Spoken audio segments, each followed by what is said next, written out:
And hello everybody, and welcome to the third day of Game Fest by DevGAMM 2022. It's really great to be here today with you.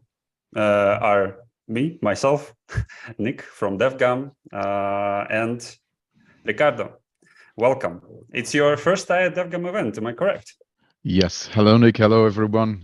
I'm really happy to be here in the third day of Game Fest and to be able to share the screen with you, Nick. So it's an honor and thank you for the invitation. It's my pleasure. I hope not hope. I'm sure that we'll have a great day today because we have great deal of games and indie developers that we're going to chat with. But first, let's uh, let's talk about you, Ricardo. I'm putting you on the spot here. Tell us a little bit about yourself. What do you do? So I do too many things, but some of them that I think it would be useful to Game Fest and game in DevGAMM. Um, I coordinate the PlayStation Talents program in Portugal. So it's a program where PlayStation invests yearly in one new studio in Portugal and publishes the game.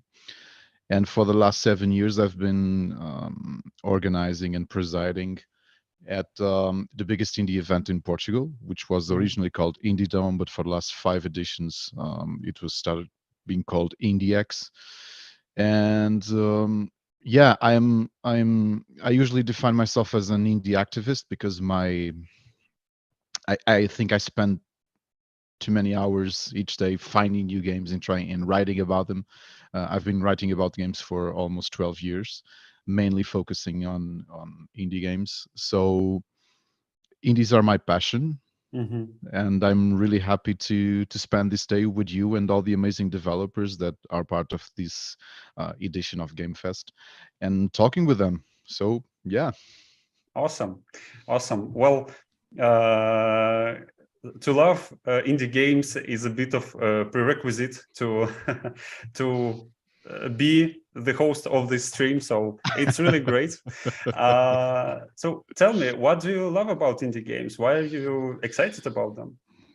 Well, I think what defined me as a gamer and what 15 years ago actually got me my first job at the time as a video game artist was my passion that started in 89 for Nintendo.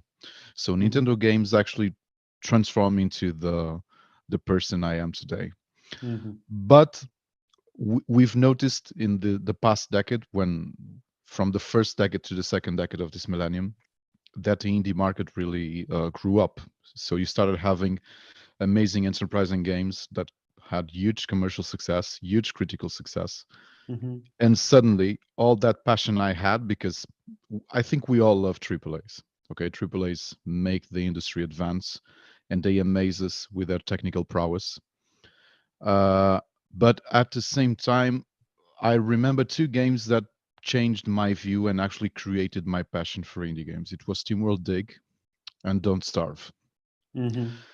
Because the capacity of indie developers to have risks, creative risks, I think it's what impassions me about the actual development process. Because AAA games are too expensive to develop, so you can't afford to have risks, creative risks, like an indie developer does. Mhm. So every single time that you notice you've been working in DevGAMM and doing Games Fest, every time you get a game that really surprises you, that you think, how can anyone have thought to like have this idea on how to develop this game, this crossing of genres and Mhm. having this kind of risk and doing something completely unexpected and amazing. I think it's that. And for the other side, I think it's also ideological for me. Mhm. I come from Portugal. I was born in the 80s.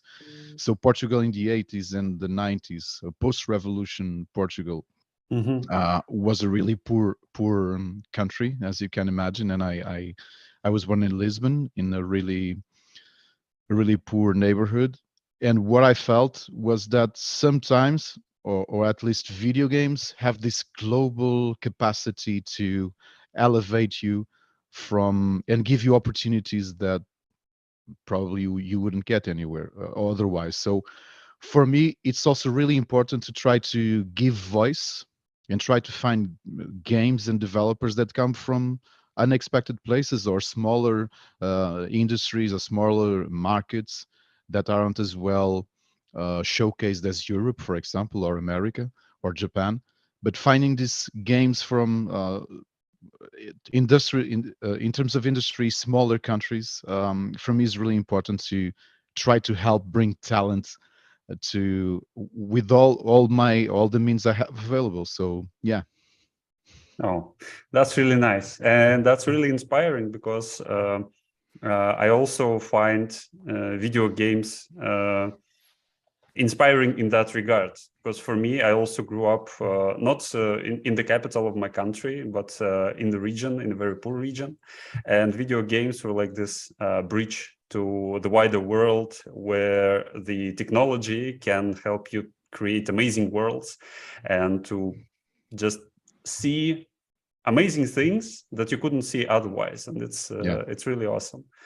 And there is this bit about indie developers that you've mentioned, is that they create these incredible things with really limited resources. They don't have the same amounts of money, often the same number of experts in different fields as AAAs, but still they manage to create truly masterpieces that the entire industry can draw the inspiration from.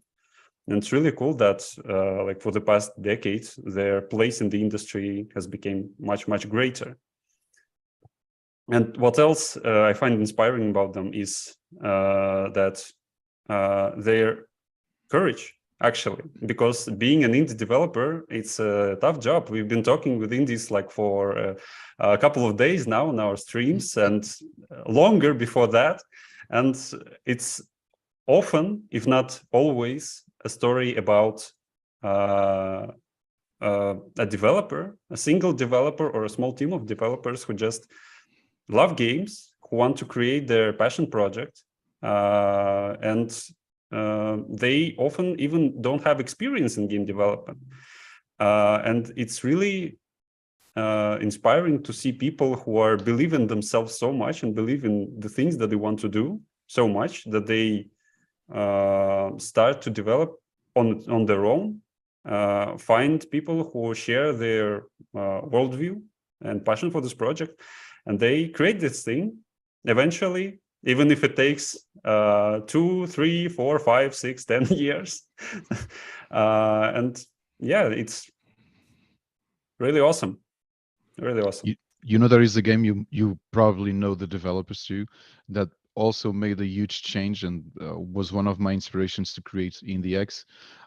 It was, I believe, Gamescom 2014 or 2015 that I talked with this 2 Russian developers that had an amazing game called Punch Club. And the game had such an impact on me that I went there as media, so I attended the event as media. And all the AAAs I've watched, when I did my Gamescom top games, Punch Club was my favorite game of the entire event. And what happened that time was, before Indie Dome existed or IndieX existed, what we did was create a proto showcase to the Portuguese public at Lisboa Games Week. And what we did that time was ask the developers and the publisher to showcase Punch Club to the Portuguese public, because we were so invested in bringing these games that we've met at Gamescom to the larger audience. It worked so well, and we were so happy for how many people remember. For example, 2 kids at the event, and these kids went to Lisboa Games Week to play PlayStation or FIFA, and they spent like 3 hours playing Punch Club. We had to, so okay, are you happy? Can you leave now because other people want to play Punch Club too? And it was such a huge success. That's why next year we actually created an indie event. So yeah, indie developers. Oh man, yeah, and it's cool that you mentioned Punch Club, because this game and the developers, they've had a huge presence at DevGAMM for many years. And yeah, I just want to shout out to our chat. If anyone who's played Punch Club or who are familiar with the developers, just write us about it in the chat, so we know that yeah, the game and the team are still in our hearts. Okay, so indie developers. We've established that indie developers are awesome, and it's great that we are going to have so many of them today. So let's check out what exactly are we going to talk about today, what we're going to have here on the stream. So many interviews with developers about their projects. You can actually see the schedule in the description of the stream, so check it out if you want the names and the teams, because there are so many that we'll just don't have time to mention them all, but we'll mention them in their own time, don't worry. Besides that, we're going to have 2 interviews with the sponsors of our awards ceremony, awards competition. It's our Platinum Award sponsors, Exola and TinyBuild. So stay tuned for that. Besides that, we're going to have a fireside chat about the collaboration between the developer and the publishers. And we've had 2 of them yesterday and the day before that. Today, there's going to be Versus Evil publisher and the developer team of Drop Bear Bytes, under the moderation of Boris Trenin, who's been moderating these sessions for the last couple of days. And the final thing, the thing that we've all been waiting for these 3 days and even weeks before that, is the DevGAMM Awards ceremony that's going to happen at 6 o'clock Central Eastern Time today. So don't switch your channel, or if you do it, come back later. We're going to have a blast of a show.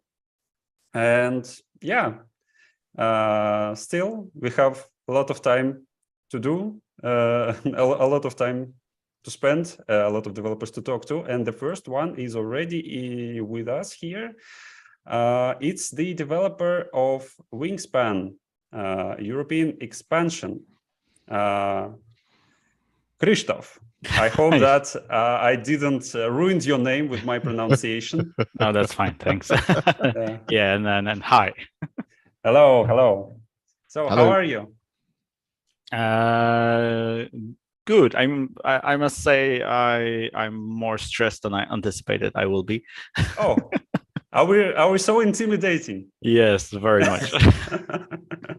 Well, I hope that will change your mind by the We're end of this peaceful. interview. We're peaceful. Believe us. We're peaceful. Yeah. So tell us about your game. Wow. So Wingspan is a strategy game about birds that you can play with friends.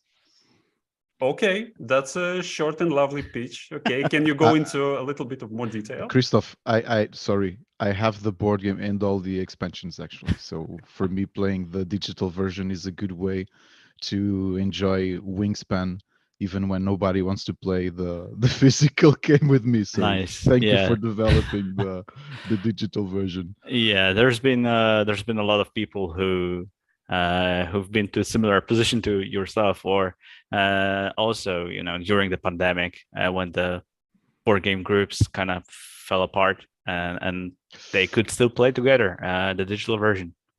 So we were definitely, glad to be at the right time, at the right place. So to tell you a little bit more about Wingspan, Yes, please. It's a card game, and it has birds. And it's the interesting bit about Wingspan is how Elizabeth, who designed the game, she approached it with a this mindset that like there's the design pillars for Wingspan is that there's some interaction, but it's positive interaction. Even if you like in the case of European expansion, it adds some of that, take that mechanic in terms of you can steal food from your opponent, but even that is softened by the fact that if you steal from someone, they can still take another food from the bird feeder. So even that negative interaction is kind of positive. You can still ruin some plans, but it's not that bad at the end, right? And all of those birds, they have their mechanics are designed to match their something interesting about them, right? So their behaviors in the real world, and how like their breeding patterns, how many eggs do they lay, where do they live, and you can, it's not an educational game, but if you play enough, you will end up knowing more about birds. Oh, cool. So if I want to become like a not an ornithologist, but like a bird watcher, for example, your game would be like a perfect gateway for me to dive into this wonderful bird world. Yeah, I mean, it's like it's a great entry for. I think it definitely heightened my appreciation of birds, so it might do something like that to you as well. But it's also a great board game, and it's really it's like something to play with your like heavy board game fans, but also people who are not very familiar with like all the board game-ish stuff. Cool. Christoph, did you? Sorry, Nick. I think we're no. Feel free. Yeah. How close did you work with Elizabeth Hargrave or even Jamie Stagmeyer, the owner of Stonemaier, to the digital version of this huge success that is Wingspan? Yes, they actually they've been very hands-off. They trusted us. We've been showing them progress as we went, and we've had some feedback from Elizabeth about things. Like even there is this maybe an interesting fact, if you're a fan of Wingspan, is that we one piece of advice that we got from Elizabeth very early in the development was that we went with this. We present you with one row of cards at the time, right? And when you look at the board game, you have this huge portfolio of cards in front of you, so you kind of see all habitats at the same time. And we didn't have that overview. Like if you tab in the game, you can pull it up. So you see all habitats at the same time, right? So the thing is, we didn't have that, and we were very strongly against adding that because we kind of felt this is not the greatest way to. It's just a lot of information at the same time. It's all there, right? So we wanted to present it more like still have space on the screen and still have like make it more pretty or whatever. But then when we run a beta for the game, then a lot of players came back with this like the exact same feedback that Elizabeth gave us earlier, and then we had to succumb, right? We had to listen to that. Can we expect, I don't know if you can reveal this or not, but can we expect Oceania and Asia in the near future? Yeah, well, so we already announced that we are actually working on the Oceania expansion, and it's definitely coming. It's like we are still pretty early in the development of it. We took some time that we regretted we didn't before starting on European expansion on things like boring architectural level things that we really wished we have done before starting working on a European expansion. So we've done a few months of that work now. So we are better suited to support Oceania and future expansions, hopefully. So I don't have any dates to share, but we definitely want to launch it next year. Nice. Well, And it's Christoph, it's a beautifully looking game. Actually, I'm not that much into card games, but this one I definitely want to check out just because of the art. First of all, it's really Yeah, amazing. a lot of effort went into the birds, and the board game itself is beautifully produced, and we also, you know, got those birds moving. We have the sounds of the birds in the game, so it's you know, it lives, and it's in that sense, I think it's really nice. You know, we wanted Wingspan to be this calm place you can be in, and I think the team has succeeded at you know, achieving that sense of place that you can relax. Oh, it's really cool, especially considering that you can play with friends. Yep. And you can share in this experience together, like very peaceful, I don't know, afternoon, watching at birds and playing the birds. Yeah. So the game supports cross-platform multiplayer, so you can play on a phone with a friend on Switch or PC. Awesome. Yeah. And it's already released, so you can actually go to Steam. You can buy it, and not only Steam, because cross-platform. Awesome. And actually, people in the chat, you can see the keys are dropped right now. So yeah, if you want like a free version, just check it out. Maybe you'll be the first to grab one of the keys. Yeah, and I hope you guys enjoy it. Christoph, can I ask you, I actually bought, and I think I streamed Die for Valhalla when it got released. Okay, nice. How do you go from developing a really, well, let me put this right, a more humoristic / action game like Die for Valhalla, and now calming everything down and going peaceful with Wingspan, the digital video game?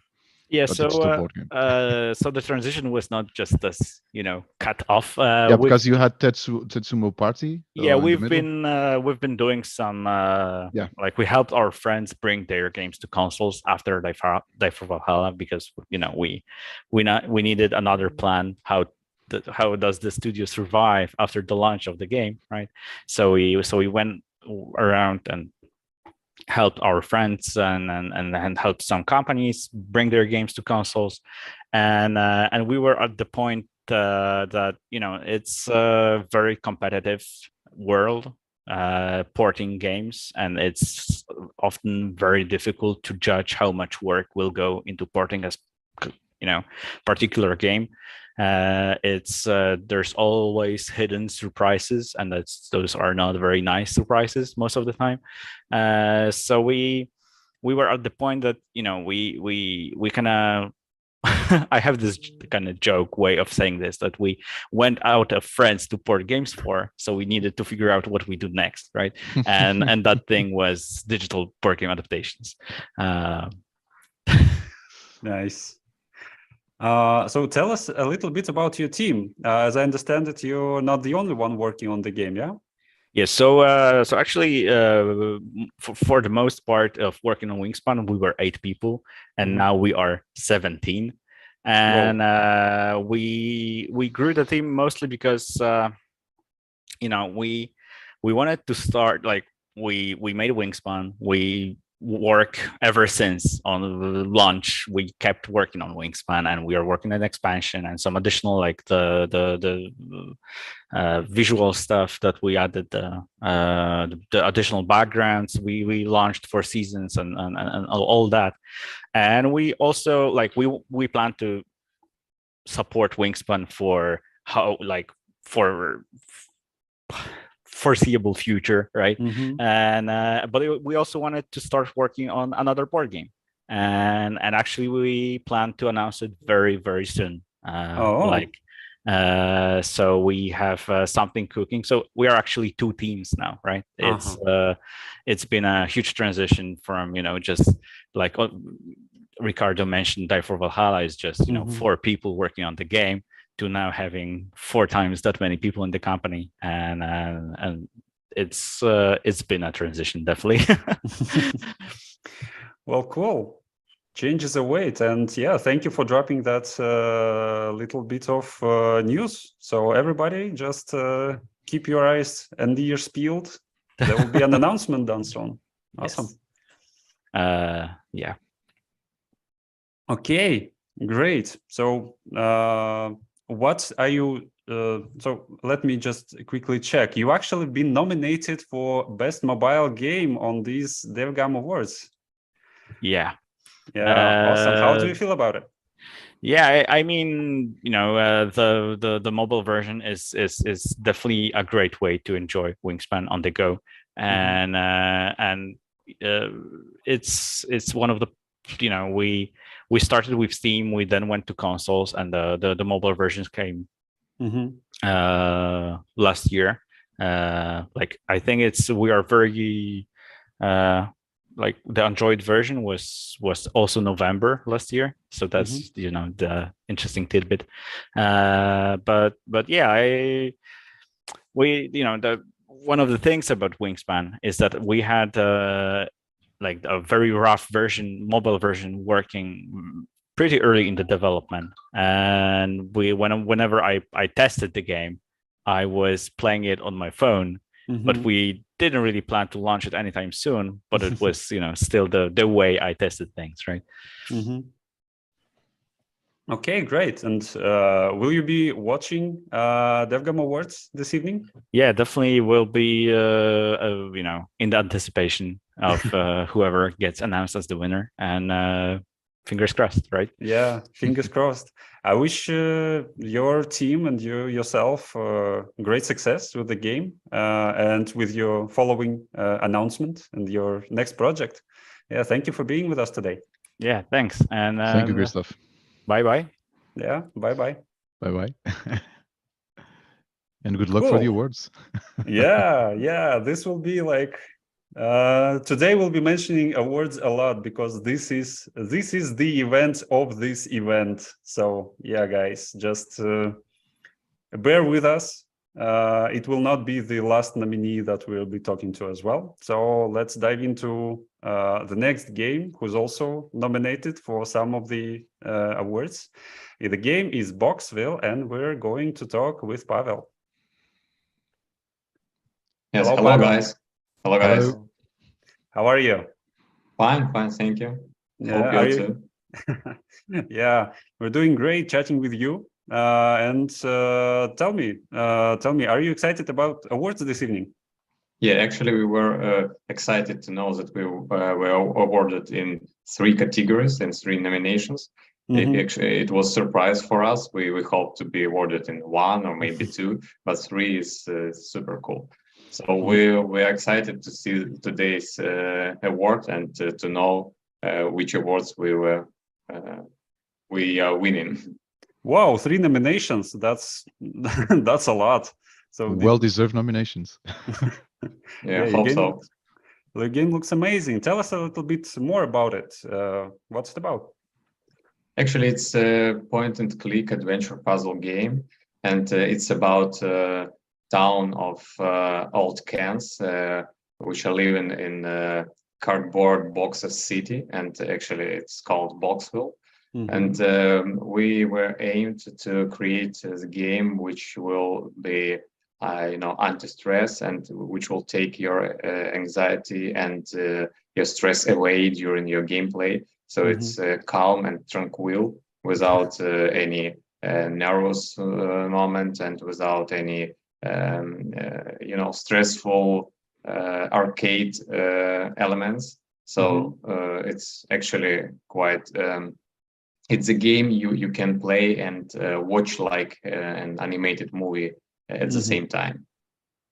Sounds cool. Tell me honestly, was this game like imagined and the first concepts were drawn during the pandemic? Actually, yes, it was like our answer for a quite stressful year 2020.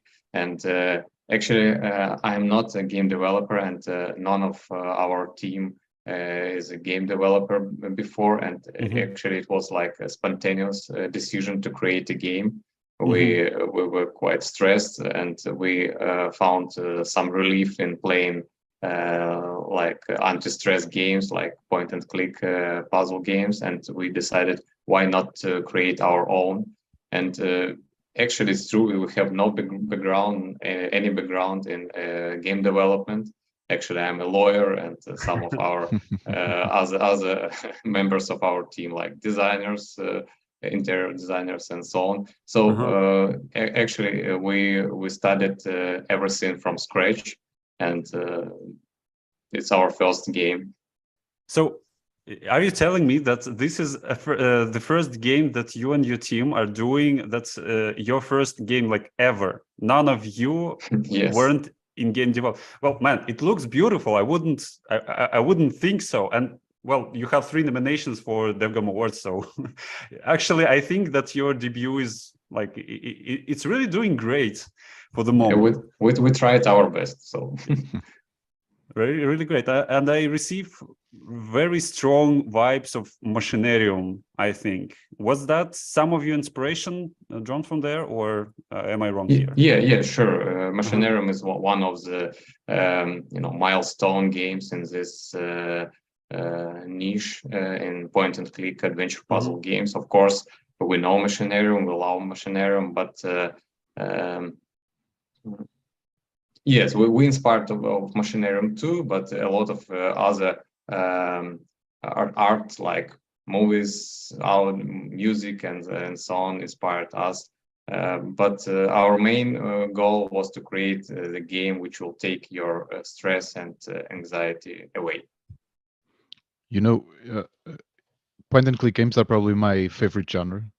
It's what gave the name to our website, Rubber Chicken Games, where we've been writing about games for the last 12 years. And you know something, Pavel, I've talked with lots of people that said that the genre was dead, but the fact is indie developers are not only keeping it alive, but doing different and interesting stuff. Do you feel, although it's a risk, we are living good days for point and click games, and you can have not only critical but also commercial success with the game in this genre? Yeah, it's actually a hard question for us too. Yes, you're right that point and click games genre is having not best time now. This type of games was like a cradle of all games. I remember that my first games in my childhood were exactly point and click games, and yes, this is not very popular and very niche with a lot of players, but it's a very warm audience which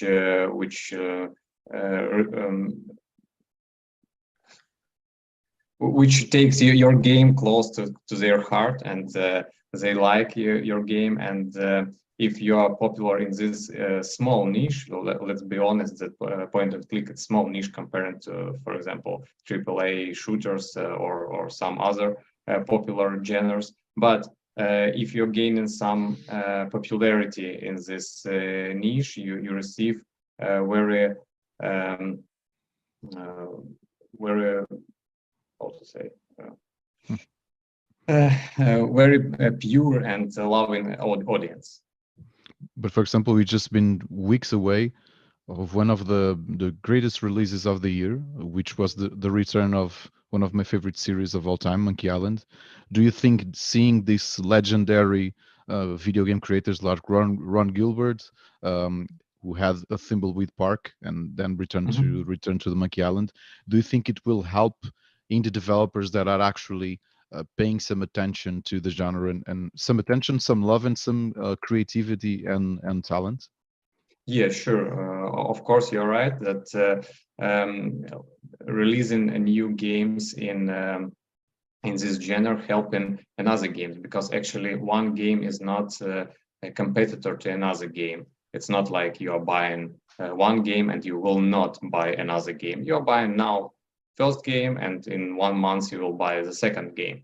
and this is what I like in game dev actually. Yes, releasing new games in this genre point and click, helping other developers to decide maybe that this genre is still alive and it's worth to put their efforts in the games in this genre.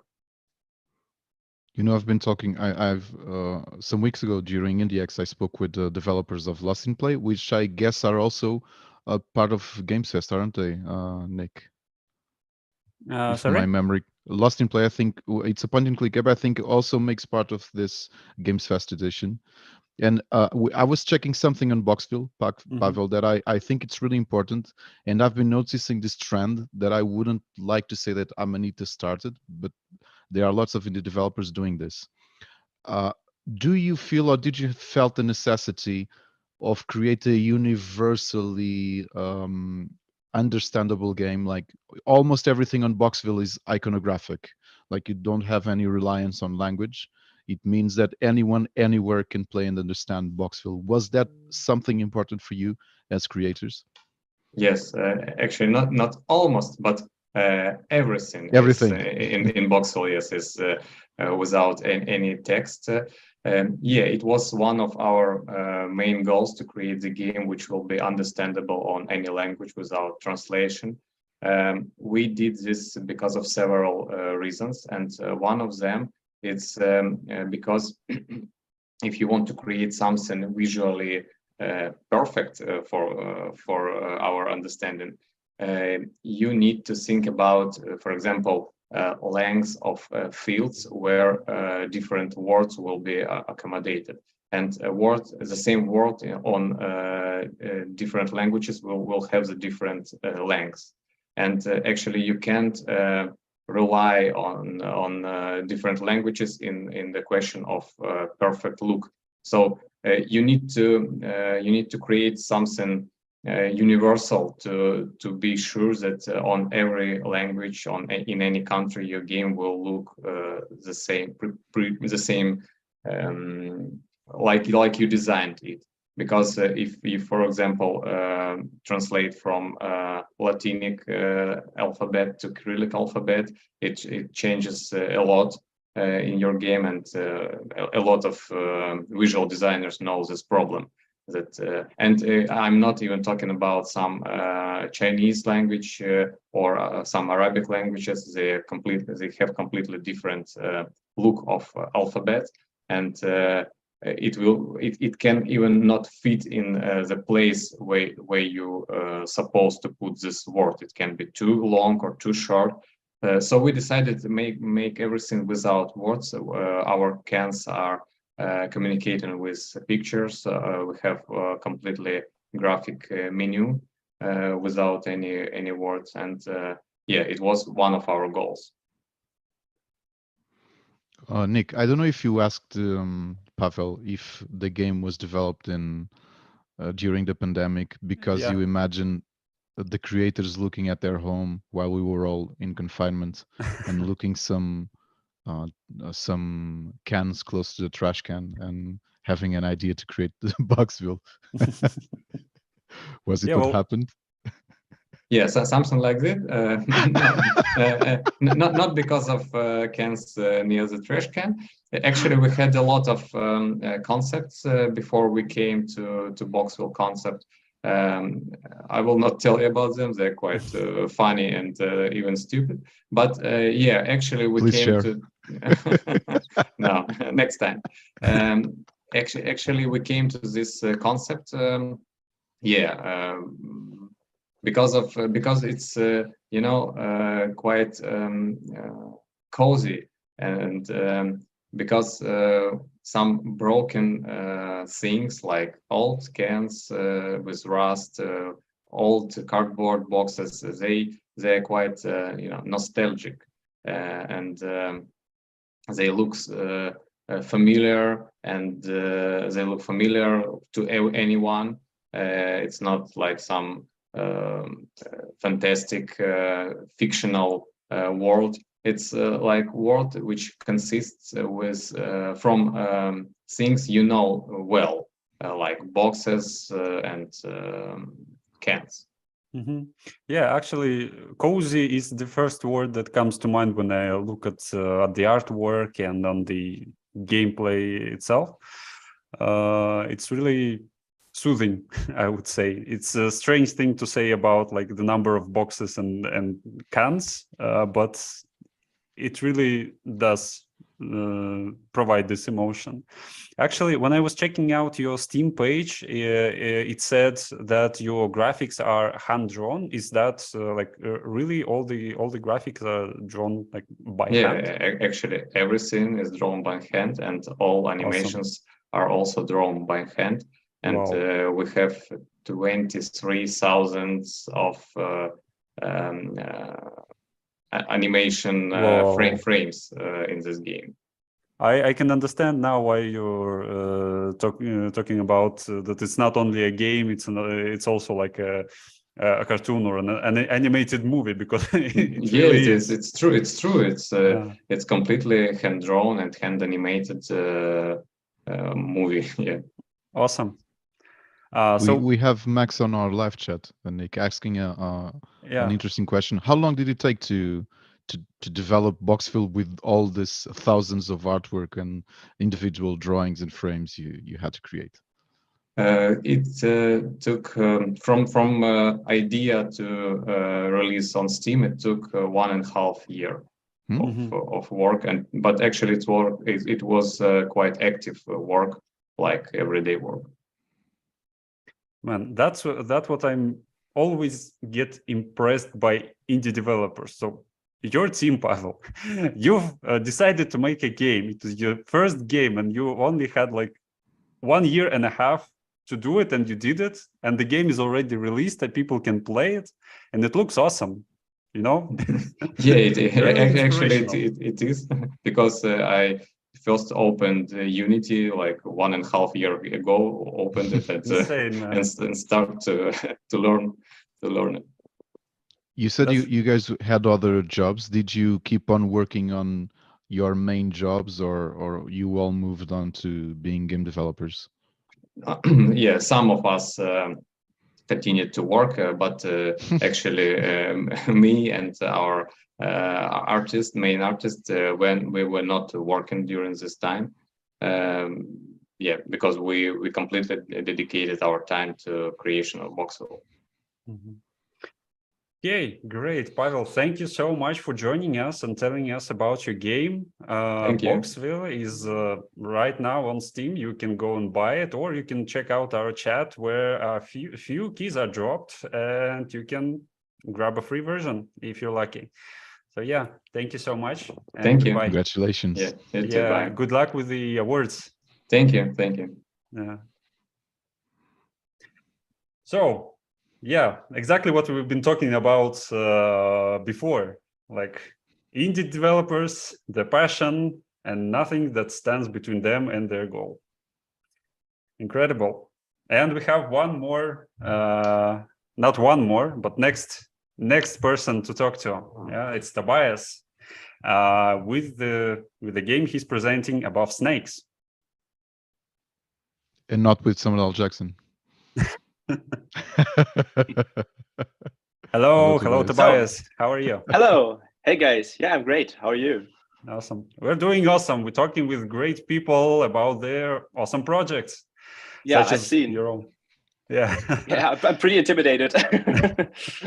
Well, why is everyone saying this? I really don't know. Is it like I don't know, the beard, the mustache? Is it my samurai bun? Oh no, I'm intimidated by all of the other great works I've seen today. Like there are so many great developers doing or creating like so beautiful games, and it's just it's always you can't not compare yourself to what others do, you know. You should, because you're all amazing. You all be inspired by each other, and how much you actually contribute to our own happiness as festival organizers and passionate gamers. So yeah, just feel the love. Oh, yeah, that's great. Yeah, and tell us about your game. What's it about? Yeah, Above Snakes. It's a survival game, and it takes place in a fictional version of the Old West. And the hook of the game, or the what makes it special, is usually in most survival games, you are set in a world that is pre-generated, sometimes from computers, sometimes it's like a fixed map. But in Above Snakes, while you play the game, you have to assemble the map by yourself. So you're surviving in a world that you create at the same time by yourself. And you do that by placing isometric, we call them world pieces. These are like isometric tiles, if you want to. And you assemble those together and put them next to each other. And they can have like different biomes and different resources and stuff. So you really decide where your journey will lead you to. Sounds interesting. I didn't see like similar mechanics in other games, I believe. Really cool. Yeah, I also haven't seen this mechanic yet. So yeah, that is, I think, what people are excited about when they play Above Snakes, actually. So Wild West inspired setting. How did it come to that? Yeah. Why did it come to that? I think, like, I personally, I just like the genre. Like, I like Wild West games, and like Red Dead Redemption. I'm a big fan of that one. And it was really when we sat together and we were brainstorming ideas, and there are very few survival games in a Wild Western setting. Like there are one or two, but they are not really well known, and some, like in early access, some of them are abandoned already. But there's like, you have like a lot of survival games in like your typical forest setting, post-apocalyptic setting, all that kind of stuff. But there are very few Wild Western games, and that's why we decided, hey, this is like an interesting genre to explore, and maybe it's worth like, using this as an environment for our game. Well, Tobias, correct me if I'm wrong. Usually, all the Western games we play it on the cowboy's point of view. You decide to focus on the Native American, in this case, a woman from a tribe, a Native American tribe. What was your train of thought behind this decision? Yeah, it is more or less what you're saying. Like, there are many games focusing on you're the gunfighting hero and you're shooting everybody down. And we wanted to shift perspective a little bit.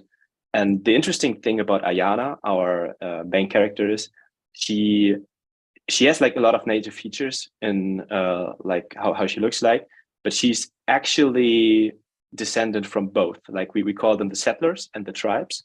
And we have like many tribes in the games, and there's like a colony of settlers. And she's descended from both. And so she also takes place, or she also is like a puzzle piece or key piece in the story of the game, because she is a little bit like the connection between these two sides that had like rivalry and a big war some years ago. Well, that's awesome. That means that she probably has a lot of internal conflict about that will be interested to discover as players. Yeah, definitely. And she's also like a little bit like busy with like diplomacy, if you want so. Like she's trying to, like, there are a couple of quests and tasks where you encounter different folks, and you kind of have to make them agree to something while they have like totally different like points of views. And so that is definitely like an interesting concept. And I think, or I personally think it's way more interesting than just like being the gun wielding hero shooting everything down. And also because it's a survival game, naturally you have to be or your choice of weapons is much more like restricted. Like you have to build a lot of stuff by yourself. Then later you get access to some coins, and then you can exchange them to maybe some weapons, or can assemble parts together. But like that takes time until you get to wield like your first rifle in the game. Okay, yeah, that's reasonable. Yeah. And also, one of the caveats of your game is that there are zombies. Oh yeah, there are zombies in the game. So in this fictional version of the Wild West, we had like this one fateful night where the sky began raining like fiery stars and like meteors crashing down on the earth.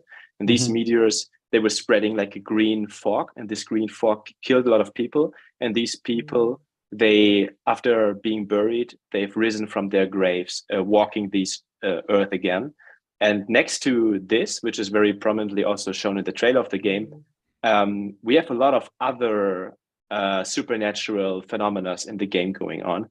And part of your job is basically to find out like what is causing all of this, like what is the reason why these strange things are suddenly happening in this land. And you have this next to all of the conflict that's already going on. And this is actually inspired by, you probably have guessed it, like by Undead Nightmares, Red Dead Redemption, Undead Nightmares. And that's where we took this zombie inspiration from. Interesting mix. Are we closer to getting Above Snakes released? Do you already have a date in mind, even if it's a broad date? Well, I don't have a specific date in mind yet, or maybe I have one in mind, but I can't share it yet. But we are right now in the alpha phase, in the closed alpha of the game. So we already have a bunch of players playing the game, and we will transition into the beta very soon, which will be announced very soon. And after the beta, we are planning on releasing for PC. And the PC release, we announced it for early 23. So I can't get like more specific than early 23, but somewhere then. Well, it's soon. So you're releasing soon. It's kind of soon, yeah. It's all coming together like after a long journey, and it feels good to be finally able to see like the light at the end of the tunnel. How long the game was in the development? The code base of this game is, I would say, 2 years old. So we're working, I think, 2 years on this game in particular that's branded like Above Snakes. But before that, there have been like a couple of prototypes where we just tried things out, went in different directions, and the prototyping phase also went on because it was also a lot of learning. Like Above Snakes is my first commercial game, and before that, I had to learn like a lot of the basics in Unity and stuff. So I began learning that kind of stuff, I think 4 or 5 years ago, then did a lot of prototyping, small games, released them. And one of them was like a predecessor for Above Snakes. And in the beginning of 21, I decided then, okay, Above Snakes is the game I want to focus on. And then I began developing this huge thing, which has become Above Snakes. Tobias, we were talking about risks in the beginning of this today's session. We had like this point in terms of market, not only for the video games, but also for series and movies, where zombies were really, really hitting off. But then we got a bit saturated. Do you feel it's a risk for you, including zombies as a layer on Above Snakes? Yeah, I mean, I know what you mean, and that's this thing. Like even like zombies in survival games is a very common theme. But I think the combination with a Wild Western environment is kind of unique, and there are not so many games or films that cover it. It's still there, of course, but it's much more rare than just like throwing zombies in a world and that's it. Because I remember every time I look at Above Snakes trailer, what stands out for me, it's not the zombie part, it's actually the Western part, and I think it's one of the biggest selling points. Yeah, and I also think like mechanic wise, we have like a very unique game and a very unique way of playing it, because this way of I can decide what my world looks like is never seen like in a survival game before. And I think that is like a very interesting part we're trying to focus on. How many of you are developing this game right now? I began this game as a solo project. So the first about a year I was completely solo. And during the crowdfunding campaign that I did to finance the game, another developer actually found me and asked if we want to work on this like together. And since then, we are basically working with 2 people. While like I'm full-time developer, he has his daytime job still. And so we are 2 developers working on the game. Then there are a couple of people around that, like a composer, different artists, community manager, a couple of testers and stuff. So people that are working on the game like from time to time. But like the core team is, I would say, 2 people. Tobias, can you identify, I don't know if you're a board gamer or not, if you are, can you identify any tile placement game or any game that includes tile placement mechanics and discovery that could in a way have inspired you to convert to this unique approach in terms of video game mechanics? Like from board games? Yeah. That's hard. I'm not really a board gamer, to be honest. Oh. Because your unique mechanic is something that has been laying around in dungeon crawlers, in board games for more than a decade. It's not something usual on video games. That's why I think Above Snakes stands out so much.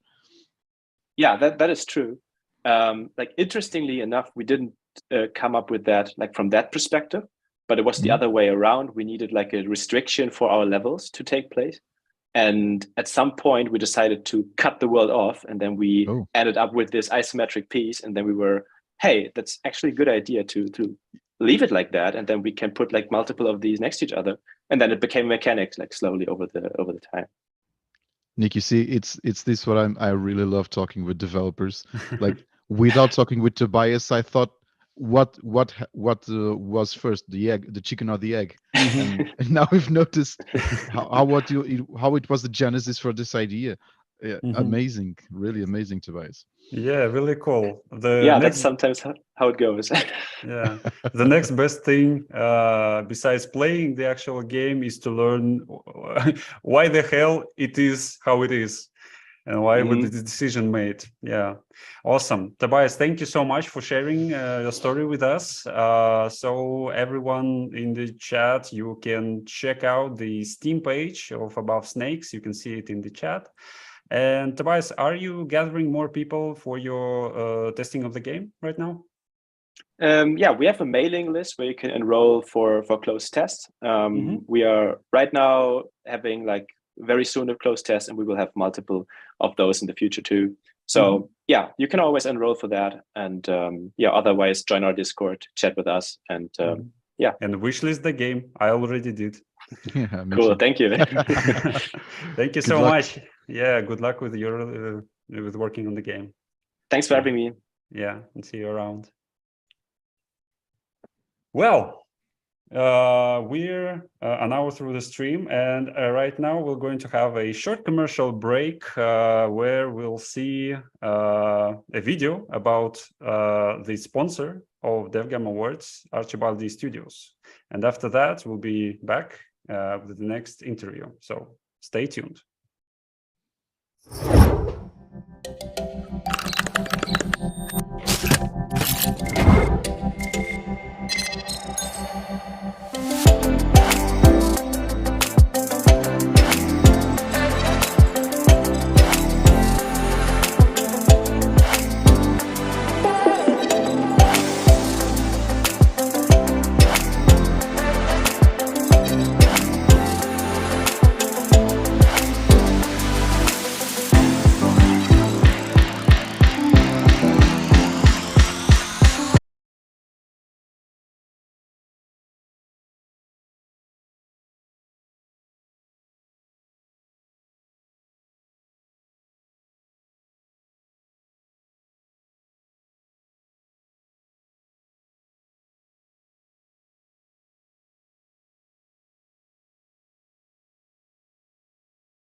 And hello once more. Sorry about the technical difficulties. I hope you're staying with us no matter what, because we're staying here for you all day long. Actually, I've been corrected during the break. I've presented Archibaldi Studios as the award sponsors. They actually our Game Fest sponsors. So do not mix the two up. And we're going to our actual award sponsors, Platinum Award sponsor, to be exact. This is the representative of Xsolla company, John Park. John, hello. How are you today? I think you're muted. Let me see. See if, okay, hi, thank you for having me. This is John Park from SX. Hello. So how are you today? I'm good, thank you. Awesome. Oh, it's all good. Hope that everything is good with you guys. Yeah, we're doing great. Actually, very excited about the awards that you helped us to make. So thank you so much for doing this. Thank you. Tell us what we're going to discuss today with you. I believe that Xsolla has some very interesting initiatives that can help the developers to progress with their games and with their businesses. Am I right? Absolutely. Before I actually go into and just dump all the data onto you, let me step back and then just go in. For those of who does not know, we don't know what Xsolla and what we do, and what our company is doing, is that basically our core business is a payment solution provider. And also we have our own platform where we actually process payments. So that's our core business. But besides, we are basically, as a company, we are more than that. I'm actually working for a team where we actually help developers to provide basically fundings that they're looking for. So most of times, basically, we all know that actually all the developers out there, unless you are very established or very big studios, you need money. Basically, that's the bottom line most of times. So I've been actually talking to many smaller studios and many studios actually around the world, and see if what we can do. And one of the things that we provide is that sometimes we provide mentorship, and sometimes we provide actually money. We do co-invest, and sometimes we just go ahead and connect developers with publishers and investors. And we don't facilitate the conversation. Rather, we just go ahead and do sort of like a matchmaking in between. Sometimes we do have programs where we actually there's a small fee that we charge, but there's matchmaking service that I just mentioned is just free of charge, and there's no strings attached. Basically, think of it as a Tinder for game studios. So that's what we do in a nutshell, at least my team in Xsolla. Sounds really great. Sounds a lot of things that can really help indie developers to create, and that's what they do best. Awesome. So I think that you wanted to talk about like three main venues that the developer can go with you, like Xsolla Funding Club, Game Investment Platform, and Accelerator. So the next question would be, so okay, you guys are actually do funding, and you guys actually connect developers with the investors and publishers. So how do I do it if I were smaller publishers or indie developers? How do I get the funding that I need through Xsolla? So I would like to briefly go ahead and then give you a bird's eye view at what is the steps that you need to take in order for you to get into the program and hopefully get the funding that you need. So the first is an application process, right? You have to actually submit an application, but there's a couple criteria that we're looking for. A couple things that we're looking for is you need to have. We highly recommend that you have your playable build preferably in English, so we can test it.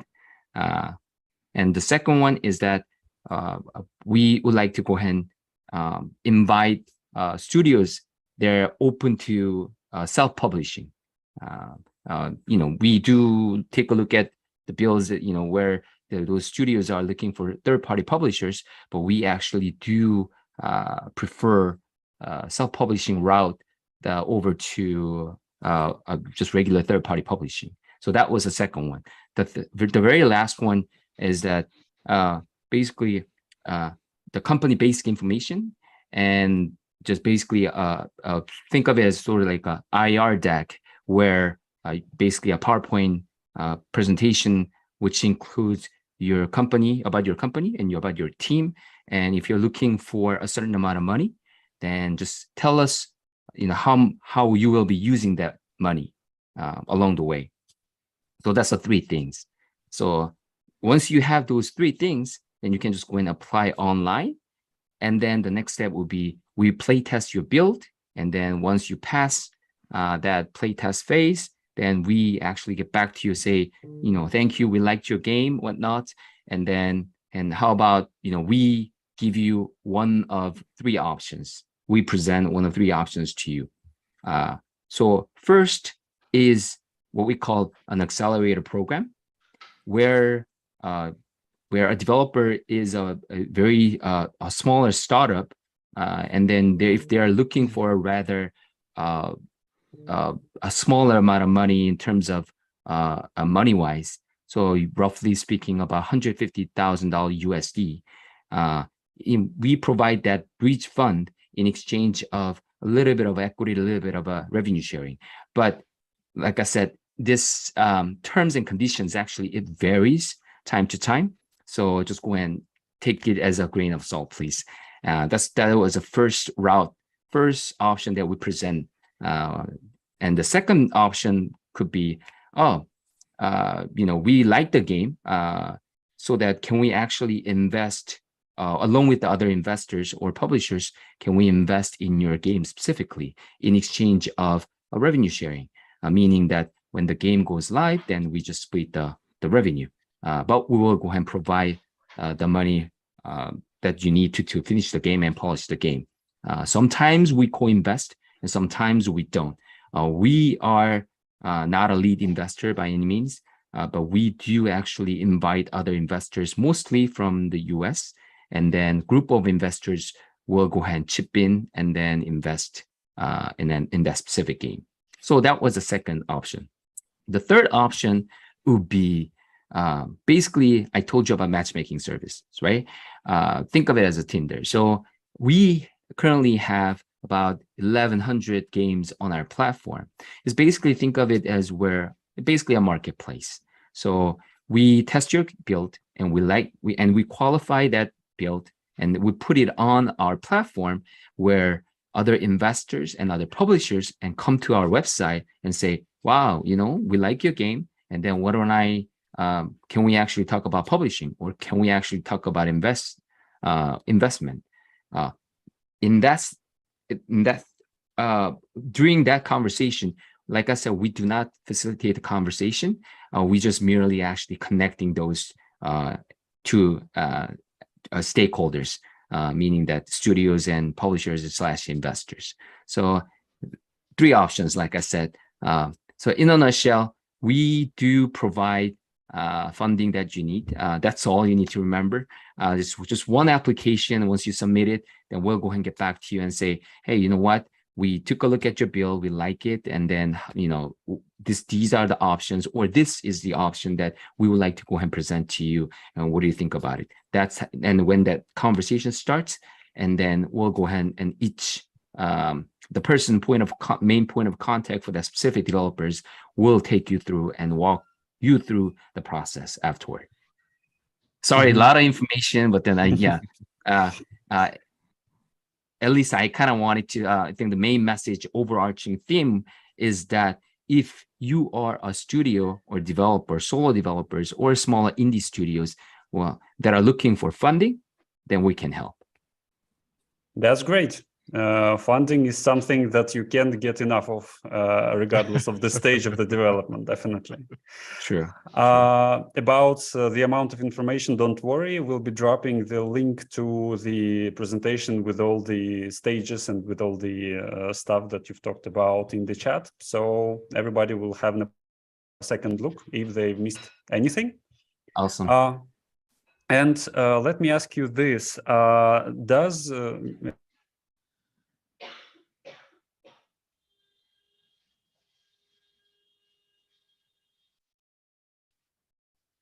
I'm sorry. I think the connection got cut off for some reason. The audio didn't.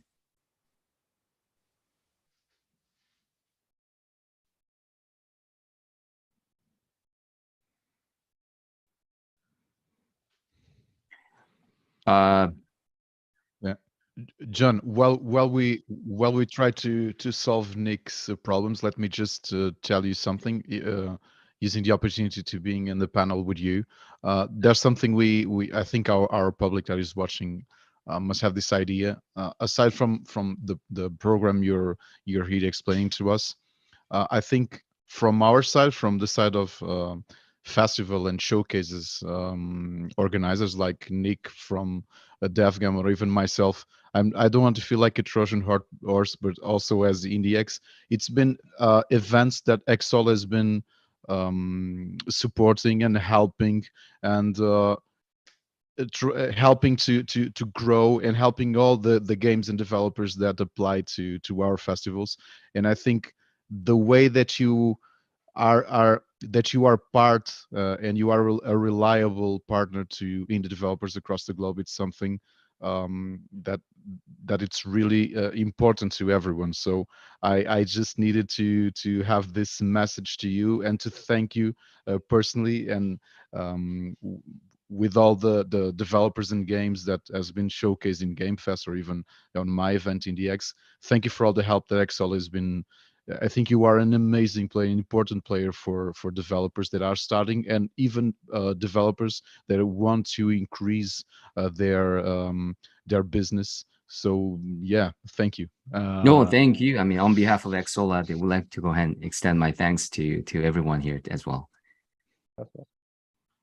Regarding the funding, John, I've been listening to the three different levels that Exola has in terms of funding or helping getting funded the games. Do you think that games with a larger necessity in terms of funding also have a space or opportunity to find a good answer for their businesses with the partnering with your programs?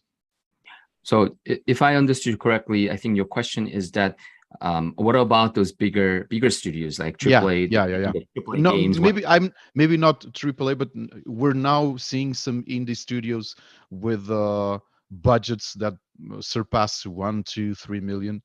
Absolutely. The short answer will be absolutely. But we all know that actually that amount of money, it all depends, right? So meaning that I'll give you an example that I currently deal with in our portfolio, is that there are multiple levels of studios, meaning that there's solo developers, studios, just one guy, just one developer doing everything. And I have another studio which has about employees 15 people, and I have another studio actually employs about 50 plus people. And so that, just to answer your question, is that absolutely, the short answer is absolutely, but not necessarily the bigger studios. Some might think that, you have a bigger studio, so that they need more money. That might be actually true, but at the same time, if they just need, let's say $1 million or $100,000 just to polish the game, or just to, let's say, finish the game, just push the last few steps and then just finish those steps, if they need the funding, we can help you with that as well. So it's not just smaller studios or bigger studios or whatnot. We have multiple levels of studios in terms of a number of people they employ and also size of the studios as well.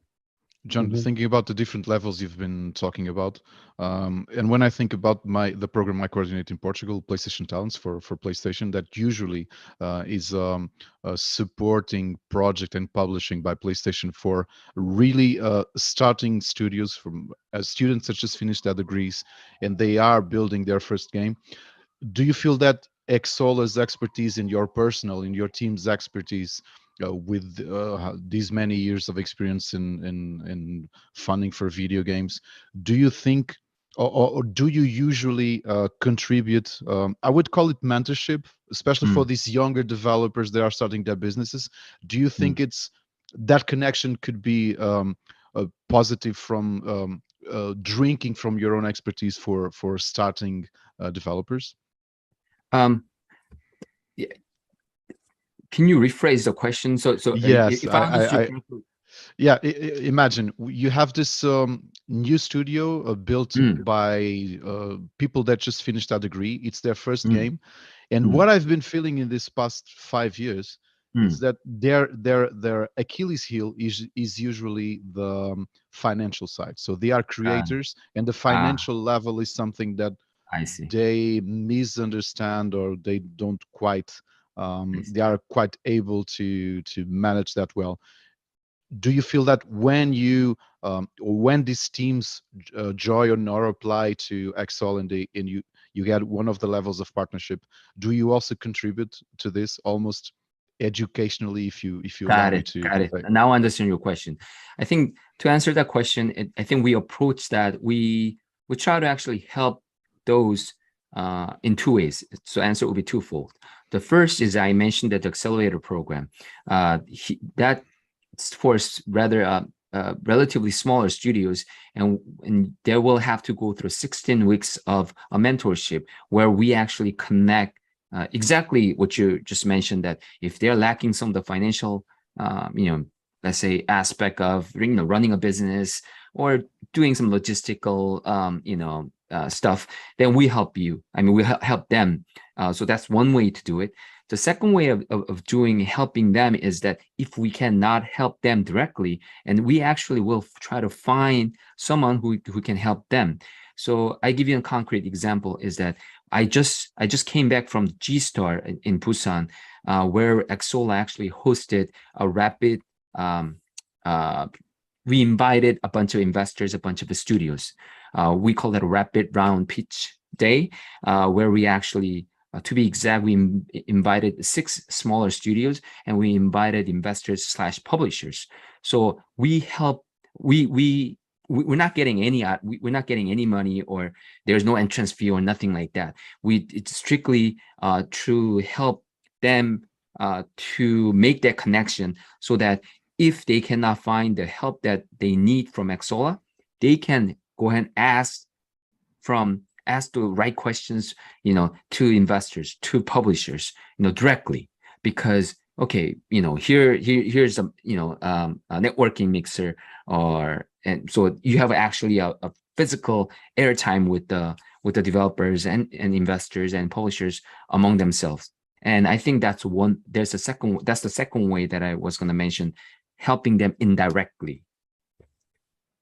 Great. Thank you, John. Yes, thank you so much for sharing it with us. I hope that any developer that's right now in the chat or watching it on later will be able to learn something new and find their partner in you. I dropped the link to the presentation in the chat, so be sure to check it out as well.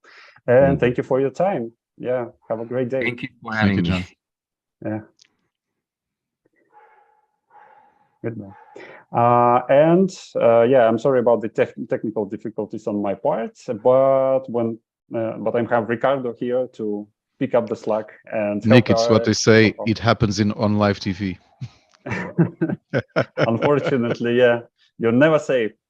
But let's not dwindle on that and move on to the next wonderful indie developer, the developer of game Paladins. and we're here live with Antonin. Is that the correct pronunciation of your name, or am I killing it as well? Oh, it's good. It's good. Okay. In French, it's pronounced Antonin, but it's a very French name to pronounce. So. Okay. Is it okay if I call you Anton? Yeah, it's all right. Okay. Thank you. So, Anton, can you share with us about your game? What it's look like? Sure. So Paladins is a 1 to 4 player co-op role-playing game in which you play as paladins who are not warriors. They are amusers, they are musicians. Their mission is to organize the greatest party in their land in a fantasy world inspired by French mythology and myth. Mm-hmm. Okay, so you have a party who wants to make a party. Yeah. Cool. That's the idea. Yeah. Yeah, and it just occurred to me. So the paladins, they are not paladins, but paladins because they are singing ballads. Yeah. Yeah, actually, baladin is a French word. Okay. Yeah, sure. It means that it's the traveling musicians that used to travel the road in middle age to amuse people on different towns. So we kept this name because we thought it made a good pun in English too. Yeah. Definitely. I'm sorry that I didn't get it right until now, but when I got it, it's a great pun. Yeah.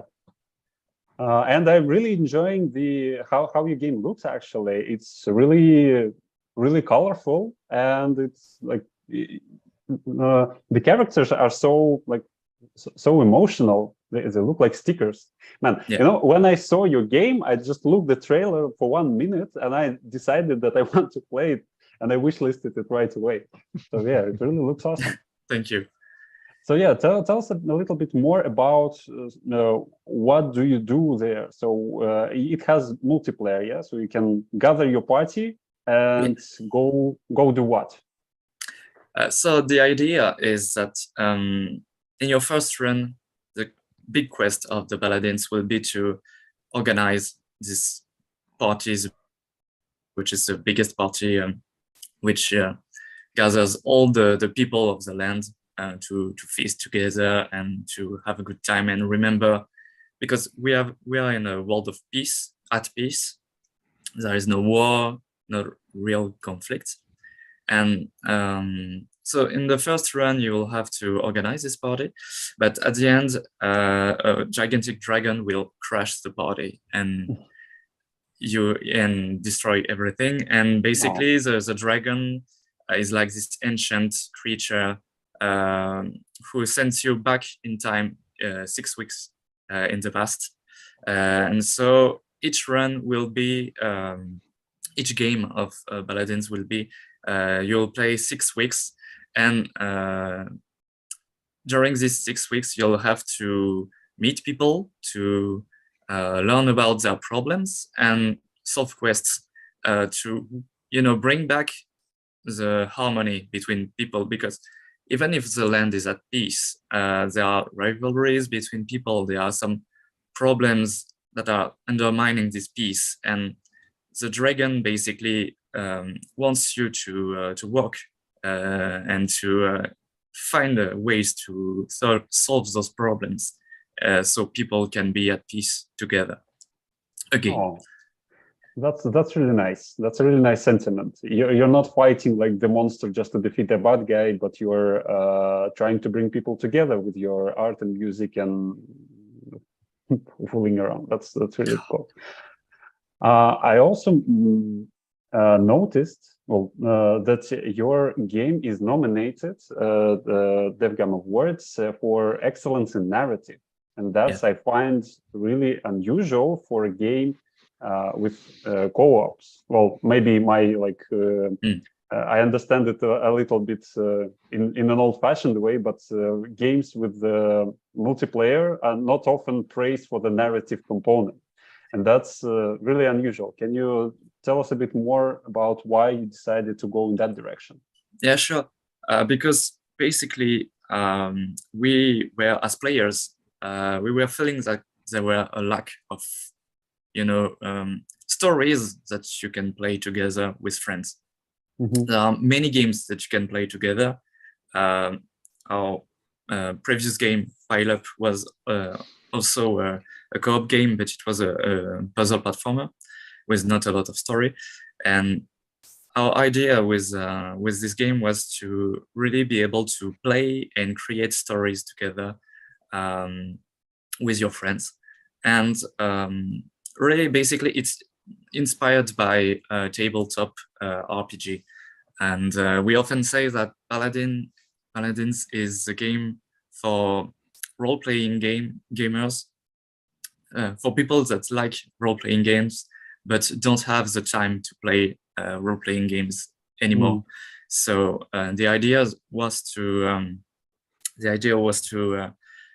bring the feeling of living an adventure together, packed in 1 hour maximum. So the idea was that, basically. But are you aiming towards this this community? And I think during the pandemic, how I'm an RPGer, so Yeah. I suffered a lot. I had to play on Zoom, but I think everyone missed playing RPGs during the pandemic because of the confinements. Was that the initial idea?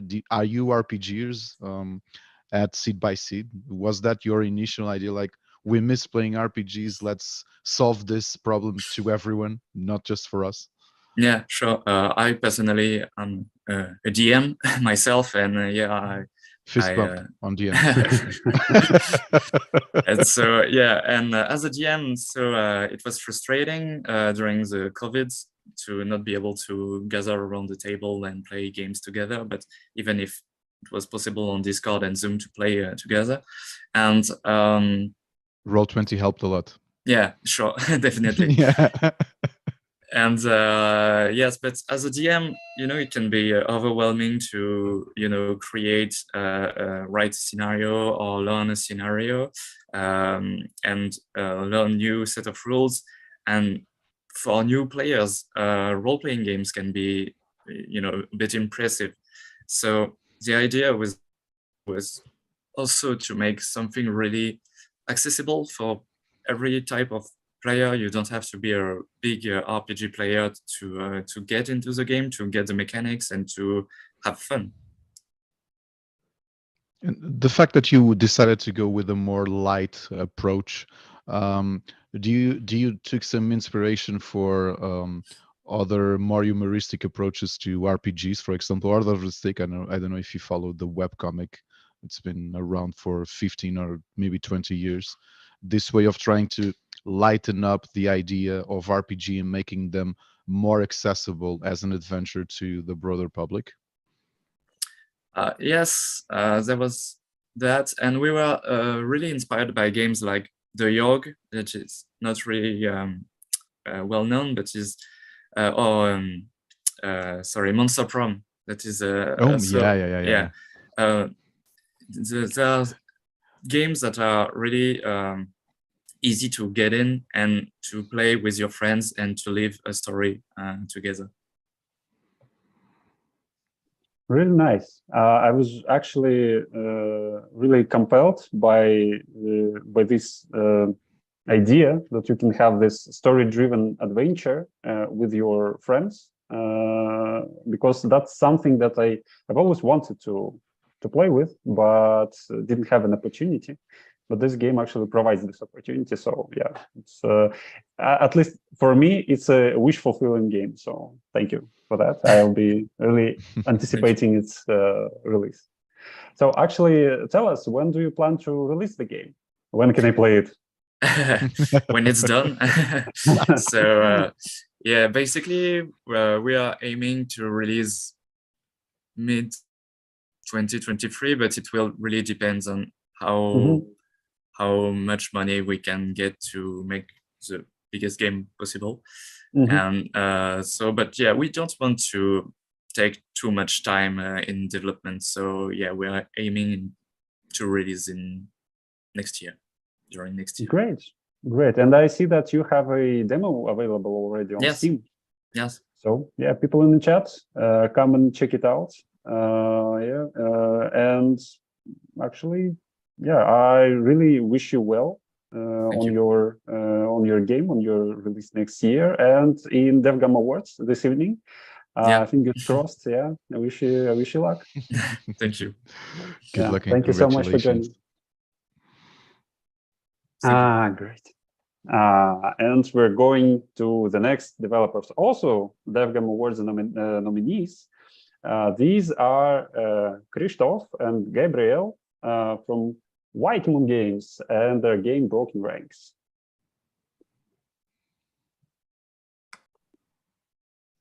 Hello. Hello, guys. Yes. Hello. Yeah, we can see only Gabriel right now at the in our stream, but Christoph is also here as well, I believe. He'll join us. It's live TV, everyone. You know how this happens. Yeah. Hi. Yeah. Hello. How are you guys? How are you? We're great. Thank you. And you? Yeah, we're doing fine. Chatting with lovely developers such as yourselves. So tell us, what is your game and how do you play it? Our game is an MMORPG, and we play it on PC right now, but other platforms are in plans, of course. And we use keyboard and mouse. Okay, that's a very orthodox way, but yeah, many people are familiar with it, so it's a good feature. Gabriel, let me ask you something before we go on. There's something frequent for young indie developers. I think every single one of us get across with someone that said, we're two people, we want to develop MMORPGs because we love MMORPGs. And usually we'll go like, yeah, you do. But you guys actually did an MMORPG. You just broke all my ideas from before.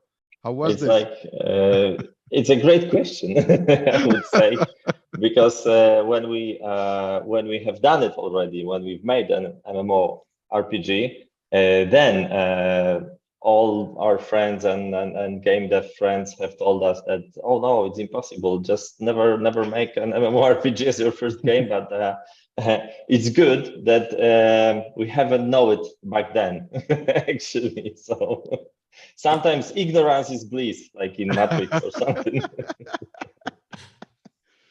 Well, yeah, it's a very ambitious enterprise. And I think that I saw this little bit of information that the game was in development since 2014. Is that right? Oof. Even before, but Christoph.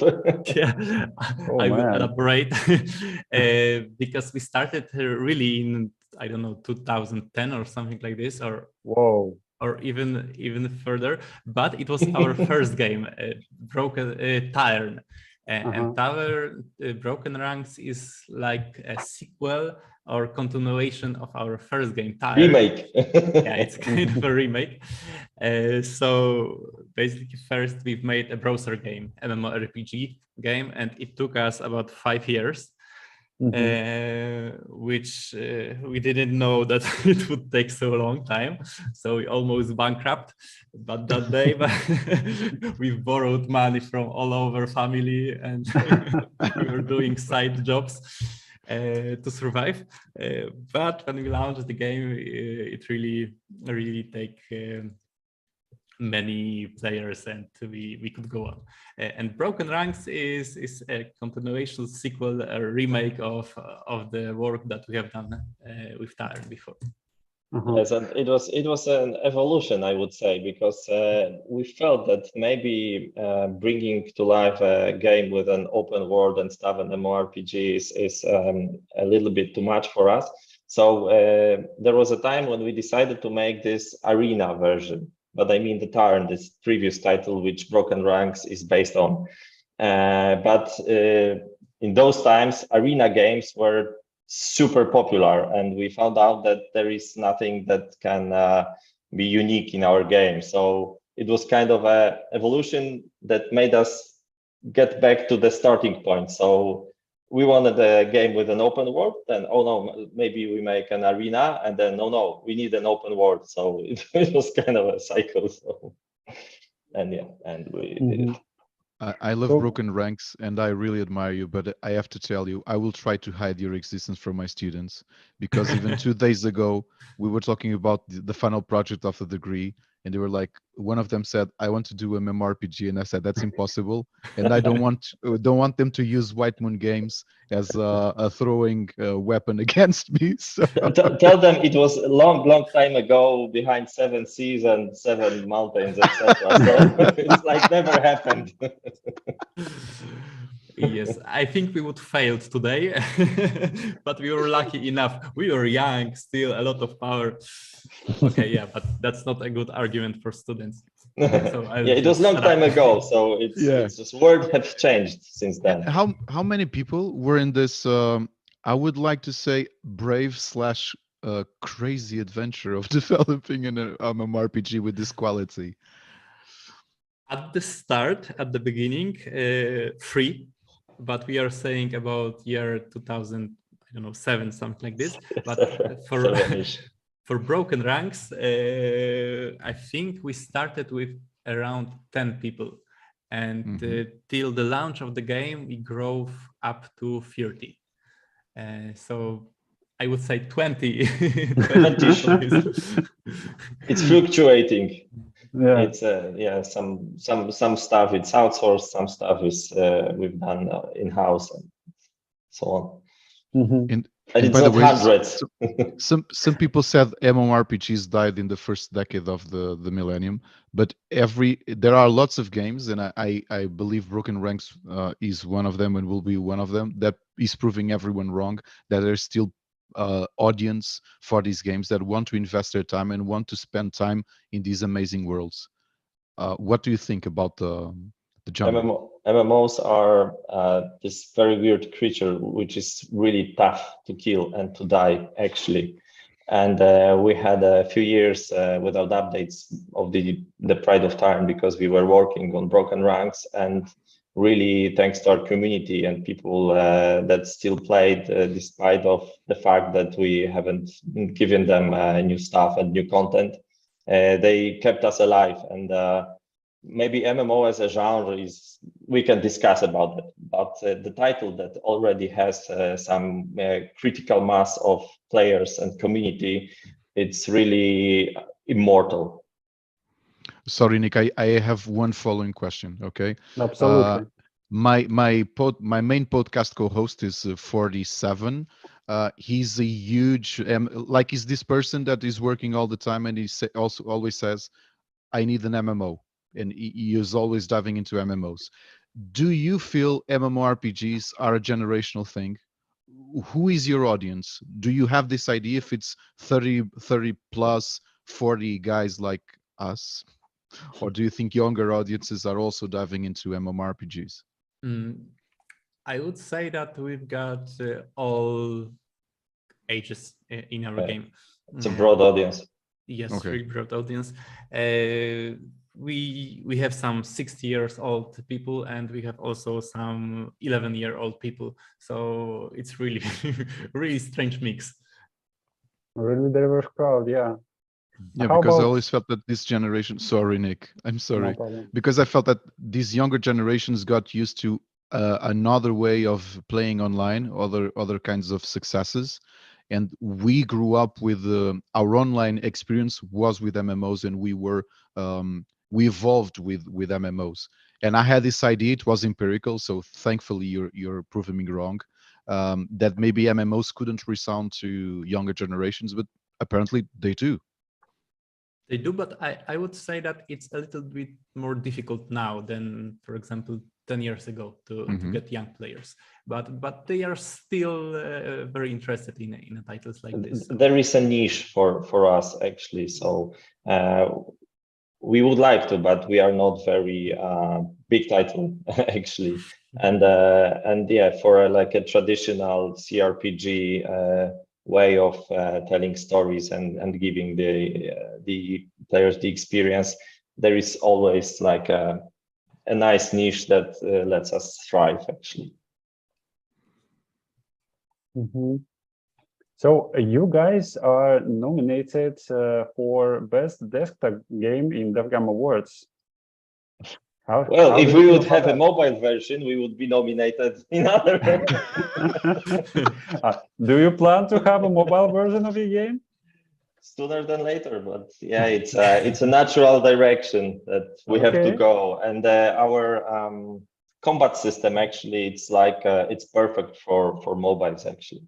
Awesome. So maybe we'll see you like next year on DevGAMM Awards for Best Mobile Game as well. We won't speak any dates. Okay, I can get your meaning. Am I understand this correctly? Your game is in open beta right now, right? Not really. It was so launched. it's Where is it? You have to it's put this launched. down from the Okay. website. Yes. Okay. This trailer is misleading because it's the Oh. trailer from 1 year ago, and we Oh. actually launched the game on January. So it's almost 1 year on air. So Great. I'm welcoming everybody to play.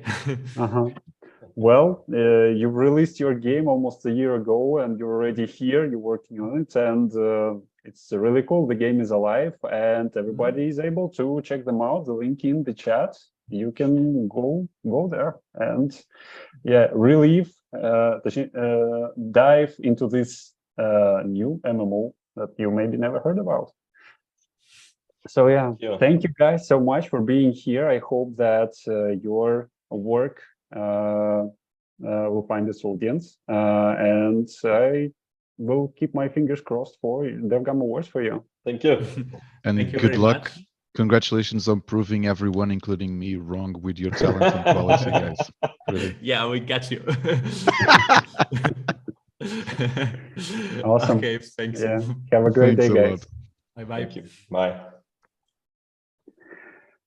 And new things, new discoveries. I also didn't know that MMOs are like the thing that people are like indie developers are creating, but here you are. Nick, I'm sure that my co-host will certainly do a live streaming session of Broken Ranks because he's always looking for new good MMOs to play. Well, it's really great. I really enjoy this part of the stream where you're not only like talking to the people you're supposed to talk about to talk with, but you can also learn new things from it. And yeah, awesome, really awesome. I love my job.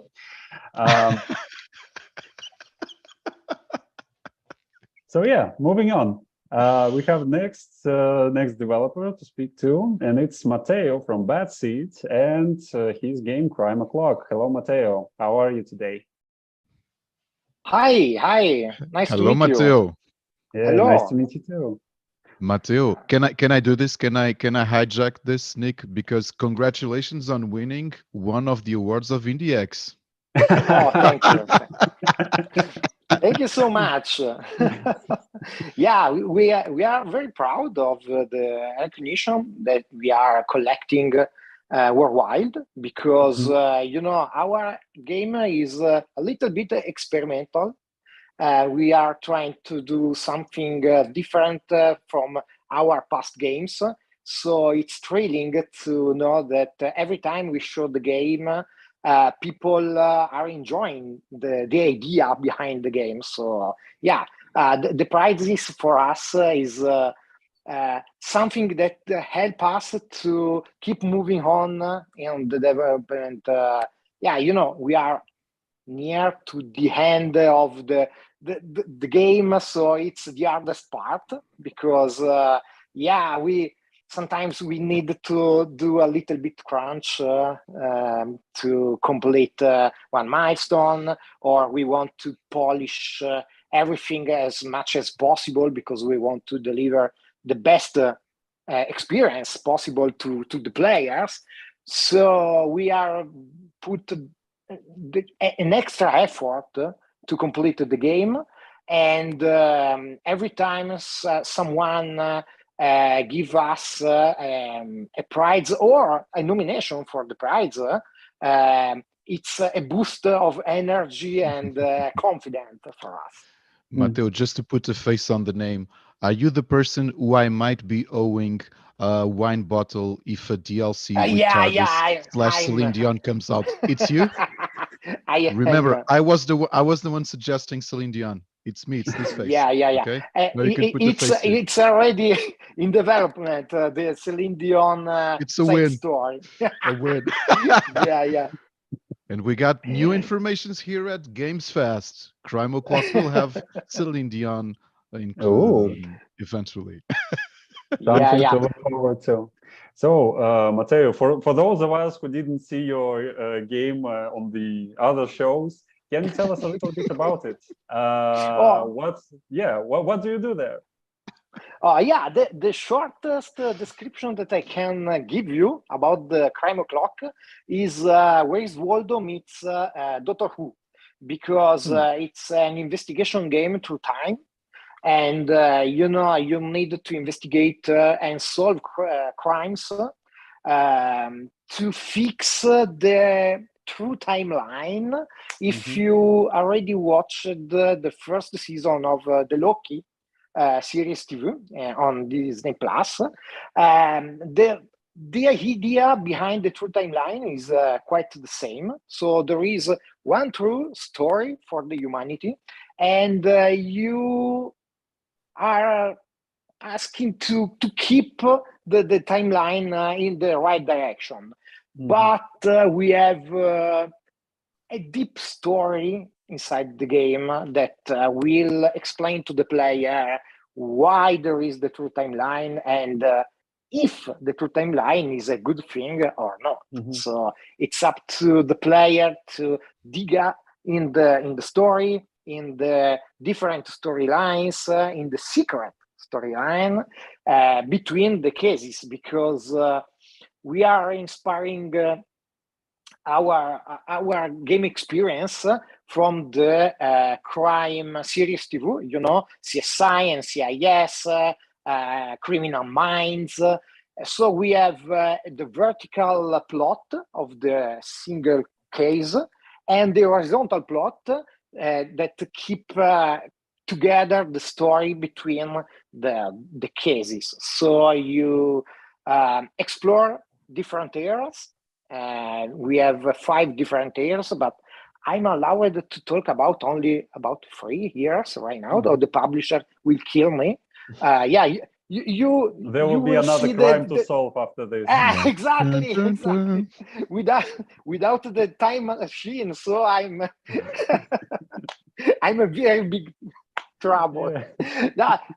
So we already presented the steampunk era, the Atlantis city, and the Stargate generation. We don't use in the game Stargate, but it's the way to explain very quickly what's the idea of this era, the ancient Egypt, but with high technology stuff. And there are other 2 years. Every year is represented by a huge map with a lot of details, a lot of small characters that are doing stuff. Because the core mechanic is where is Waldo, but the map is not static, because we are moving through time, and so you can start the case after maybe the theft, and you move back in time to discover where was the stuff that the thief stolen, and you will move back and forth in time, and the map will change accordingly. Every character will do different stuff, because every character has their own story. So maybe you will discover, I don't know, there is a famous makers, the inventors during the steampunk era, that is trying to create a huge mechanic robot, and you can follow this side story to understand what's going on. maybe following him, you will discover some clues that can help you during your investigation, or not. Maybe it's just his story. So it's a mix of some experience. It's a narrative story game, because there is a very deep story. It's an hidden object game, but with the hardest part, because the map is changing, so you can't be sure where everything is, because every time you enter in a new case, the map is changed, because you change the past, and so the future is changed. Yeah, the butterfly effect is something that we are using inside our game. You fix one case, and maybe you generate the situation to allow a new cases, a new crimes. Yeah. That's really complicated, but in a good way, you know. So it's like and ambitious. Yeah, really ambitious thing, and this mix of different mediums and different genres, different plots and settings. It sounds really exciting, actually. I'll tell you right away. I wishlisted your game right after I saw the trailer and read more about it, because it looks like really fun. It looks like fun and very intriguing. All those things about the deep narrative behind it, and crime solving and time travel, all of those things on themselves are cool. But when you combine them, well, I'm really intrigued to figure out how will you manage it, because it's a really huge, ambitious task with a huge payoff. If you do it, great. And I think that you have it in you to do it great. Yeah, it's ambitious, and it's a challenge for us, because we are a very small team. Here in Bedseed, we are 5 devs, plus 1 or 2 freelancers that help us in external, like the sound designer. But the core team is 5 people, and we are working on Crime Clock since the last year. So we are working very hard. I remember Jacopo saying, and you confirmed that even for general geeks, the amount of Easter eggs that you are details you are spreading among each cases it's also a game in itself, isn't it? Yeah, exactly. Because we are nerds at the core, so we are really like the nerd pop culture, and we are trying to put everything that we are in love. So maybe Star Wars, Breaking Bad, Hellboy, League of Legends, Bloodborne. I'm a huge fan of Bloodborne, and in the steampunk era is perfect for the aesthetic of Bloodborne. So you will find the hunter inside the city, and you also will find Van Helsing. We are trying to put all this stuff, but also we don't want to transform our game in some gimmick game. We have a story to tell. We are working very hard to deliver the story through the gameplay, and the Easter eggs is something that we want to give to the player to generate the fun part during the mystery. You are trying to solve the crime, and maybe you will find some character that you like also, because you are fan of the show or the game or the book. And in this moment you will think, okay, it's nice. Maybe I follow just a little bit my favorite character, Kratos from God of War, something like that, around the map, and then I want to come back to the mystery and solve the crime. Yeah, it sounds really fun.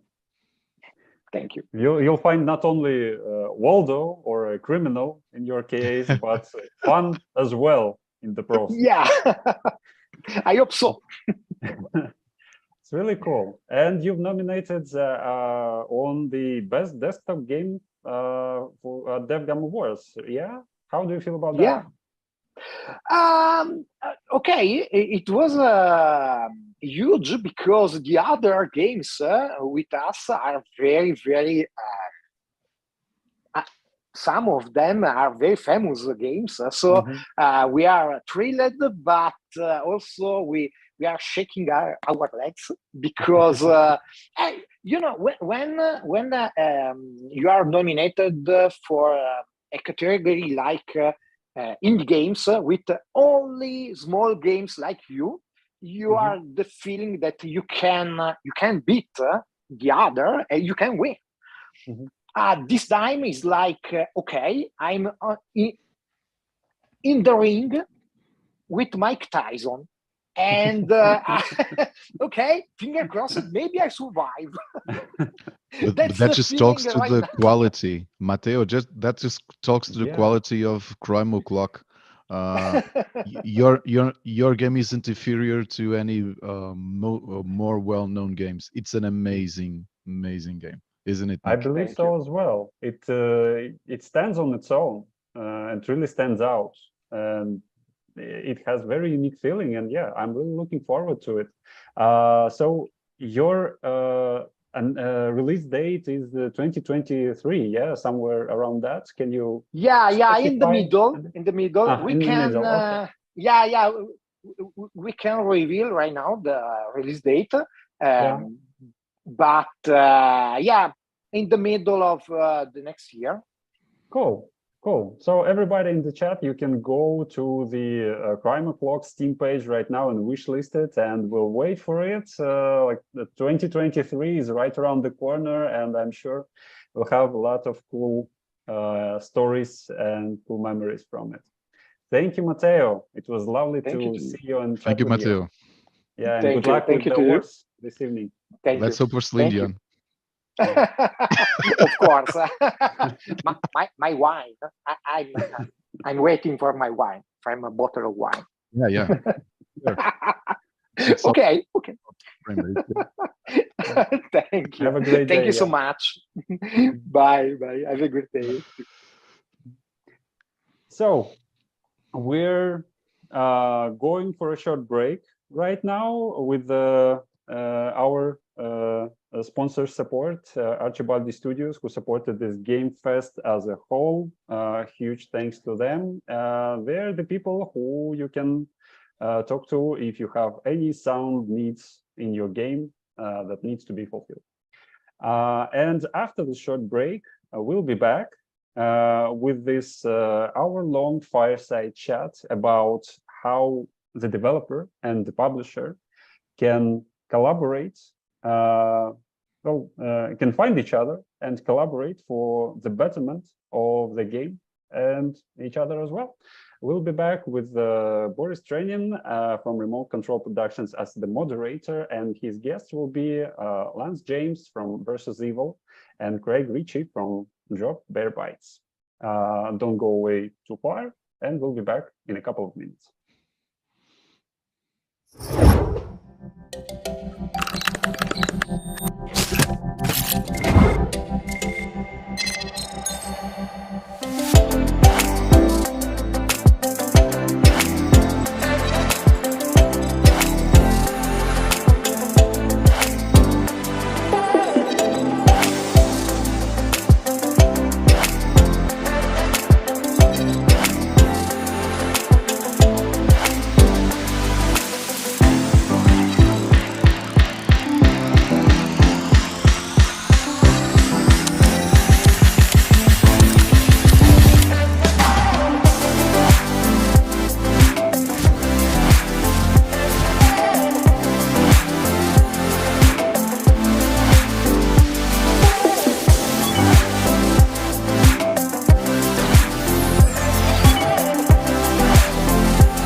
Hey everyone, hello and welcome to the last fireside chat of this Game Fest. Here with me today is Lance James and Craig Ritchie. They are working and representing companies Versus Evil and Drop Beer Bytes. Me again with you, Boris from Remote Control Productions. We are a family of game development studios working from Europe and mostly developing games, hundreds of them actually, throughout the history of the company. I would like to start with Lance. So the question is, how do you start in the industry? What's your story? And how do you come to be the main face of the Versus Evil? So mine's people. Back in 1997, I actually played a game professionally called Age of Empires 2, and met lots of good friends and what have you. And I actually got out of the industry, out of esports altogether, and did a whole different life, a whole different career, a whole different things for almost a decade. Then I stopped that and tried to decide what I wanted to do. And some of those friends I still had reached out and got me a job back in the industry as a community manager. And that was about actually that was a long time ago now. That was 2011, I guess, 2010 when that happened. And I joined Versus Evil in 2013. So that's pretty much how it all happened. It was just knowing the right people and having the kind of mindset. And, obviously I enjoy video games. Still a big part of that is my life. And it's what I do, enjoy them, enjoy working with them. But that's kind of how I got in. Just had to have luckily new friends in the right places who got me in my foot in the door and kind of helped me get started again after I was out of the whole video game aspect and world for a long time. Do you know, it's the pretty catchy name, Versus Evil. How did it came to be? Why the company is named that way? So that was actually kind of Steve Escalante. He's our general manager. That's all his doing. And it came down to the fact that he was actually working for Bethesda at the time, and he was looking at, they get pitched a ton of games, and they were looking at things, and they were seeing stuff happening in the industry at the time. And, this was 15, 16, 17 years ago, and the industry was a very different place. And publishers had a very negative, bad kind of connotation. People saw publishers and thought bad things. So he thought it didn't have to be a bad relationship. It could be more of a partnership, and it could be much more of an open back and forth kind of relationship. And that was the whole idea of the Versus Evil, versus that evil mentality of a publisher. Like, it doesn't have to be that way. We could all be friends and do well together and work together and be partners. So that's kind of how the whole Versus Evil namesake came about. And it's still true how we operate today. We're very open, very blunt, and very, we try to think of ourselves more as partners with all of our developers.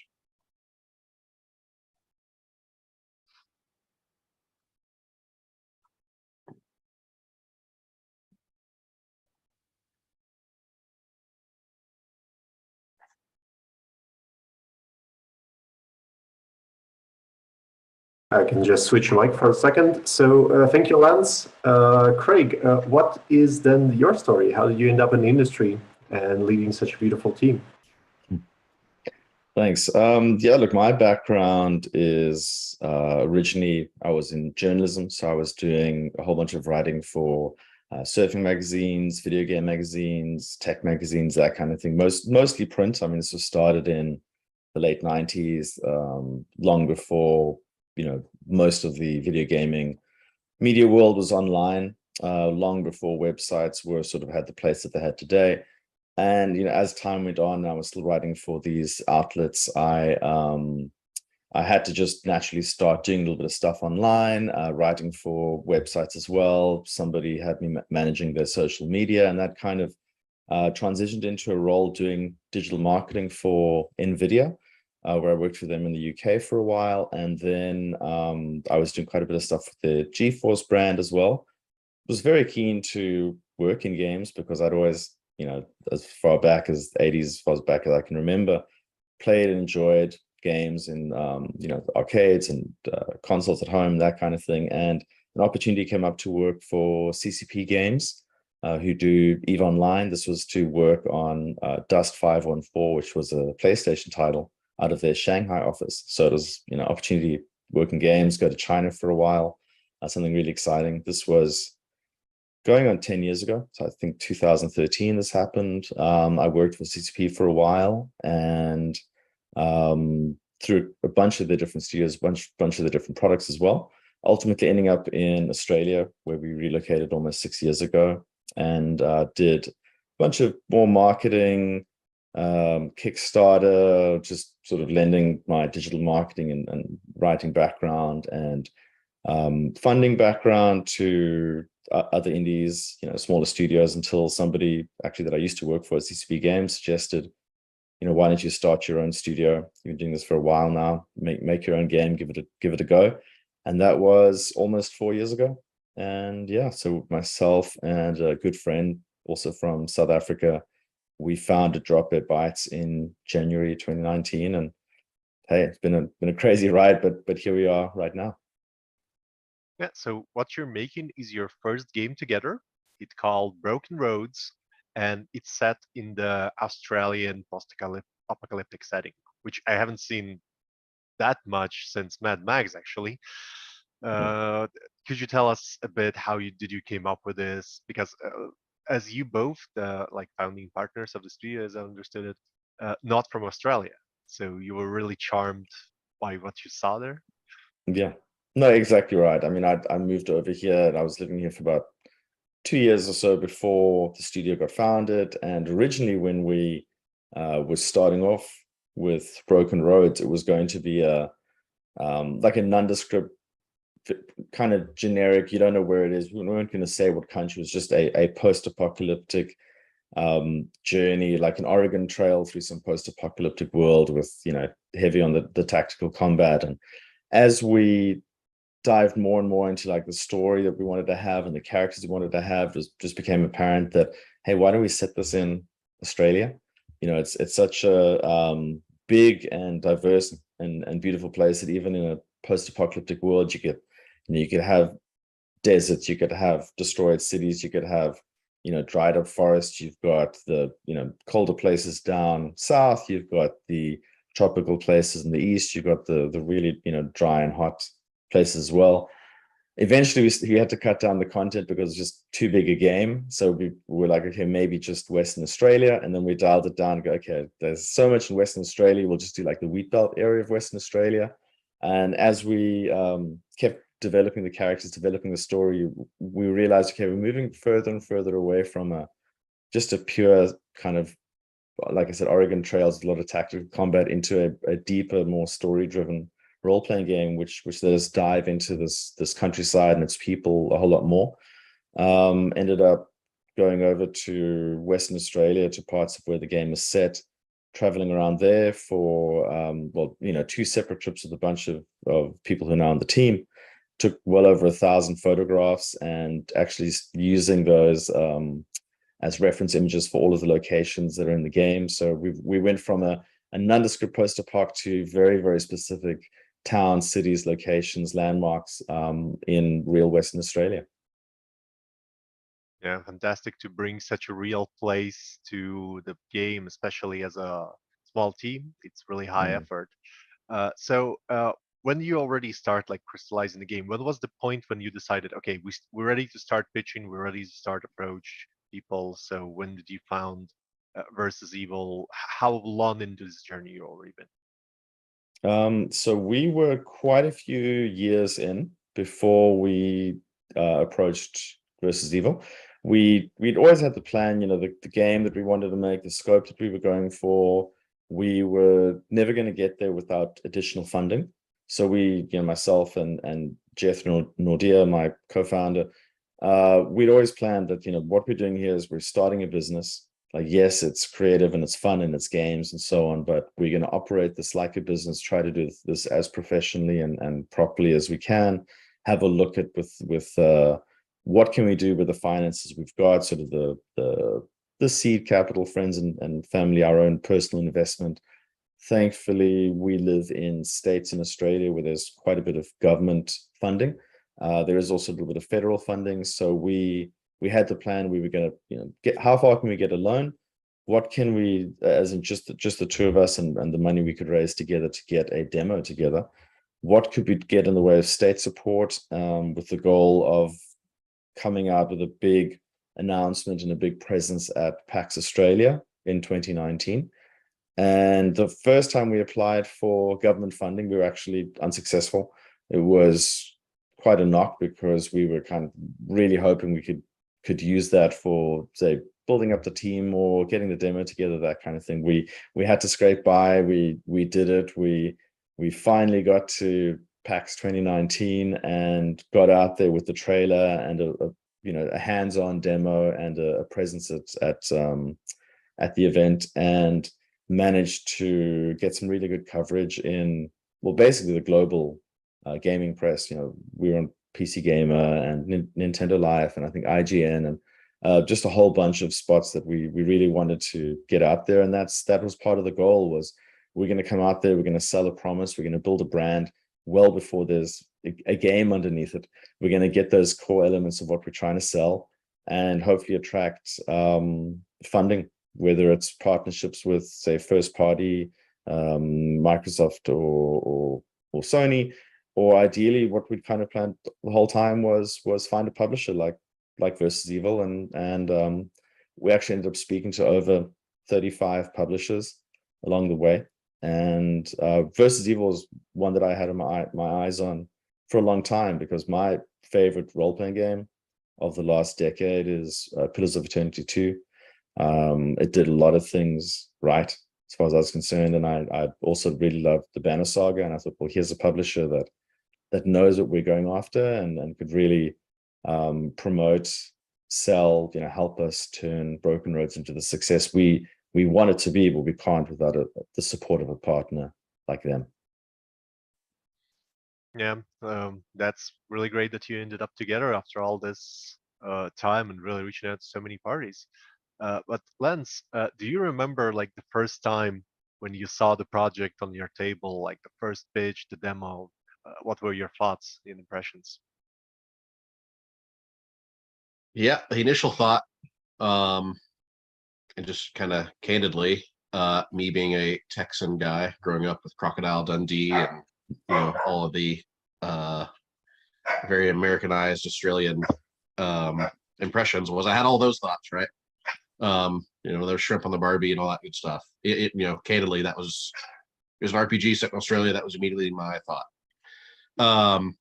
which isn't a bad thing. It's just, I think that's kind of most people's, maybe my generation's impression of Australia.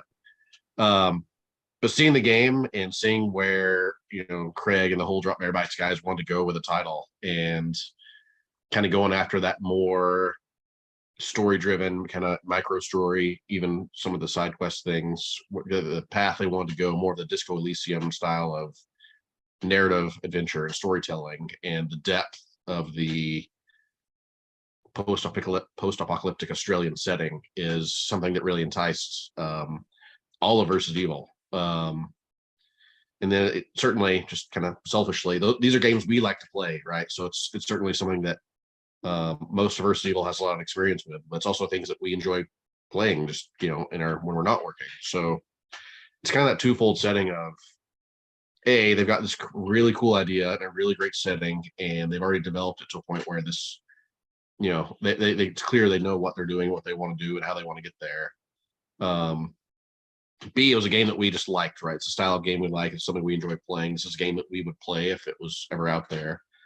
I think the final bit was just us meeting with Craig and Jethro and the rest of the team, and just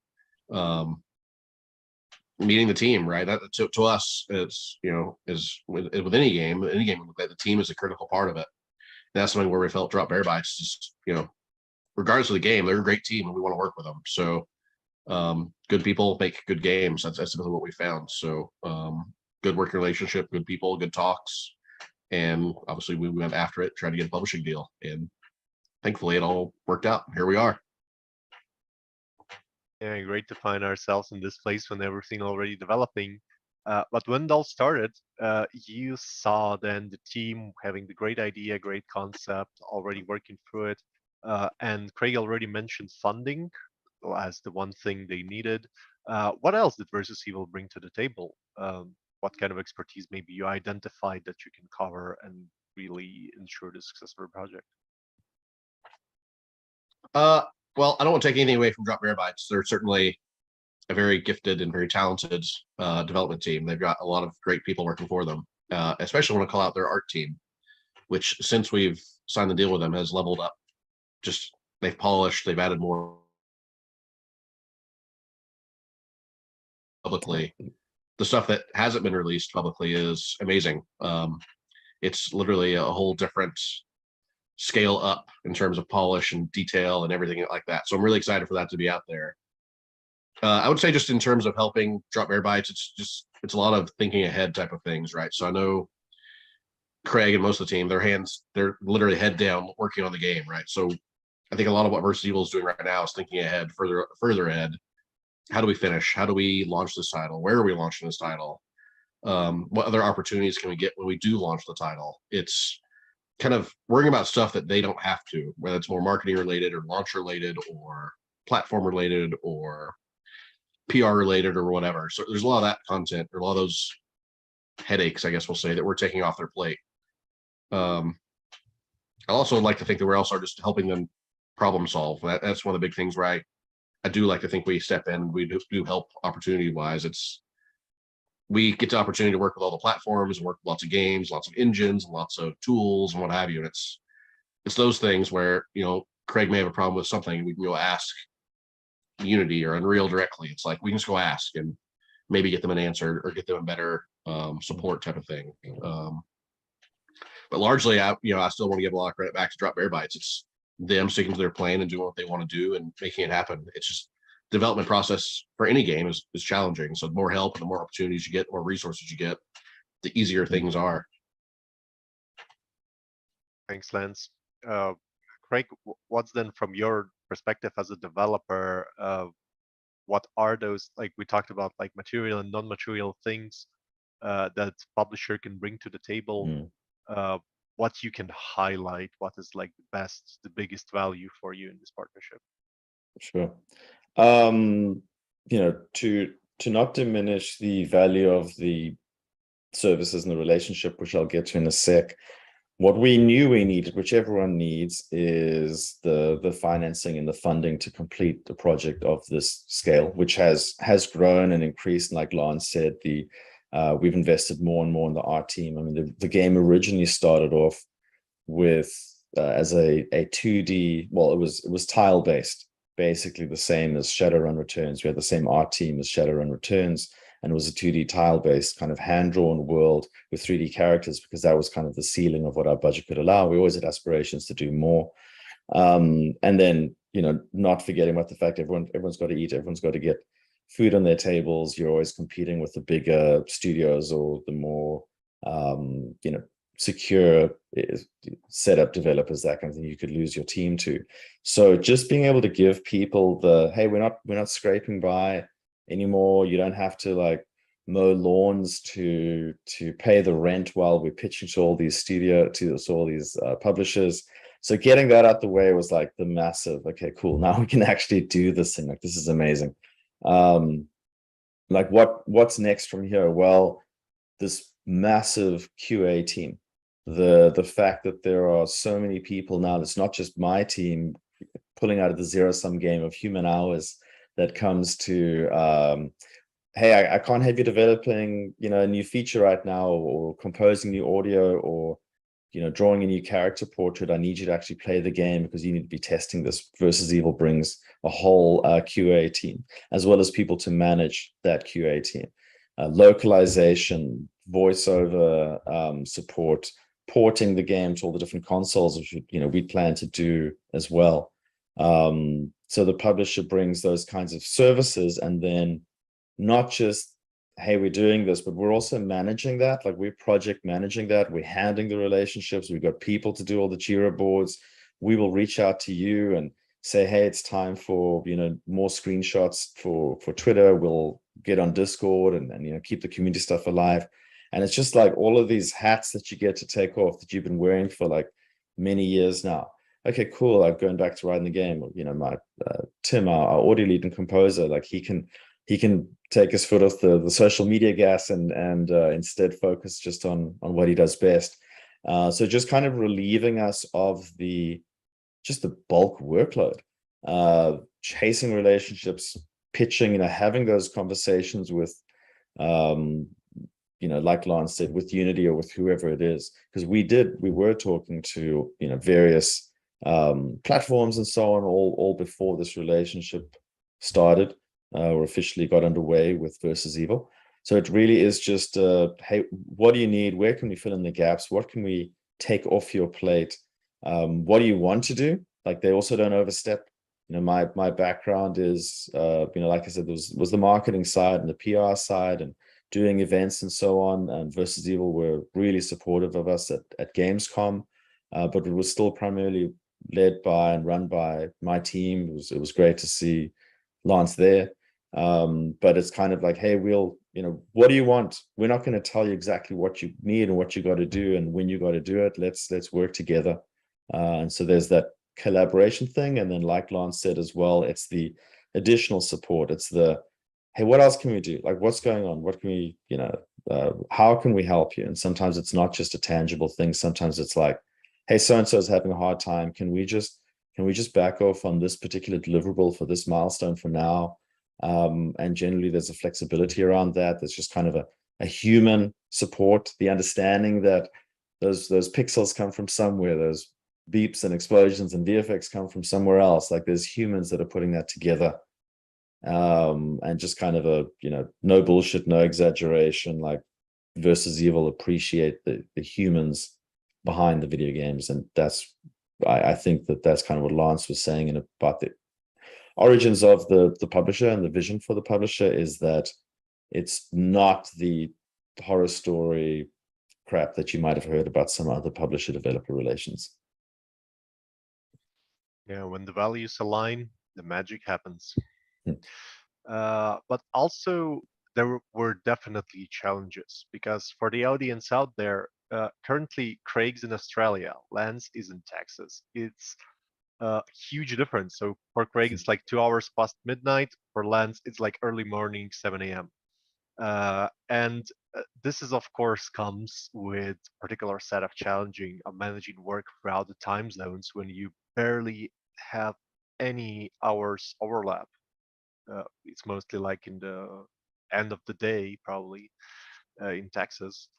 So how do you manage that? How do you manage remote work? Is it asynchronous? And what kind of systems or maybe even particular tools you use to track those?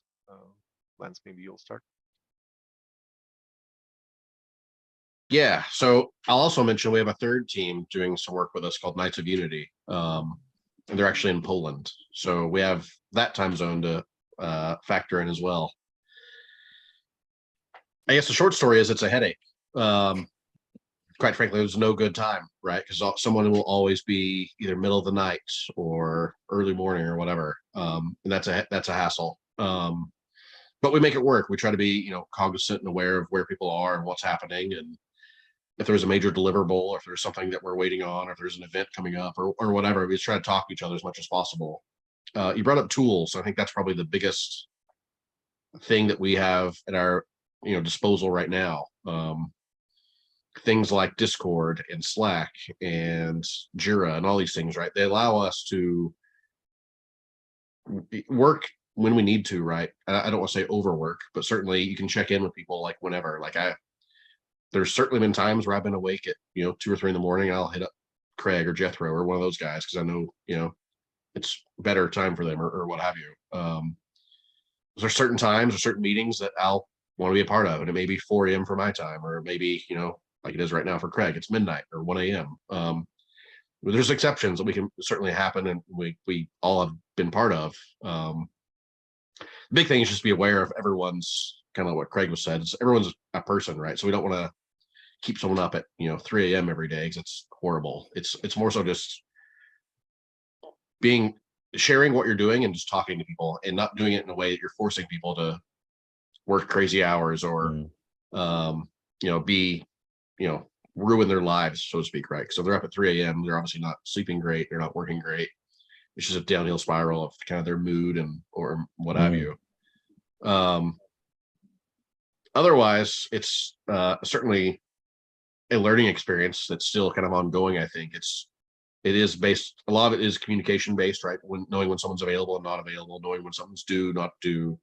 But also there's also other things that are fantastic, and some of it is language based or personality based, right? Some people, some cultures are a bit more harsh in how they talk to others, or certainly I know Craig and Jethro both have said words that I have no idea what the hell they meant. That's happened several times.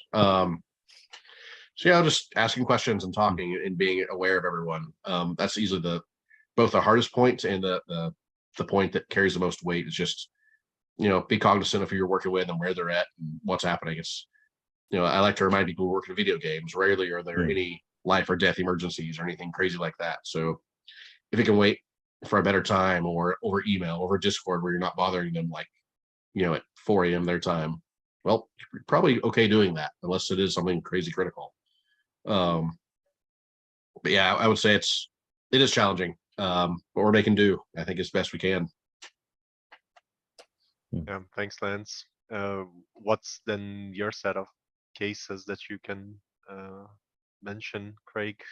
How did you tackle? Maybe there's like some difference for you as a developer, how you approach this.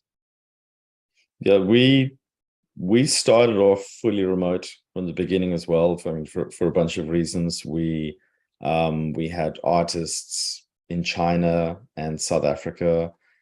We had people not just in Australia, but in multiple parts of Australia.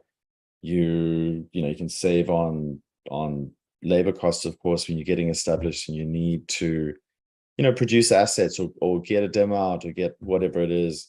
You can't just go, okay, cool, we've got like this huge lump of cash, we're gonna get a physical studio, we're gonna pay rent, we're gonna do all these things. We're rather having a hard look at our finances and going, well, if we don't have a studio, if we're not paying rent, like that's another artist.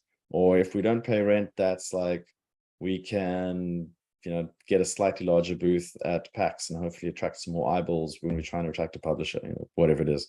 So we've been fully remote from the beginning. Jethro is now based in Australia. He was on the West Coast of USA, so he's in Santa Cruz for the first 2 years maybe of the studio's life. We had people in different parts of Australia, and then we also had, now it's grown to the fact that we've got about 16 people. So we've got people in Spain, South Africa, the UK, 3 different time zones within Australia. We've got 2 different people that happen to be in the same time zone in East Coast USA as well. And then our publisher, they also seem to be fully remote and across 3 different time zones as well. So we just kind of got used to it. It was with the tools that Lance said. We started off with Discord before we moved on to Slack. We just found it a little bit better suited to our needs, but we still communicate with Versus Evil over Discord. We still run our own community on Discord. Yes, we use Jira, Confluence, email. We were so used to all of these things before the pandemic hit that we were lucky from one perspective that we didn't go remote or have to get used to asynchronous remote working. We're kind of like set up in that way already. So yeah, that's really been the main thing is having the tools and then working with people who are conscious of the different time zones. And then as soon as you're able, because for a long time when you're coordinating, you don't have other people to do this for you.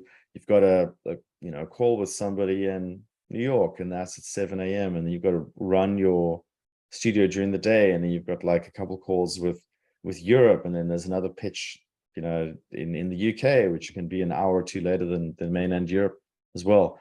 Then the next thing you know, you've done like a 10, 12, 13-hour day as standard. As soon as you're able to step out of that, and we've got a really good producer now based in the UK, we trying to set up a thing where nobody has to work odd hours more than twice a week.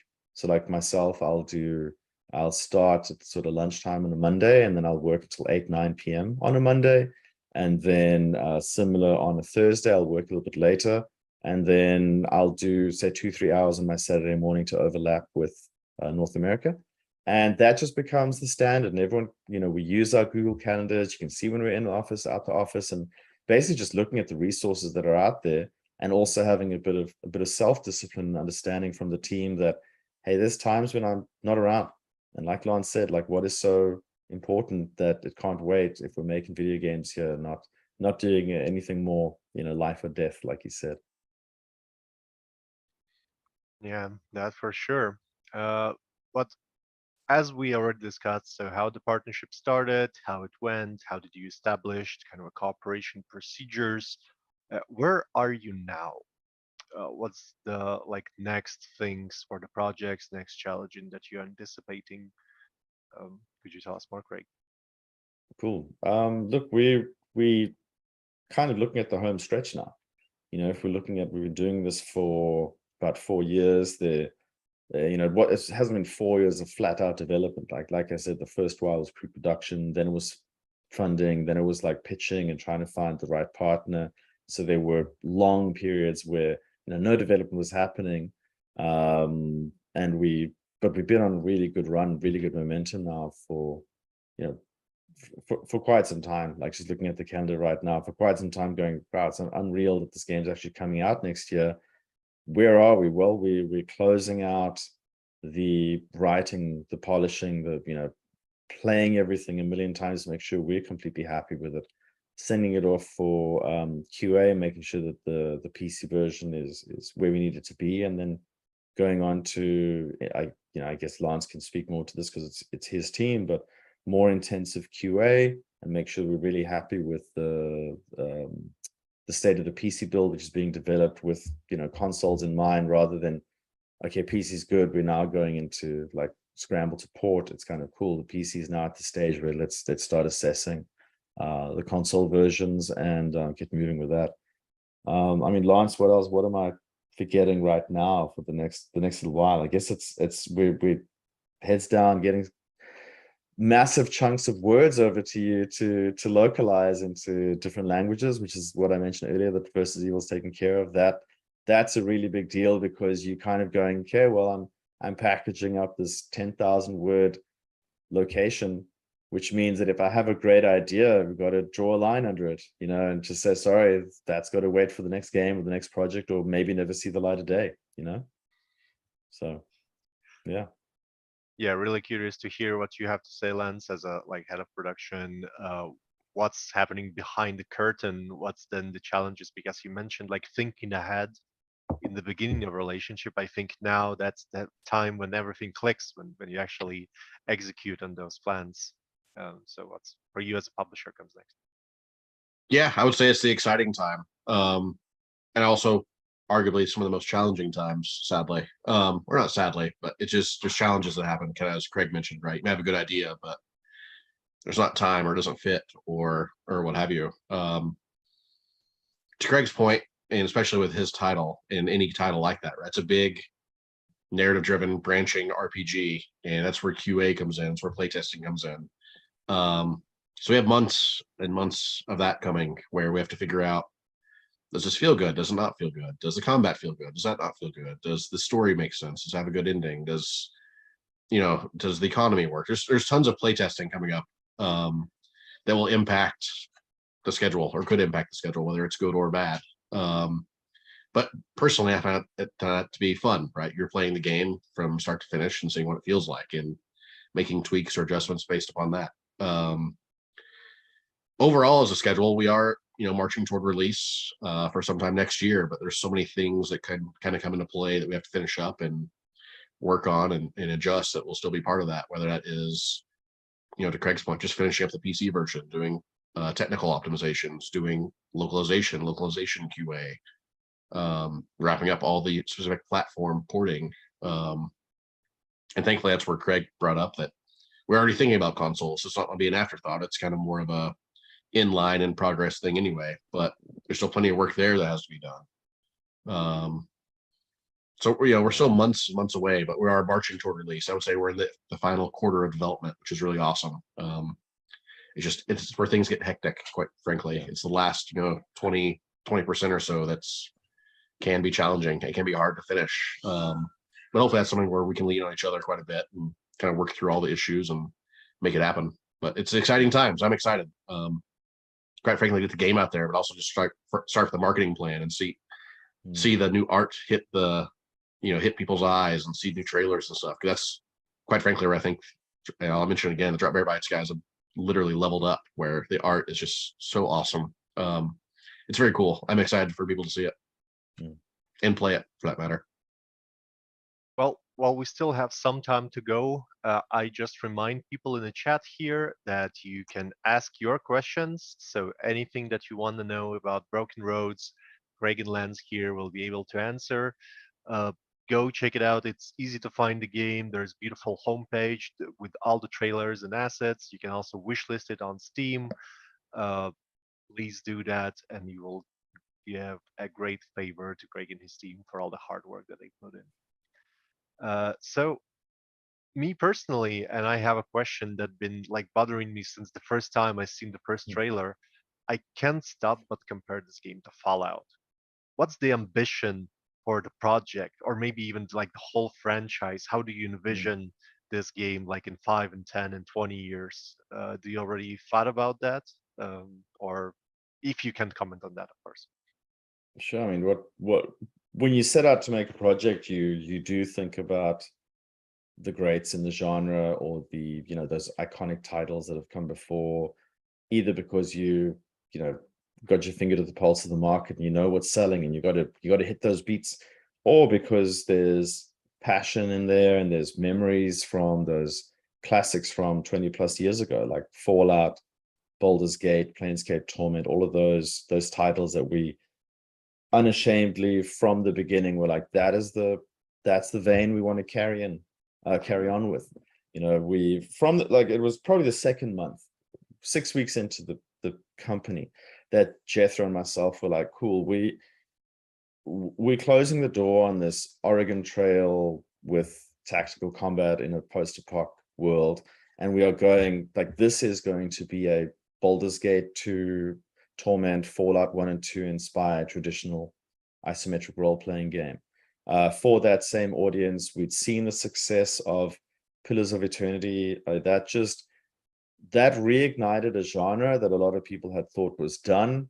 It was obviously just like sleeping for a while for this massive resurgence. And then I know we were about a year into development when Disco Elysium came out and just absolutely showed it's not done at all. Like, there's still so much you can do with this genre, new ideas. The teams are so passionate and so strong. I mean, we've managed to attract writers who worked on the original Planescape Torment, Fallout 2, Torment Tides of Numenera. Our creative lead and our narrative director both worked on Torment Tides of Numenera. We've managed to kind of build on this vision, sell the idea, both to the public who are wishlisting the game, to the team who are building it, to the publisher who wants to sign it and sell it. What is this lineage? Well, you can trace it right back to the games you said. Fallout, you can trace it back even further to the Ultima games, if you've played those from Origin. And all we can hope is we're doing something really exciting and new and memorable with the moral compass, the fact that it's a very intentionally realistic post-apoc RPG.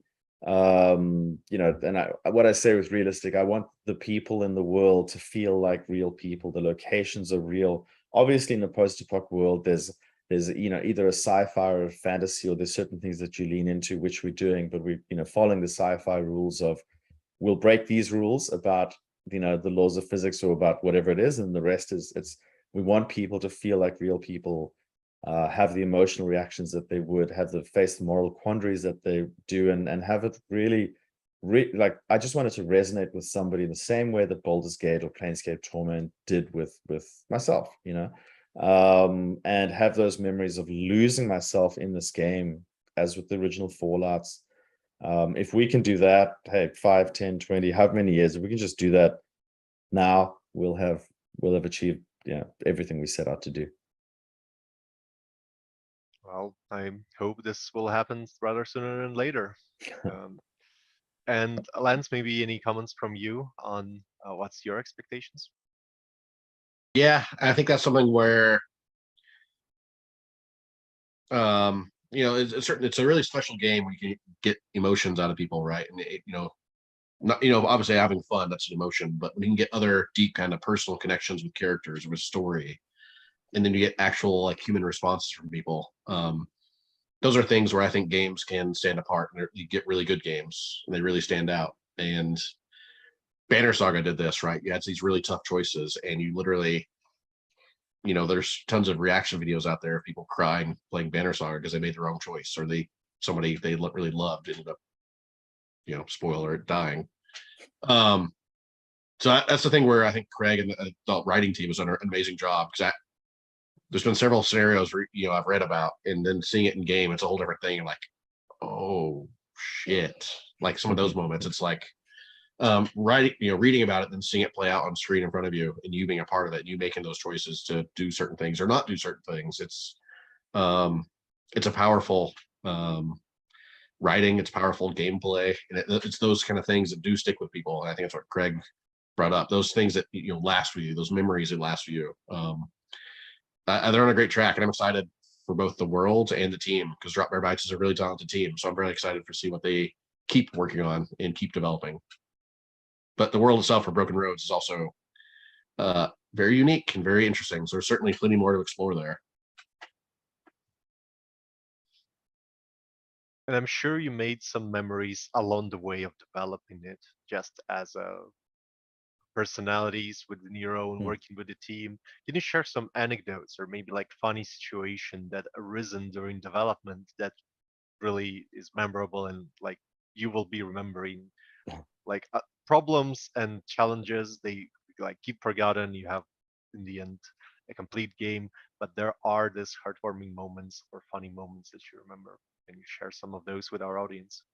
Gee, I mean, the thing that comes first to mind is that almost all of us, except a couple that were lucky enough to see each other, say, PAX in 2019 or a few times around Australia, which really hasn't been that much. Most of us have been working apart, going on for 4 years now. Gamescom, which was just 3 months ago, two months ago. That was the first time where most of the team had actually met in person. So we had, I think, 4 people or 5 people that came over from the art team, you know, 3 from South Africa, 1 from Spain.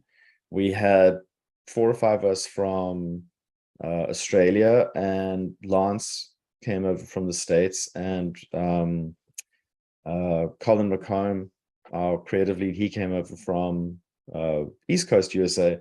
And that was just like, you know, here's these people in the flesh going out, like, let's go have a beer for the first time. Like, let's have dinner let's, you know, see what your dynamic is like in person. It's, you know, you see each other on the screen, and you the other side of a Jira ticket, or you closing out a sprint, you know, all this kind of stuff you get used to.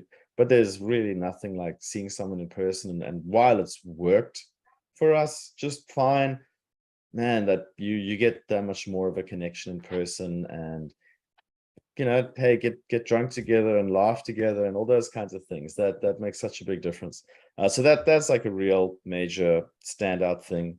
And then also just seeing how, like I said, when we got turned down for state funding the first time, that was going to be a really nice gap to let us breathe for a while we were talking to publishers and so on. It knocked us, but not, you know, not off our feet, but it knocked us for a few months.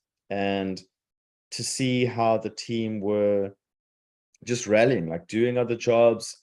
Okay, tell you what, I'll work for, you know, basically minimum wage and an IOU, and if we sign a publisher, you know, give us the money back. And I mentioned Tim, our audio guy, was quite literally mowing lawns to pay the rent, and just how people were like, cool, I think we're onto something here. And yes, it's tough, and, you know, we're not knocked down, we're not out by any means. Seeing the dedication there was incredible.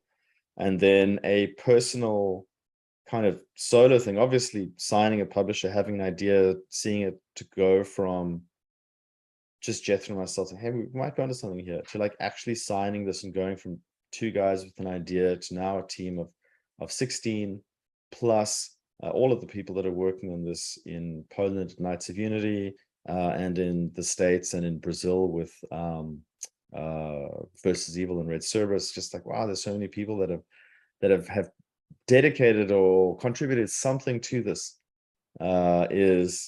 Sometimes it's a little crazy to think like, wow, just less than 4 years ago, this was an idea chatted about in a pub, quite literally over a beer for the first time, through to, oh man, we're in deep now. we better deliver. Like, there's a lot of people who've contributed to this. So yeah, seeing it come together has been, on a personal, side, that's just been the most amazing. I don't even say heartwarming, the most like unreal thing to see it come together. Yeah, just pursuing this dream for that long and finally seeing coming together. I can't even imagine how good it feels.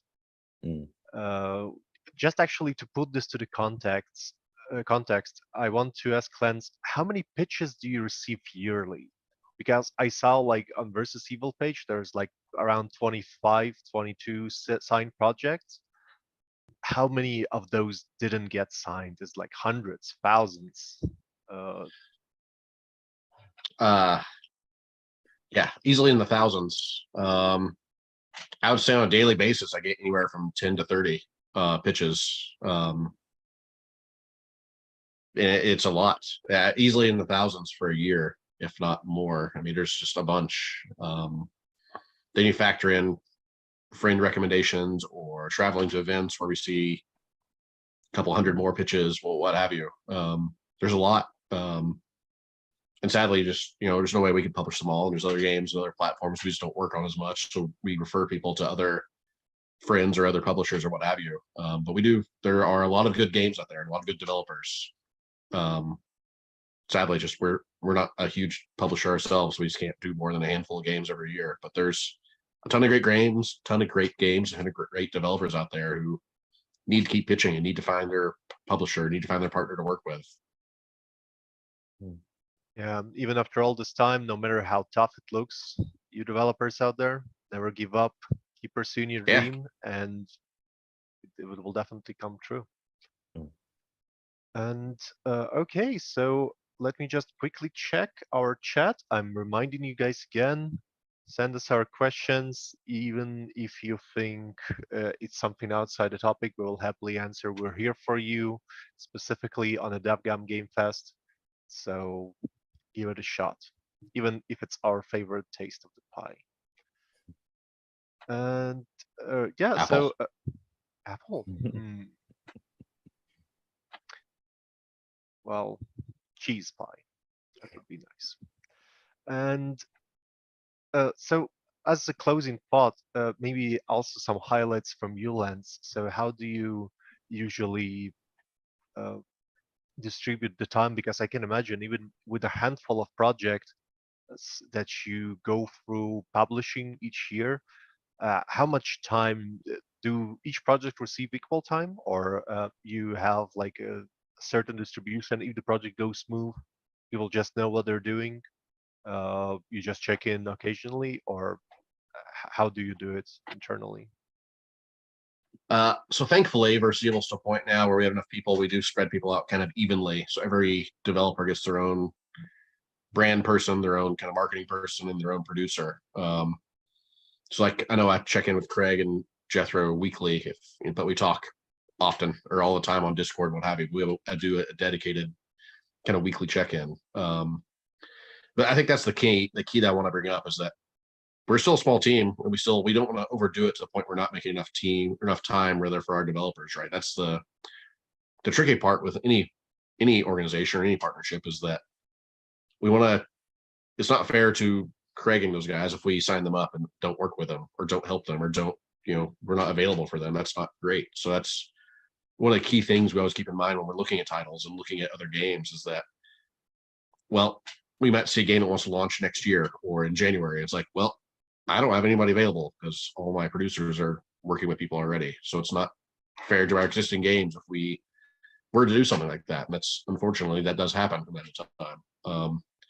So it's just being respectful of both internally of our people's times, but also externally of our developers and how they have access to us. So we don't ever want to get to a point where we're signing so many games we can't actually help and have the right amount of people and time available. So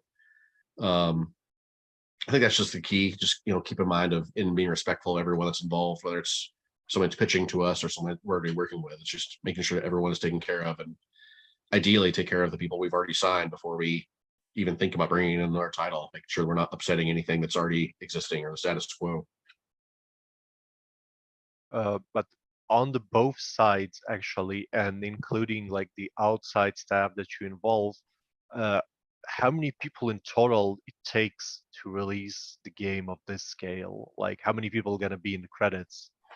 Maybe you, Craig, already have like imagining this amounts. I mean, look, without knowing everyone who's going to contribute on the localization side and the QA side, which is it's gonna be a lot. It as I said, may well end up being more than I guess from our end. If you think of all of the, sometimes we've had to have a contractor come and do one small thing for a very short time because we needed some help, or we need to get an Aboriginal writer or an elder to help us with some of the Indigenous content in Western Australia, or we need to get like, hey, we're just running shy, we need a writer to do some sort of tonal edits before we ship everything for localization. Just on our side, it's going to be 30 to 40 people. And then when you start to add everyone versus Evil who's contributed, everyone at Knights of Unity, and everyone who I don't think I even know who they are, that met the localization team. Lance can tell me if that's 20, 30, 50, 100 more people that's going to come, and the credits are going to, we have to loop the audio a bunch of times to get for the soundtrack to roll through all those credits. I don't know. It's going to be a lot. Yeah, more eyes, the better, especially for loc and QA and localization QA. So it's going to be, if not another 100, maybe 150 more people, give or take. It's going to be a lot. Yeah, this final stretch. Please don't. Core team of 16 of us, 17, with supported by well over 100 more for the things that we don't think about when you're necessarily playing the game. A lot of people had touched this at somewhere along the way. Well, I guess that's the beauty of actually game development, when so many people able to collaborate throughout the world to deliver to you experiences that never even existed before the point that people just decided, hey, we're doing this. So with that, we're probably up for the closing thoughts. Thank you again, Lance and Craig. Anything you want to tell to the audience out there watching us real time or in the future in the recording? What would be? Well, yeah, thanks for tuning in. I mean, you've already said wish listing us on Steam is the most useful thing we can do. That somebody can do. Really happy for the support and really proud of the interest that the game has gotten, and being part of discussions like this and seeing people discover the game for the first time and so on. It's been awesome. So yeah, thanks for the chat. Really cool to be able to talk more about Broken Roads. Yep, certainly. Big thanks. Awesome to chat, and always happy to talk and chat and involve our developers whenever we can. Please do check out Broken Roads. Look it up on Steam, Google, what have you. It's all over the place. It's got lots of cool stuff. Should be coming very soon. New trailers, new screenshots, all that good stuff. Yeah, as usual, one of the best ways to track the progress of the project: find the companies on Twitter, find the game on Twitter, subscribe to email newsletter to not miss anything, and join us on Discord. Oh yeah, when you can actually talk directly with the developer. We are racing towards the end of the DevGAMM Game Fest. Just 2 hours left until the Game Awards ceremony, and with this, I thank you again for coming to this fireside chat, and see you in the future. Thank you.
And we're back from mine and Ricardo short break, but you guys didn't have any because you saw this lovely fireside chat that's been going on there.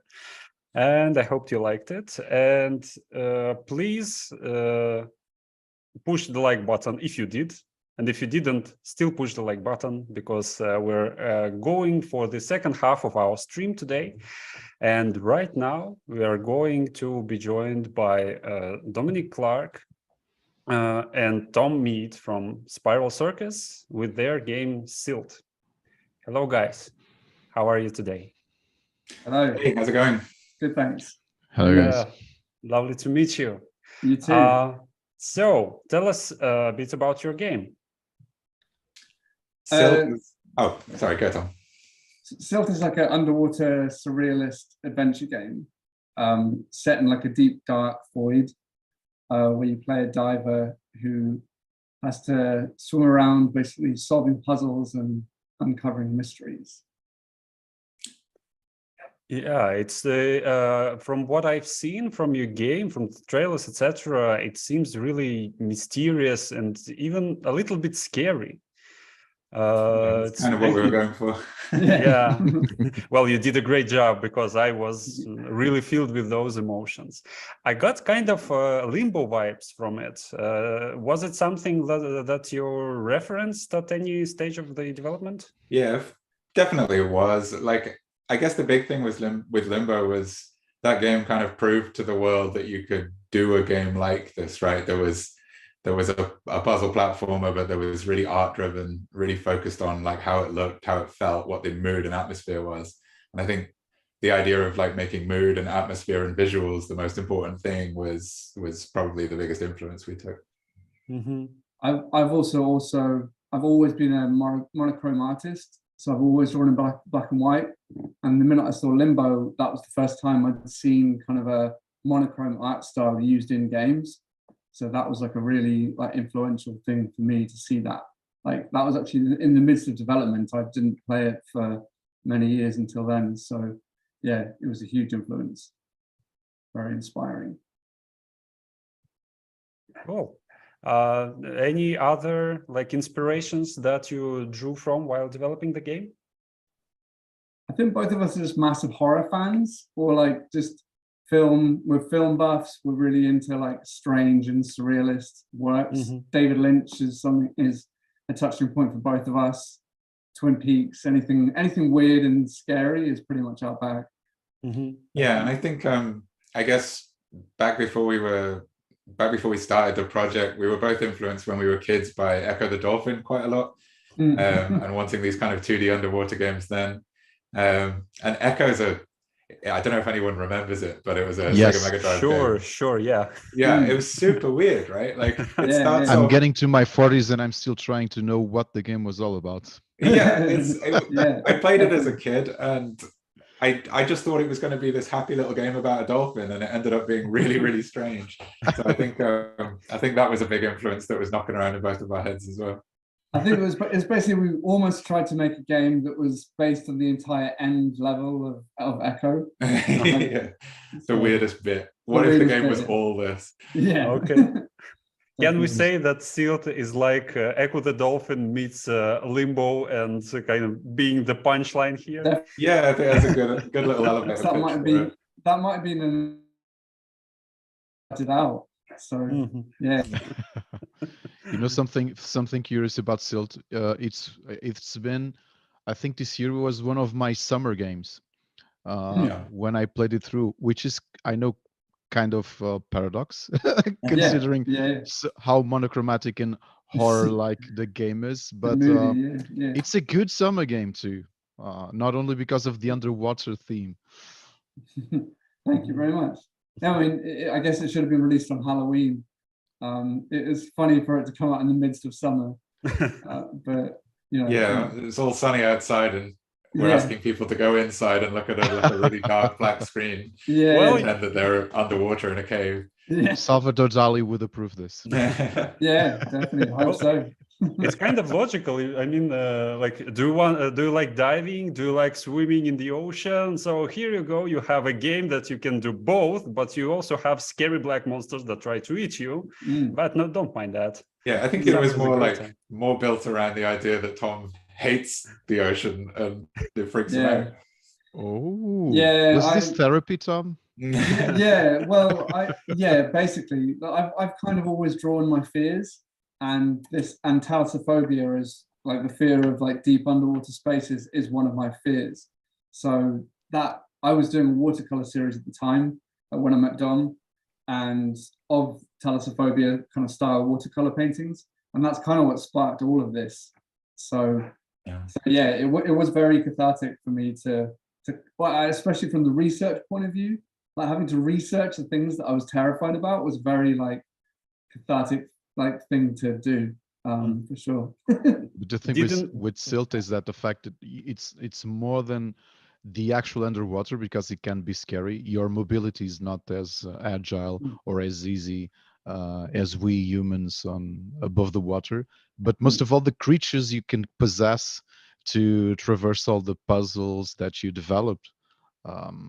Are you also afraid of this underwater creature? Because there's lots we don't know about in the deep ocean. Oh yeah, it's like it's an endless source of you don't really have to make a lot of stuff up. You can just look at books about what exists down there, and it's already as weird as you could possibly imagine. Yeah, that's the ultimate. Like, I think that's what really makes the deep ocean, or just any deep body of water, like scary in the first place. Is you look down, you can't see the bottom, and there could just be anything under there.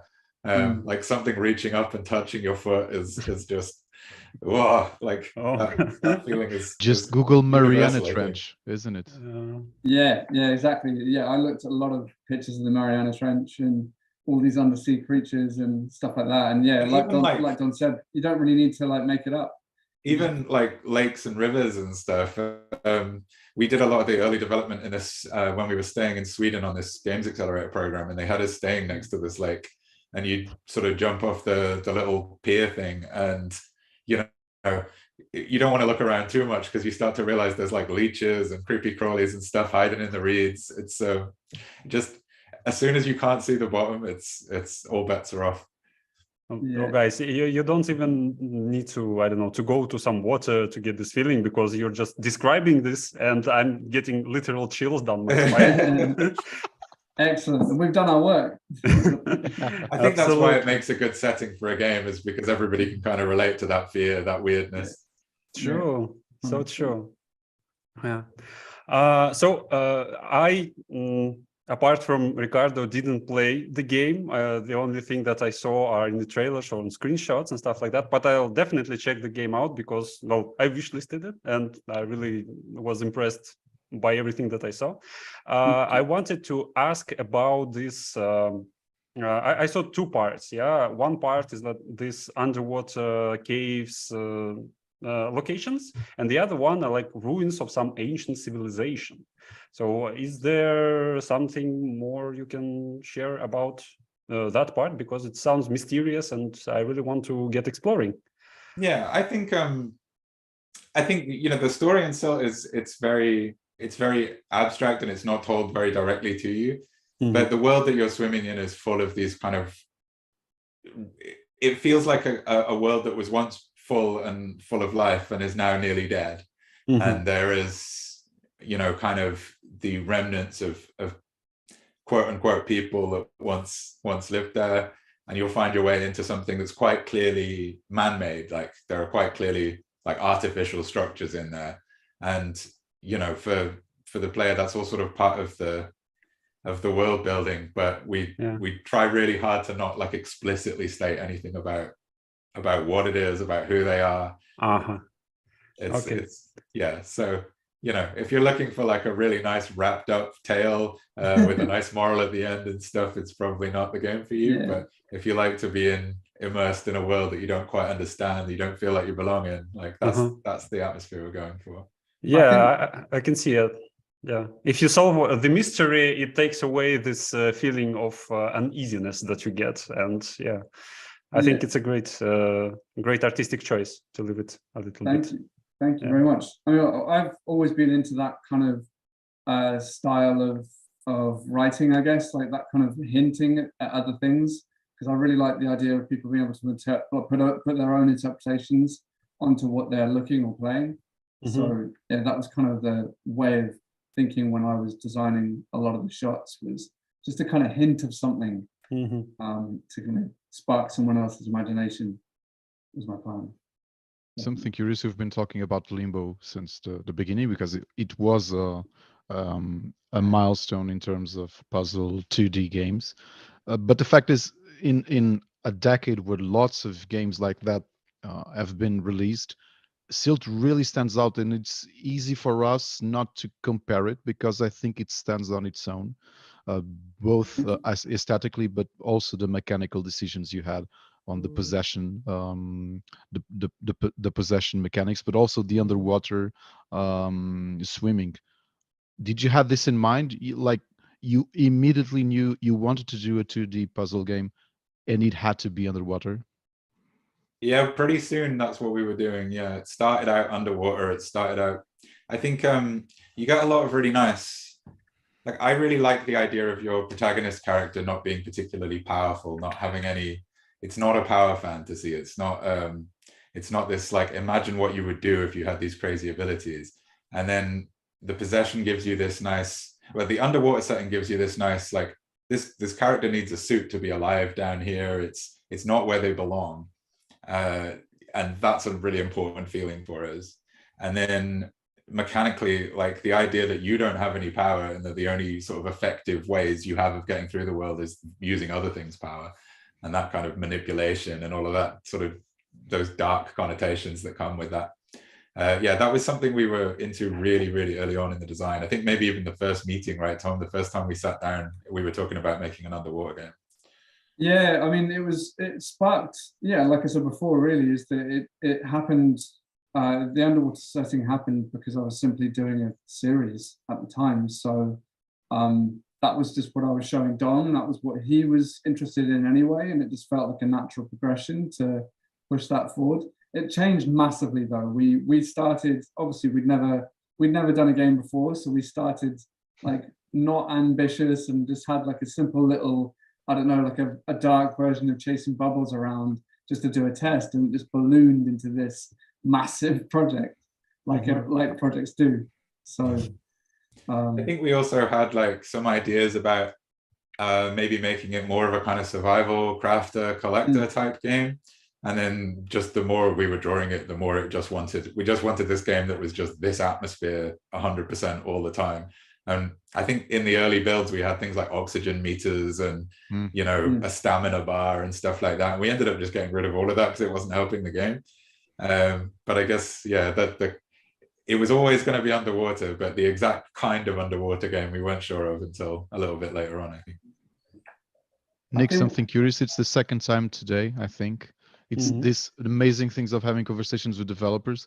It's the first game, and it's this amazing game. Yeah. It's mind-blowing, guys. Yeah, really. it is. Wow, thank you so much. Like, we're just happy we got it out, to be honest. We really didn't we didn't know if we knew what we were doing. We didn't know if we should be allowed to make a game. And I'm just really happy underwater that creatures would just come out of the water and eat you before you finish the game. Yeah, I just thought we'd just eventually just get laughed out of the place and like, what are you doing asking for money? You've never made anything before. But somebody took our publishers Fireshine took a chance on us, and I'm really grateful for that. Awesome.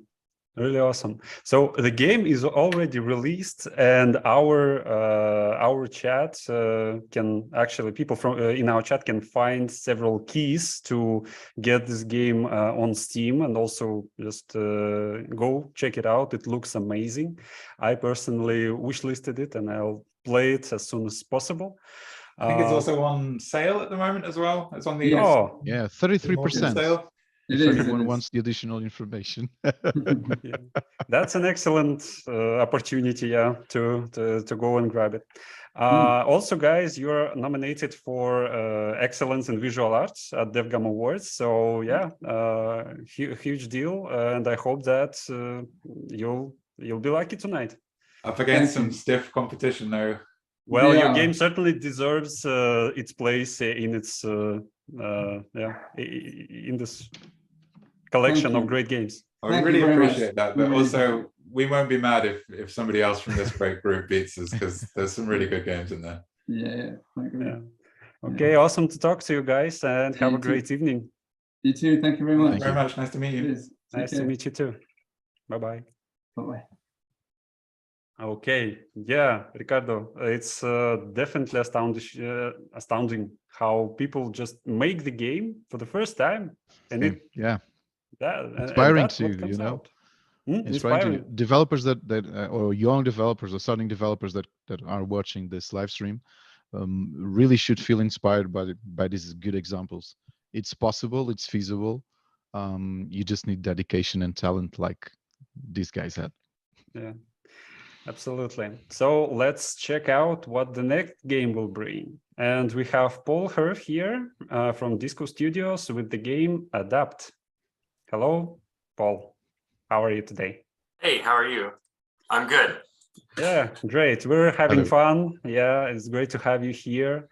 So tell us a little bit about your game. Yeah, actually, sorry. First, what was the name of that last game? Because I missed it. It's Silt. So okay, yeah, okay, great. I'll check it out. Yeah, please do. I came in right at the end there, of course, and so I get to like hear all this like great plug material, and I didn't get to hear the name. Well, now you did. Yeah. Yeah. Sorry. So Adapt, my game, is survival evolution, soft simulation. So the comparison people make a lot is Spore. Which originally was not actually one of my, like on my radar, mostly because when I originally started the game, it was not a sort of first or actually third person game like it is now. It was more of like a hands-off kind of simulative structure, sort of more like Plague Inc. Or some of these other like more management games, where the idea was that like you customize your species and then it would sort of evolve and do its own thing. And then you'd be more sort of controlling where it goes and what kind of habitats you try to thrive in. And pretty quickly I found that I really wanted to get more involved when playing it. Like I wanted to be my creature. And so I basically threw out the prototype after about 6 months or so, and basically started from scratch, and that's where Adapt initially came from. And so then I started to look more towards other inspirations that were more along lines with the new design of the game. And I originally started it to learn the Unity engine, and then by the time that I sort of was ready to phase out this prototype, I had, I think, a strong enough sort of understanding of what I needed from the engine to feel comfortable getting into something a little more 3D and complex. Well, you know, it's funny that this Spore wasn't your like original inspiration, because when I saw your game, it's like the first thing that came to mind. But I think, well, it's really cool because Spore had the beginning of the game with the creature customization, with the first steps in this evolutionary chain. It's really fun. And if your game is, well, similar to it, it's a great starting point, at least. So I'm definitely interested in check it out more. So yeah, I'll be doing that. So what's... Yeah, Ricardo, Nick, please go no, ahead. please. And the next 5 minutes, me and Ricardo are just passing the mics to each other out of our mutual respect. So what was the moment you decided? What changed during the creative process where you noticed your original idea wasn't exactly what you wanted to go with? Yeah, it was like a feeling. I was just feeling that I wanted to get into the world more. Like as a player, I wanted to be, when I was sort of playtesting and bug testing and just developing, I couldn't get past this like nagging feeling, no matter what I was sort of progress I was making or successes I was having. I was always like wanting this thing that was sort of outside of the scope of the game, meaning that, you know, it was this hands-off management simulator. And the fact that it just kept like nagging at me, like kept poking at me, like I had to, basically at some point I had to make a choice, either to accept that was not going to be the game I'm making, or to just dive in, and that was the choice I made. Do you believe if Adapt is a success, this is as much as a success as you expect, and I hope the game is, that eventually you would find the space to develop a sequel that fits your original idea for the game? I think if any, yes, there's still a mode actually, because I say I threw it out, and that is true, sort of. I actually technically built the game as it is now on top of the infrastructure of the original game, and just made the changes, partially like for my own sort of exercise to do that, rather than just start from scratch. And so there is in the game, sort of is like a dev feature, there's this kind of more management mode.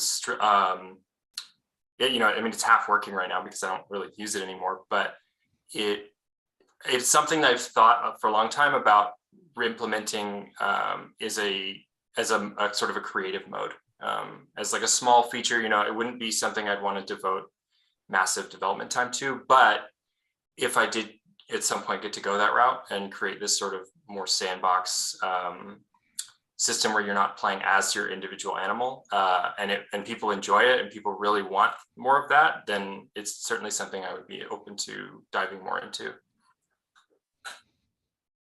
I think that in the trailer I saw a bit when you can go underwater. So you can you actually create a creature that exists only in the water and like go through that biome only? Yes and no. So at the moment, all of the parts intentionally allow for land or water, like for you to be present on the land or in the water, with like speed reductions to your speed. So if you're not specialized for the terrain, then you're just not really very efficient at it. And I did that partially to simplify the AI logic for the moment. The game's still super early access. In fact, it's not even out yet in early access. Just the demo is available. And so basically to simplify and for new players, to simplify all of these components, I wanted to make sure that there's no sort of wrong answer for players, so that they don't accidentally start the game on land when they can't be, and things like that. Going forward, I am going to be doing some more investigating into a little bit more of a rigid structure, starting with the addition of oxygen or respiration. So either oxygen or the inverse if you're aquatic only. And that way players should have the capacity to kind of mix and match. You know, if you want to be more like a marine mammal that has to breathe air but swims, I wanted that to be possible. And so it's really a matter of feeling out the communicating to the player efficiently, so that people aren't, you know, that has a lot of risk of being very confusing, I think, for new players especially. So that's the major hurdle there. I just wondering about the reasoning. Why did you decide to like gamify evolution? Is that like a topic that's close to your heart, or is it just you sensed some fun mechanics in this process? Tell us. Definitely both. Actually, my wife is a marine biologist. Oh. Yeah, and so I have a lot of good. I mean, we have a lot of good conversations, and I have a lot of learning that and information I get from her. And so it actually started partially, we were on vacation actually, and I was sort of daydreaming about project ideas, and the conversation came up, and we just started talking about sort of these evolution mechanics and how they could be fun in games, and games that have tried, you know, and succeeded, failed, whatever, to chase some aspect of that. And it just, the sort of creative sandbox of that, and the sort of like infinite potential that's there, without really even having to, I mean, frankly, without even having to be that creative, because it's all been done. I mean, nature's like, it's doing it. So there's just so much to work with. and you know, there's of course still fun stuff to conceptualize. You know, people are always asking about like shooting acid or breathing fire or things like that. You know, which are super and fun. laser beams. Yeah. I'm telling you, the laser gun part is on my wish list. It's on my dream sort of things to waste time on. That would be a cool feature to have. Like a really apex predator there. Yeah, in the making. Shark with a laser beam on its head. Yeah, laser sharks. And you're a solo developer, aren't you, Paul? You're Yes, I developing am. this by your own. Yeah. Are you devoting your entire professional life to this, or are you still? Yeah. Yeah, this has been I'd say about 6. I'd have to do the math, but I'd say about 6 years. Full. I mean, with this since I migrated the prototype. So I was working at a tech company in California, which is where I'm from, and my wife, when she got her PhD, it was in Denmark. And so we moved to Denmark, and basically we decided like, oh, well, we're in a good spot now. It's the time to try and just like dive into this full time and not have to go get a big kid job in Denmark. So that's what I did. And now we've moved it yet again. Now we're in Germany and still doing it full time, still pushing back those release dates just to get it, just right. Cool. So when do you plan when do you plan to release the game? You mentioned that it's in the demo stage, and what do you suppose the release date will be? We don't have any formal release date yet, so I would be remiss to try and ballpark something too specific, but I would love to get it out sometime in the next year. Would be really phenomenal in I think in early access state, just because there really is a lot of stuff I'd like to get into, like flight, climbing, which sort of requires some fundamental infrastructure pieces to be refined and even implemented, that I think to wait until those are completely implemented to go full would be long. It would be a couple of years. So I would rather probably jump out more with along the lines of what's in the game now, as far as that kind of stuff, and then build on top of that. Great. Well, you said it, and I'll just repeat it. But yeah, evolution is a really remarkable force, and it has a potential to make you a lot of content. Yeah, in the game. Yeah, and it looks really, really lovely. So the art style is. Well, I love it. I really like looking at it. So yeah, everybody in the chat, you can go to the Adapt Steam page and you can check out the demo. It's already there. And yeah, drop some feedback. Let's help Paul to get everything ready for this release that we're hoping to find. To come as soon as possible. Sorry, I'm just at a loss of words. Yeah, it's just it's evolution. Yeah. Evolution's an iterative process. Yeah. Trying my best here. Yeah, as a last plug, so regarding release dates though, I'm basically working right now on the last sort of big chunk that's absolutely required for release, which is more of like the progression structure of the game, as well as what you could sort of equate to questing in like an RPG type setting. And so that content, once that content is available and live, and which will go to the demo, and people are starting to see that when they plink around, that's a good sign for release date time. So just to anyone who cares, that's my teaser. Okay. So yeah, you'll have like some form of linear progression in the game, and sense of completion, like a quest line or something, or a campaign mode. It's essentially like the unlocking of new parts, and then also as like a social mechanic. So the ability to use sort of requests from AI and be able to complete components of the game that way. And eventually unlock the laser beams. Exactly. Yeah, it's a requirement of the laser. It's a promise. The trebuchet tail, things like that. Well, you know, it should be teased like in the beginning. I don't know, like you have this amazing ability to shoot lasers from your tail. I don't know, in the beginning of the game, but then you lose it somehow. Right. I don't know. It's cut out from you or something. It's evolution. And, it's a classic scheme. Yeah. You need to evolve to get it back. I don't know, something like that. Because such a cool feature shouldn't be, you know, left out to the end of the game. It should be tested right from the start. It's true. You have to, yep. Yeah, Paul, thank you so much for your time. Yeah, congratulations on Adapt. Yeah, we wish you a great success with your game. Thanks so much. And you guys as well in all your endeavors. Thank you. Thank you. Thanks, Paul. Thanks. Yeah, have a great evening. You too. Okay. We live to learn, we live to adapt, and we continue to do so. With our next guest here, Paul Herr from Slack Disco Studios. Oh, sorry, that was a previous. Yeah, that was a previous guest. I'm sorry. Next guest is Rupert Ochsner, Bonus Level Entertainment, with the game Saga of Sins. Hello there. How are you today? Hello, Rupert. Hello, I'm Rupert from Bonus Level Entertainment. Thank you so much for this introduction, and thank you so much for the opportunity to present Saga of Sins today.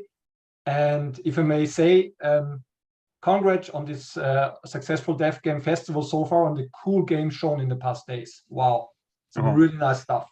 Thank you so much. Thank you so much. It warms my heart, and I believe the hearts of all of the people who are involved here to hear that. Yeah, thank you so much. So tell us about your game. Your game is one of the games that made this Game Fest possible. So what's it about? So Saga of Sins is, after Fox and Forests, our next big project. And it is an unholy action adventure inspired by the Dutch painter Hieronymus Bosch of the late 15th century. So what is the game about?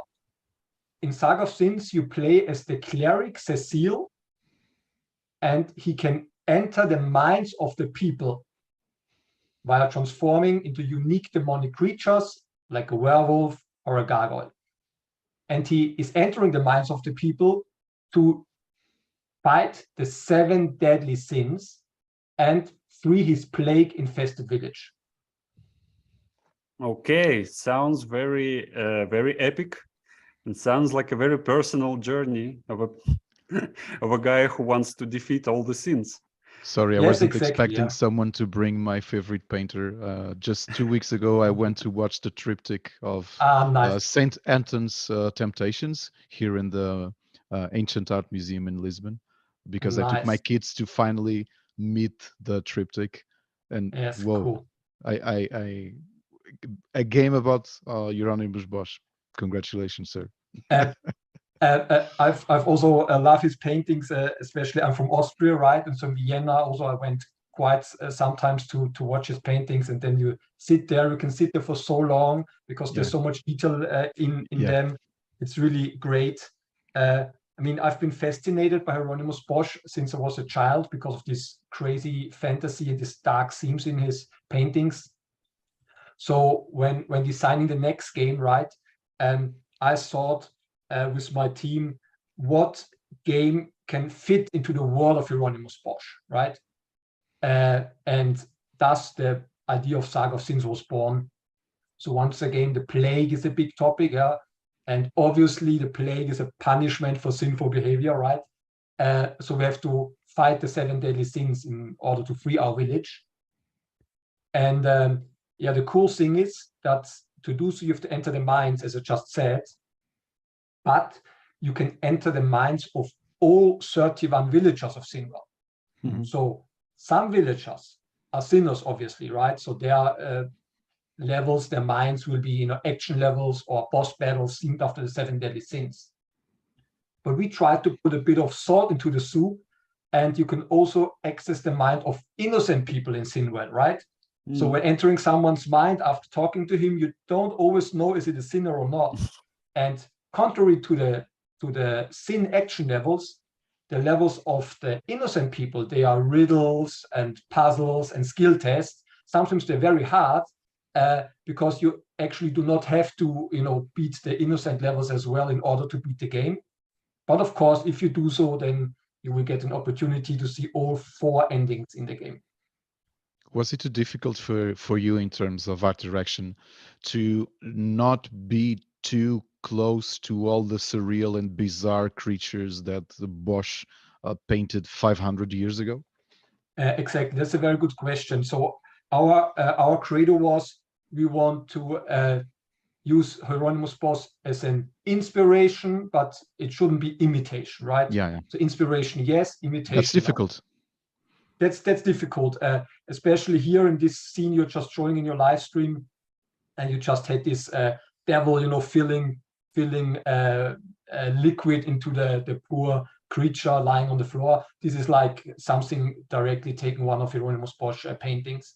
But once again, we didn't want to make a Hieronymus Bosch game. It should just be a source of inspiration. And then in pre-production, right, we actually first wanted to do pixel again, as we had nice success with the pixel graphics of Fox and Forests. But then I had this idea of this stained glass art style. And it also, while we all thought that it fits way better to the theme of the game, and is also pretty unique. Mm-hmm. So I have to congratulate the whole team, the art team, the tech art team, the programming team, for really making the stained glass look feel alive. Please don't forget, we are at bonus level. I call a team of 7 people, and it was a lot of, we made this game in Unity. We're very happy with the result, but the whole stained glass art style took a lot of time in terms of production. But I think it really worked out, because the first thing, again, what I saw when I checked out your game is how unique it actually looks. And I wasn't quite sure how it was possible until I read the description, and that you based your game on this stained art theme. And after that, it all clicked. And yeah, it's really, really great. Yeah, thank you so much. And the game is published by Just for Games, who are doing a great job. They're very passionate about it, which makes us very happy as indies to have, as a small game, a publisher who really cares. Yeah. But it's also funded by the German government and by the FFF Bavaria. Oh. So at the beginning of the project, right, when I was scouting for an art director, it was important for me to find someone who is doing stained glass the right way, because stained glass can also be in a way that looks very modern, very art, very, with a lot of edgy glass. Some stained glass art is not really what we want in the game. And our art director, Josephine, she really did a great job, because she had exactly the same vision of having this, hand-drawn stained glass art style that you find in old churches of the 14th, 15th century. And the whole team, once again, I'm so happy, did a great job. Can I geek out just for a little bit for a minute here? Because it blows my mind that, this form of art, stained glass, it was alive for centuries before now. Mm-hmm. And I think that people who worked on it, in their wildest dreams, they couldn't imagine that their art will end up in the form of video games. And here come you guys. You see this, you're inspired by it, you just take it, adapt it, you make it into a video game, and here you are, you have like this new look for the genre that's kind of familiar to the people, but it has this uniqueness that is based on this history. It's really amazing. Thank you, and we also tried to incorporate the art also in as like the stained glass style in the audio design, right? Oh. So also very, very happy with the audio. We worked again with Filippo, who did a lot of great indie games so far in his life. It was a great cooperation, and also in terms of some small geeky stuff that when you shoot an enemy, it first gets cracks, and then it gets more cracks, and then explodes, shatters into pieces. So Okay, I believe there are a lot of stained glass appreciators in your team.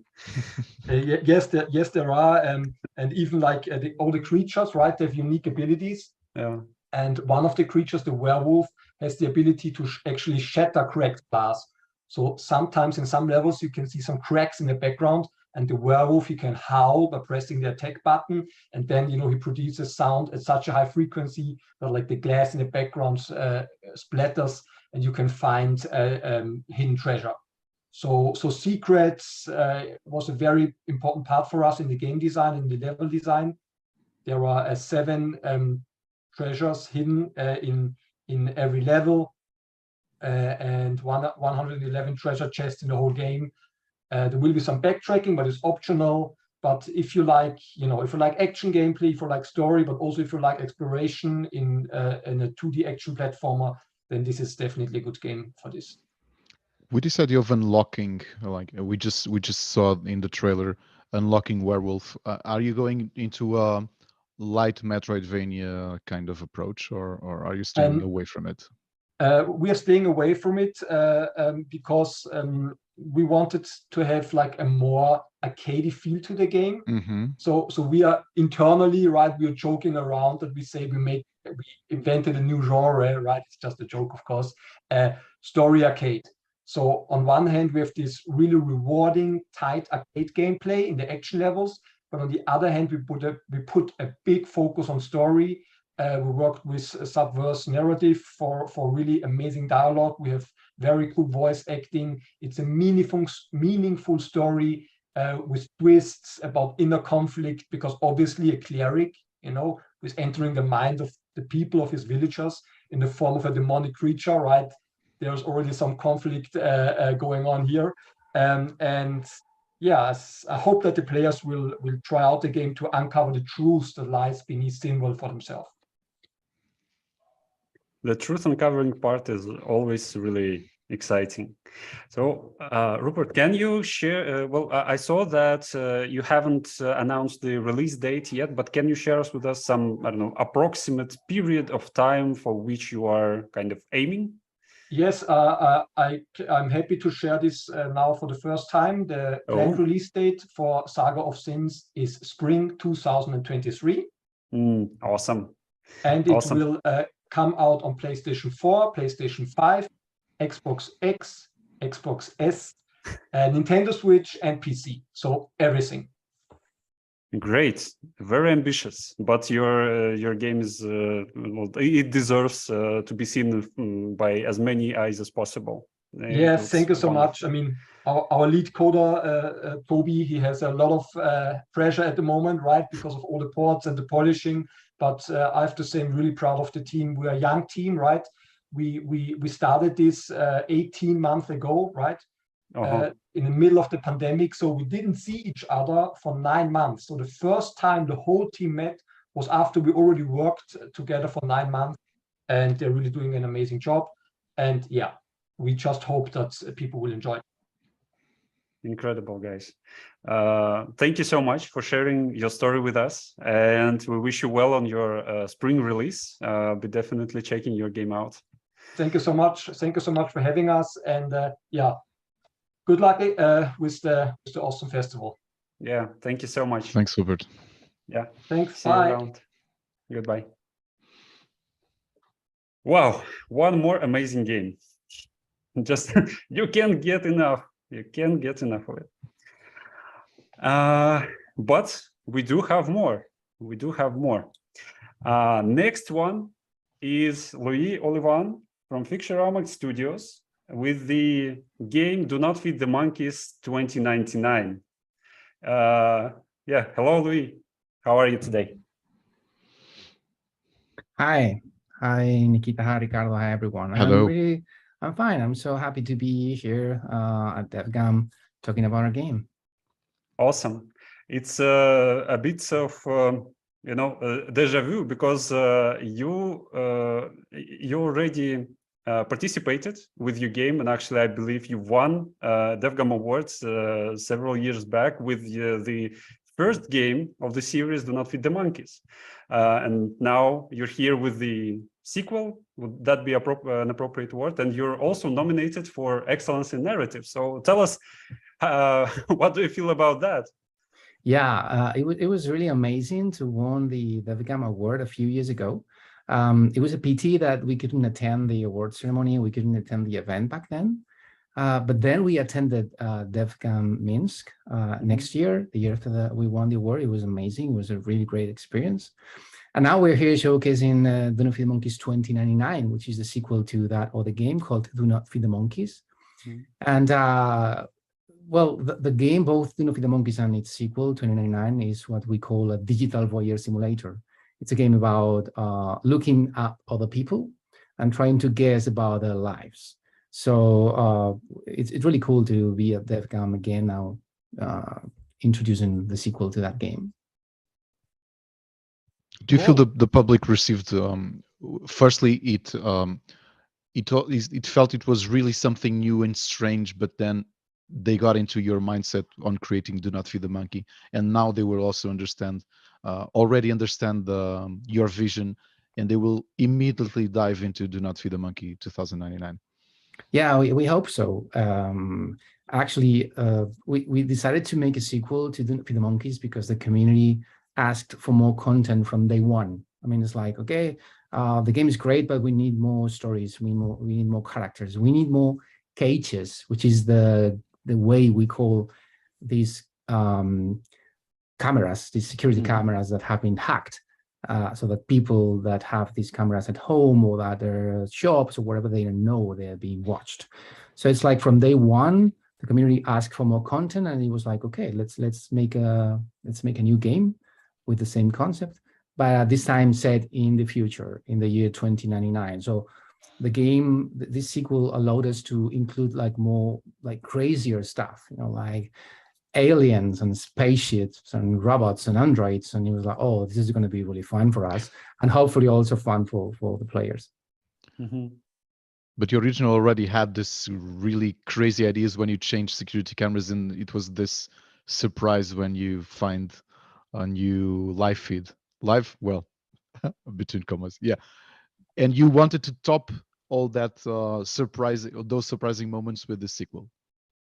Yeah. The concept was always to stick to the same core mechanics, because people that played the first game loved it. So it was like, okay, why should we change anything? This is working.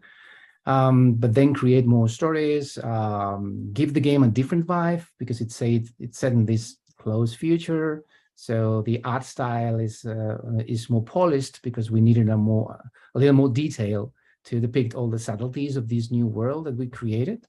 And then there are a few new mechanics, just to give the game a new look for players of the first game.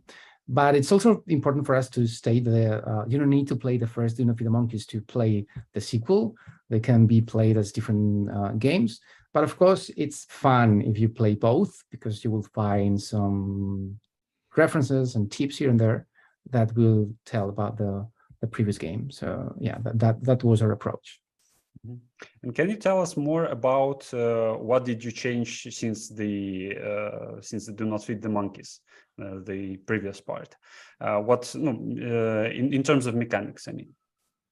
Yeah, well, like I said, I mean, the core mechanics are the same, but we decided to include some new stuff here and there. For instance, one of the things that players can enjoy, because there's a demo, actually this very week, we uploaded a new demo to Steam, so it's available now. And there's a new mechanic, because you have some kind of an assistant that will be available for you to click and have a chat with this assistant, like Siri or Alexa, or these kind of characters. Well, we have our own Siri in the game.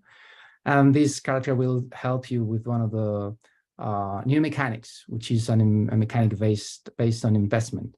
So you can invest some money, and depending on how you do, and depending on some narrative events, you will get some money or you will lose that money. So that we thought it could be fun to have another way to earn money within the game. And then there will be a handful of new mechanics, but we'd rather wait for players to discover them by themselves. Do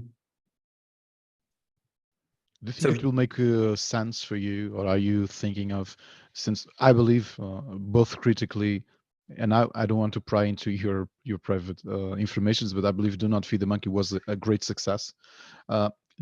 Does it make sense for you, since this is a sequel, and there might be new players that will get into the series with 2099 to, for example, do a bundle on Steam? Yeah, probably. Actually, Both games are going to be published by different publishers, so that's something that it's not like that will be done just because we love to. I mean, we'd like to. But yeah, I mean, it makes absolute sense. I mean, the first game did quite well. It wasn't like this crazy hit, it wasn't like that, but it worked pretty well commercially. We're really happy. So yeah, one of the things about making the sequel is that it probably will boost sales from the previous game, and there are some, like marketing opportunities for both together, like bundles or discounts or whatever. But like I said, I mean, since there are different publishers involved, that's up to them. Mm-hmm. Tell us about your team. Has it changed much since the previous part, or are you just approximately the same team? Yeah, well, several key people of the same of the first game are involved in the second one. For instance, my two brothers and myself, we are the founders of the company. Also, the main artist is the same as in Don't Feed the Monkeys. But then we hired a whole new team too, because now we're making two games simultaneously at the moment. We're developing Don't Feed the Monkeys 2099 and also another game called The Fabulous Machine, which is totally different. It's a narrative-driven game that includes strategy mechanics, and it revolves around fear itself and how fear can be used to control people. I mean, we think it's a really cool concept.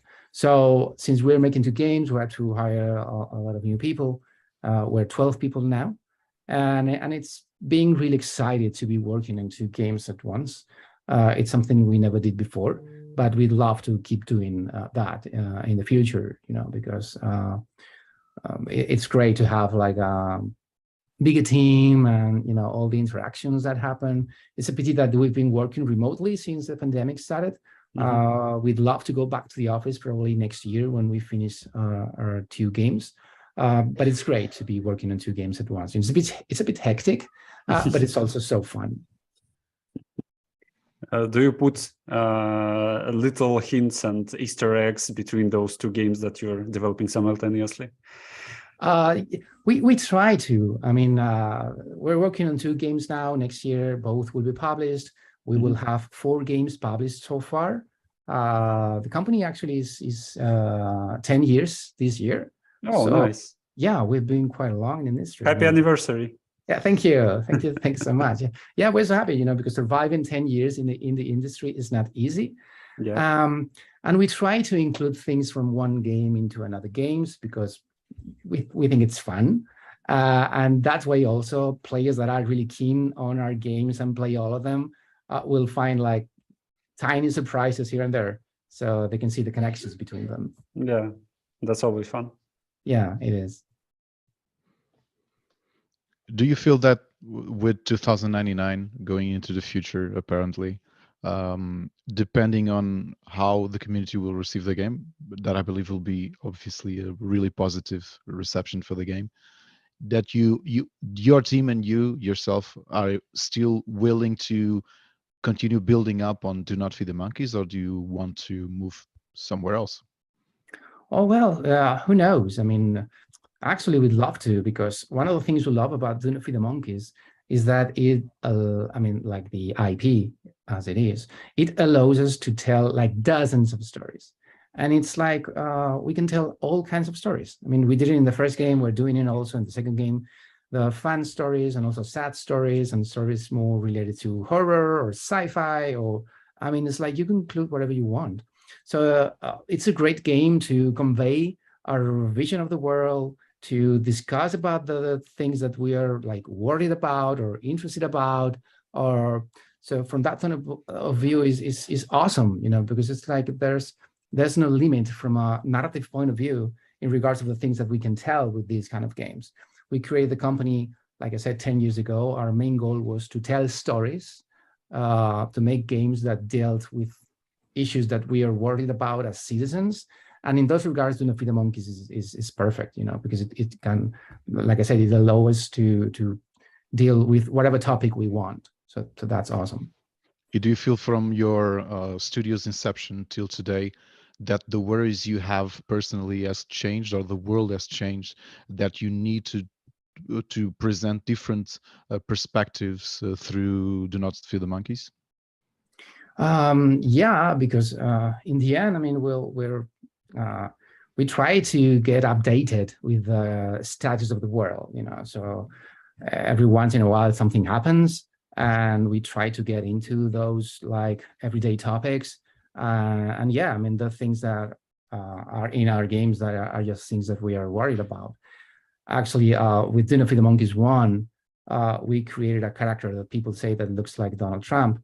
And at that moment, he wasn't even a candidate for the Republican Party. And as we were making the game, it happened, he won the elections and he became a president. And in the game, that character was the president of this fictional country. So it was like, okay, I mean, we were worried about it and it eventually happened. So let's follow this path. We try not to make things come true, especially those that we are worried about, but sometimes it happens. I mean, it's just the evolution of society. Yeah. Aesthetically, I always thought that Do Not Feed the Monkeys reminded me a lot of the golden age time of point-and-click games. Do you, in any time when you created Fictorama Studios, had the idea of this being a classical point-and-click game before having this idea of security cameras and live feed? No, actually we didn't, because our first game was an old-school point-and-click adventure game. And it was like, okay, let's make something different for our next project. In the end, if you take a look at the core mechanics of Do Not Feed the Monkeys, it's very similar to a point-and-click adventure game. You have words instead of items in your inventory. You mix those words instead of trying to use items with other items. Yeah. But basically, it's the same. But it was by chance. I mean, this was like, okay, let's try to do something different. And we eventually made like dozens of point-and-click adventure games within a game, and it was fun. And about the art style, the pixel art style, well, it was because we wanted to create lots of stuff, and we thought it was going to be easier that way. And also, it was a reference to these games we love. Eventually, it wasn't that easy because pixel art has a lot of constraints too. And too many screens. Yeah. But we learned a lot about pixel art style, so it was great for us. Was this process more streamlined for the sequel? Did you feel your experience streamlined the process? Yeah, especially because we didn't have to like prototype over and over until we got to the core mechanics. I mean, we knew about them. I mean, for us, we tried to create like unique games, and the prototyping process is very, very long. And in the case of Do Not Feed the Monkeys 2 and 9, we saved most of that process time. So you said that you have the demo of the game available on your Steam page right now, and I invite everyone in the chat to go and check it out. Also, your Steam page says that you have the release date already announced, and it's what it is. Tell us. Yeah, it's next year, 2023, March 9th. So yeah, fingers crossed. We can stick to that date. Yeah, we're really excited. Yeah, we're excited for you as well. We're too. Thank you. I think both me and Nick will really want to play it, don't we, Nick? Yeah, absolutely. Thank you. I hope that you'll have a great release. And fingers crossed for these DevGAMM Awards in a couple of hours. Thank you. Yeah, been lovely to chat with you, and have a great evening. Same for you. Best of luck. Thank you. Bye. Bye-bye, Luis. And for the moment, we're going to have a little commercial break with our GameFest sponsor, Archibaldi Studios, the people who you need to see for all of your game audio needs. And after that, we will be returning with Alex Nichiporchuk from Tiny Build to discuss game trends of 2022. So stay tuned.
And we're back. We're back with Ricardo and Alex Nishiporchi here, CEO of Tiny Build, our Platinum Awards sponsors. And the topic of our interview today is game industry trends of 2022. Hello, Alex. How are you today? Hey, I'm good. How are you guys? Hello, Alex. Fine. Yeah. Having lots of fun talking with great game developers, aren't we, Nick? Yeah, absolutely. And here you are bringing us some interesting change. Now we're talking with the publisher. So tell us, what do you think the main game trends were in this year? Well, if you look at the industry in general, right, we've all had a phenomenal pandemic, as terrible as it was for many people. For many game companies, it was actually a growth period, right? So there was a lot of new users, a lot of money being generated, and essentially what happened is we went through this kind of like acceleration of the adoption of the industry. So if you think about the last 2 years, we got as many new gamers as we would have gotten in 10 years if it wasn't for the pandemic, right? So a lot of new users. And at the same time, we've had a lot of games start launching, right? If you look at general statistics, and I'm pretty sure that by March, it will all be like publicly known. We just did some internal research ourselves. And the data that we have suggests that 90% of the game revenue, so 90% of all money that is being spent in games, is generated by 1% of games, which makes sense in a way, right? Because what is the last Nikita, what is the last big game you've heard about, except God of War? Oh man, you're putting me on the spot here. It's difficult, right? You usually you would say like Call of Duty. Okay, there was a Call of Duty this year. You would say Assassin's Creed. There was no Assassin's Creed this year. Some people would say Cyberpunk, but that's a whole different situation. And really, what are the big IPs that you look forward to and everyone talks about? Elden Ring was another one, right? So usually people will say this year it was God of War and Elden Ring. And the issue is that between those two, and the Fortnite, the Minecraft, the Rocket League, League of Legends, and all of the big service games, there are not that many titles that generate, let's say, in excess of $500 million in sales. And that is a huge trend that I believe is going to get even worse. I mean, it's going to be great for the first-party studios, but if you look at the games industry, it's becoming more about time spent. And that's what I want to talk about here, because I believe the biggest thing that all game developers in the world needs to be thinking about right now is, okay, if I'm working on a game that's a new IP, how do I make sure that everyone spends at least 100 hours playing the game? It's not enough to make 10 hours, 20 hours, even 50 hours is not enough anymore. Because if you don't make that, if you don't make a game that people spend hundreds of hours with, then you just kind of like go to the top charts. People go, oh my God, it's a new indie game and it's great for a week, and then everyone forgets. This then coupled with cost of production, which have been rising increasingly rapidly, makes me believe that time is what we're essentially competing for, right? So it used to be, let's say 15 years ago, you would be competing for eyeballs and shelf space, right? Because we didn't have digital distribution. Today, we do have digital distribution and it's flooded everywhere. And then the products that people spend the most time with, and it was in those worlds, are the ones that are going to be winning. So if you look at the other part to this whole thing, like the 1%, right, is if you look at let's say the top 10 games that generate the most money in the last couple of years. You will have the usuals, you know, the ones that I already said, God of War, the Elden Ring, a few other remasters, Spider-Man is there, but none of those will be new IP. In fact, most of those intellectual properties will be over 5 years old, which to me is mind-blowing, because if you think about a lot of developers really want to work on new IP. That's something that I hear even from our own teams. It's always exciting to work on something new, right? But 90% of new IP doesn't make any money. So you have, and the prime example is the risk that was taken with Cyberpunk, which I already mentioned. Okay, it had a lot of technical difficulties. It also had a lot of hype going for it. But since the pipeline was not established for that type of game, which is different from what they used to do, which was Witcher, then you have a situation like this. And then at the same time, just last week, Call of Duty Warzone comes out, which is the second version of their free-to-play game from X amount of years ago. And that thing just starts to print money. Like the financial backend of Steam died for 4 hours when that game came out, which meant that there were quite a few microtransactions. So that's the big trend that I'm seeing going into this year. I think it's just super, super important for developers to think about how do you make time spent increase within your game. And this means saying no to a lot of things that a lot of people and developers love, like cutscenes, right? You make one cutscene, you spend a month on making those 30 seconds or 2-3 minutes, whatever, and then suddenly it's consumed once, and then you can't make enough content for a person to spend 200 hours within that tile. So I'm going to shut up for a second because I have a lot on my plate here. Alex, let me just follow on what you said. Back in 2019, it was the direction of Netflix that said their biggest competitor wasn't HBO, was actually Fortnite. So it's exactly that what you are saying. We now have globally, I believe, games are more accessible. And I'm not talking about services like PlayStation Plus or Xbox Game Pass. I'm talking in general, games are more accessible, but everyone is competing for our time as consumers. Where do indie games stand with this idea that you can have AAA games 0-day accessible if you have a subscription? Well, I believe the bigger question is how should we monetize games, right?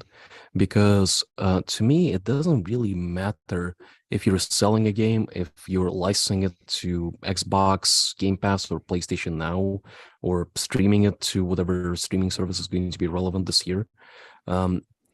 Because the direct correlation in any business model is still going to be time. So let's say that, Netflix has a games program, right? And then I can stream any game on any device anywhere, right?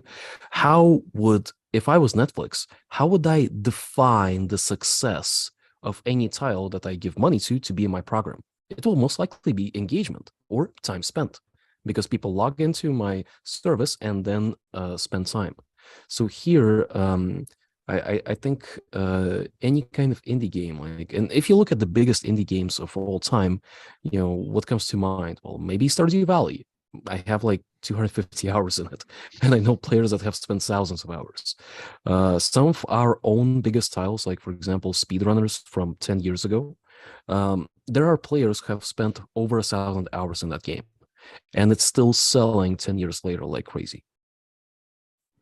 But do you feel there is this, and allow me the neologism, Netflixization of the market? Because Netflix, for example, evaluates the success of their the series and movies they are investing in by the engagement and time spent by their audience.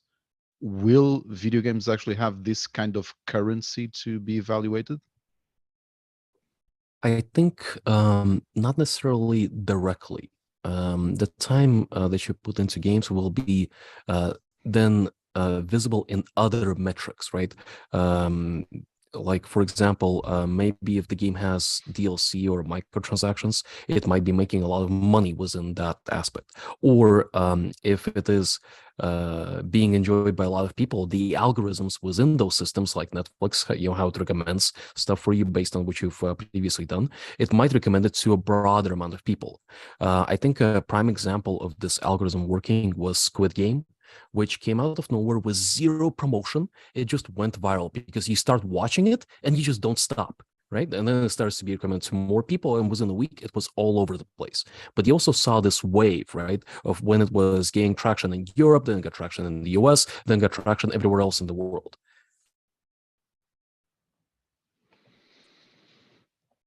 In a time that increasingly more indie games, more good indie games are being developed with the experience and how mature the market is. It's harder to get the attention of consumers. For example, how is your experience? You have Tiny Build is publishing and has published amazing IPs and amazing games with really good recognition. What are the challenges you feel in 2022 that will move on to 2023 on the side of a publisher like Tiny Build? I think that the challenge is universally on new IP. So when you work on an unknown intellectual property, when you incept something new, getting people interested in it is the biggest challenge, because like I said, most of the money generated is being generated by known intellectual properties that are a decade or more old. So here I think the challenge is getting discovered. The opportunity, I think, is working on established IP, especially for newer studios. This is what I would actually recommend, is to try and reach out to anyone who owns intellectual property and just get a license for that. I think we're seeing great results with that with Warhammer, right? There are a lot of Warhammer games, and the Games Workshop, the company that licenses it, is doing a great job at managing that whole universe. So I can see how more of these kind of systems will develop and open up more opportunity for developers. But if you're starting new and you don't have something that's proven, try to explore existing intellectual property and different franchises that you might be able to license. Outside of IPs, since I was taking into an example, a studio that you've published the 3 previous games, Lazy Bear games. Do you also feel that the consumer trust in studios might be going in parallel with recognition of IPs, like older IPs, like recognizing the studio is also a good standing point commercially for you as a publisher? This is a very interesting subject, because about 10 years ago, there was a hypothesis that in games, at one point, you would have more recognition behind the directors of games or the studios behind them than the games themselves. Kind of like, this is a movie by James Cameron, and everyone goes to watch it, right?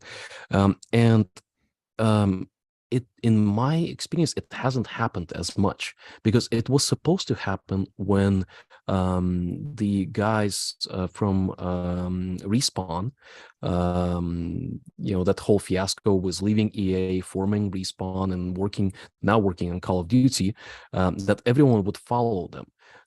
But EA's Battlefield that year won from Call of Duty that year. I believe it was the year when Battlefield 1 released, or the one before that.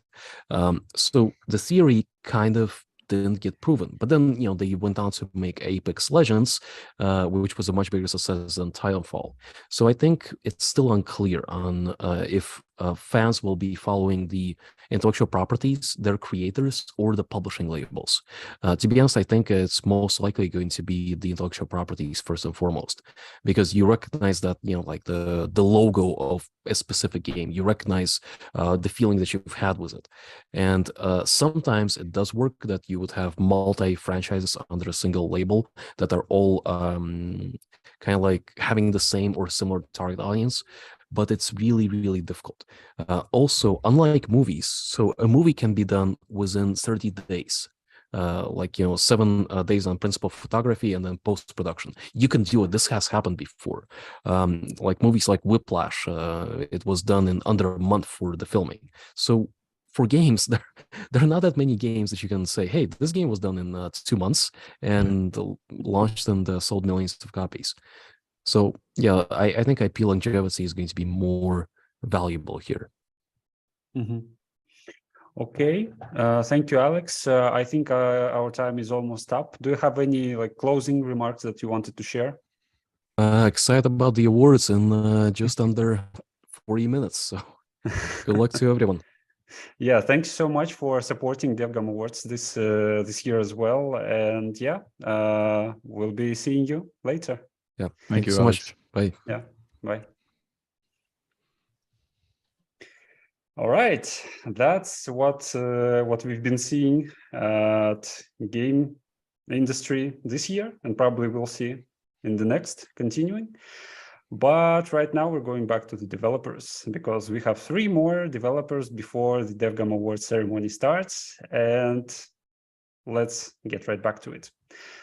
Next in the line are Tiemen Camp and Kumar Daryenani. I'm sorry, guys, if I'm crushing your names. You can correct me if I'm wrong. You're from Moon Games with the game Infernal Labor Union 666. Welcome, and how are you today? Hello, guys. Hey, thank you for having us. And don't worry, you were fine with the names. You got them right. Close enough. Okay, so please tell us about your game. What's it about? Our game, like you said, it's called Infernal Labor Union 666, and it's a horde survival game with a team building twist. And in the game, you recruit demons from hell who are tired of working overtime and making not enough wage. So you're gonna be fighting to overthrow your evil overlords. Okay, I see some personal experience in that regard. Putting into indie games. Okay, that sounds really fun, especially considering all the turmoil that the developer unions that are coming up here and there doing in the game industry right now. So sounds awesome. And yeah, throwing away Satan because he's not that good of a boss as he thinks he is. Also really great cherry on top. Okay, so why hell? I know it's fun. So like, and it's been around for generations, I don't know. But yeah, why this setting and why this, why implement it? So when we were coming up with the idea for the game, one of the initial pitches was that you were actually like a deposed demon king, and then you had to like recruit demons to like basically take back your throne. Mm-hmm. But we thought that maybe like the fact that you were deposed in the first place like wouldn't make the player feel empowered. So we started like brainstorming concepts, and we thought it was like, okay, like, you know, who's like in a position of being oppressed? Is well, the workers of hell are usually workers in general are usually like the ones who bear the brunt of the blame, where the CEOs and everything get the glory and the profits. So we're like, well, we could take that same general idea, but instead of being a deposed demon king, you're actually just the workers of hell, right? And you're basically a labor union leader, and you're recruiting your fellow co-workers, be like, hey, you know, it's time to stop with all this nonsense. It's time to take the power back because we're doing all the work. They're getting all the glory. So it's kind of that kind of labor struggle story, right? And the game is very tongue-in-cheek as well. So, but it also, we feel it reflects kind of a bit the current times. So maybe we have something to say about that. Or maybe it's just a fun game about recruiting units with lots of spectacular abilities and just fighting a bunch of other demons. Since we're talking about workers' unions, do you allow me to go a bit more politic, although the game is tongue-in-cheek? Do you as creators feel that workers' unions have been losing power in the last few decades and they need to be re-strengthened? Were you expecting a question like this? No. Like, I mean, if the game is about that, then if you're making a game with that kind of premise, you have to have a position on that, right? I definitely do think that labor unions had a lot more power, a lot more negotiation power back in the day, like in the 50s. And it is through the struggle of those labor unions that we have things like the 8-hour work week and workers' compensation and health insurance. Yeah. And all of these things, right? And I feel that in the last 50 years, probably, labor unions have been losing a lot of that influence, or like have been losing like a PR battle, basically. But there's definitely a lot of rumblings all over the the economy, the worldwide economy, where workers are like, hey, it's about time that work wasn't hell, right?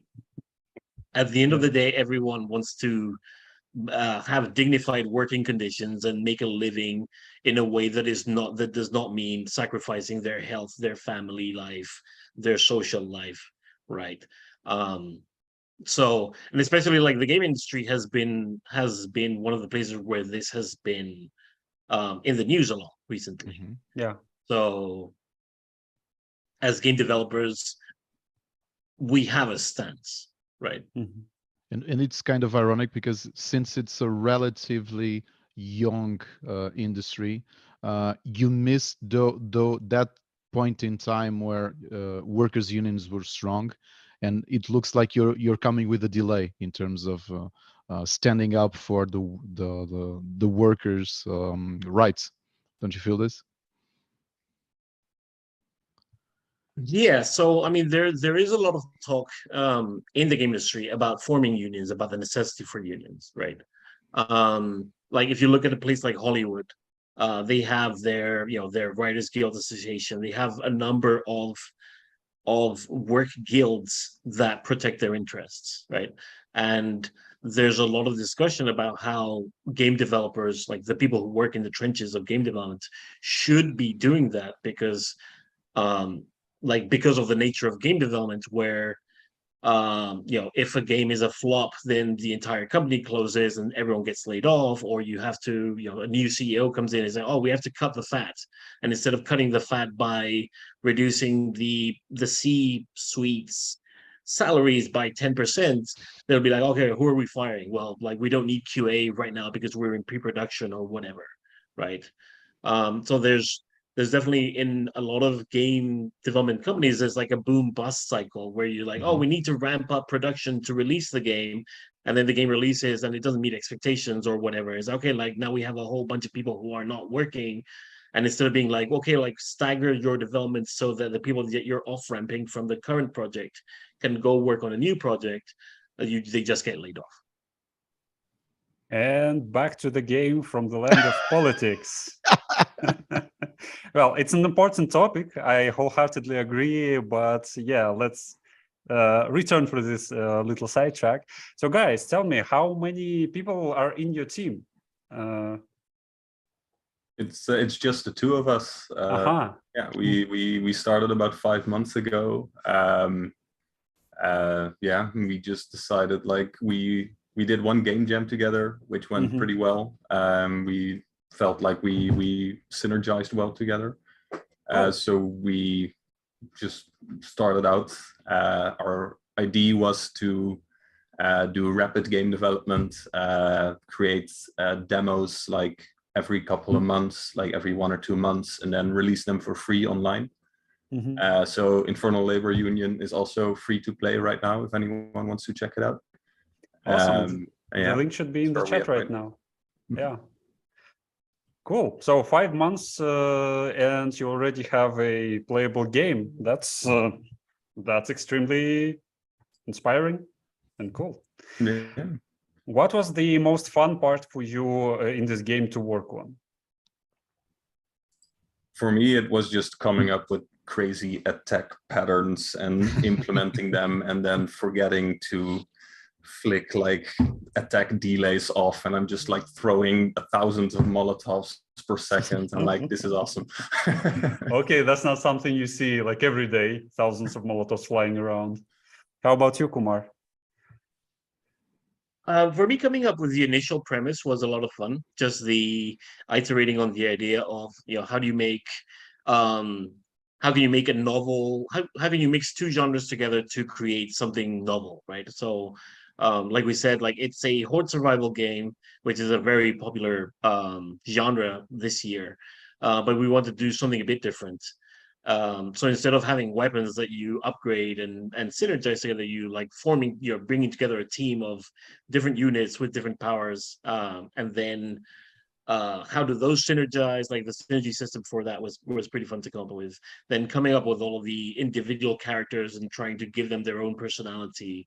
If you look at the art I feel like the art, like each of the characters, you can kind of tell a bit of which ones are like a bit more laid back and which ones are a bit more intense. That was something that we got a lot of feedback on. Like one of our characters, Mix Meowder, who's basically a demon cat with a megaphone and who's like making rude gestures.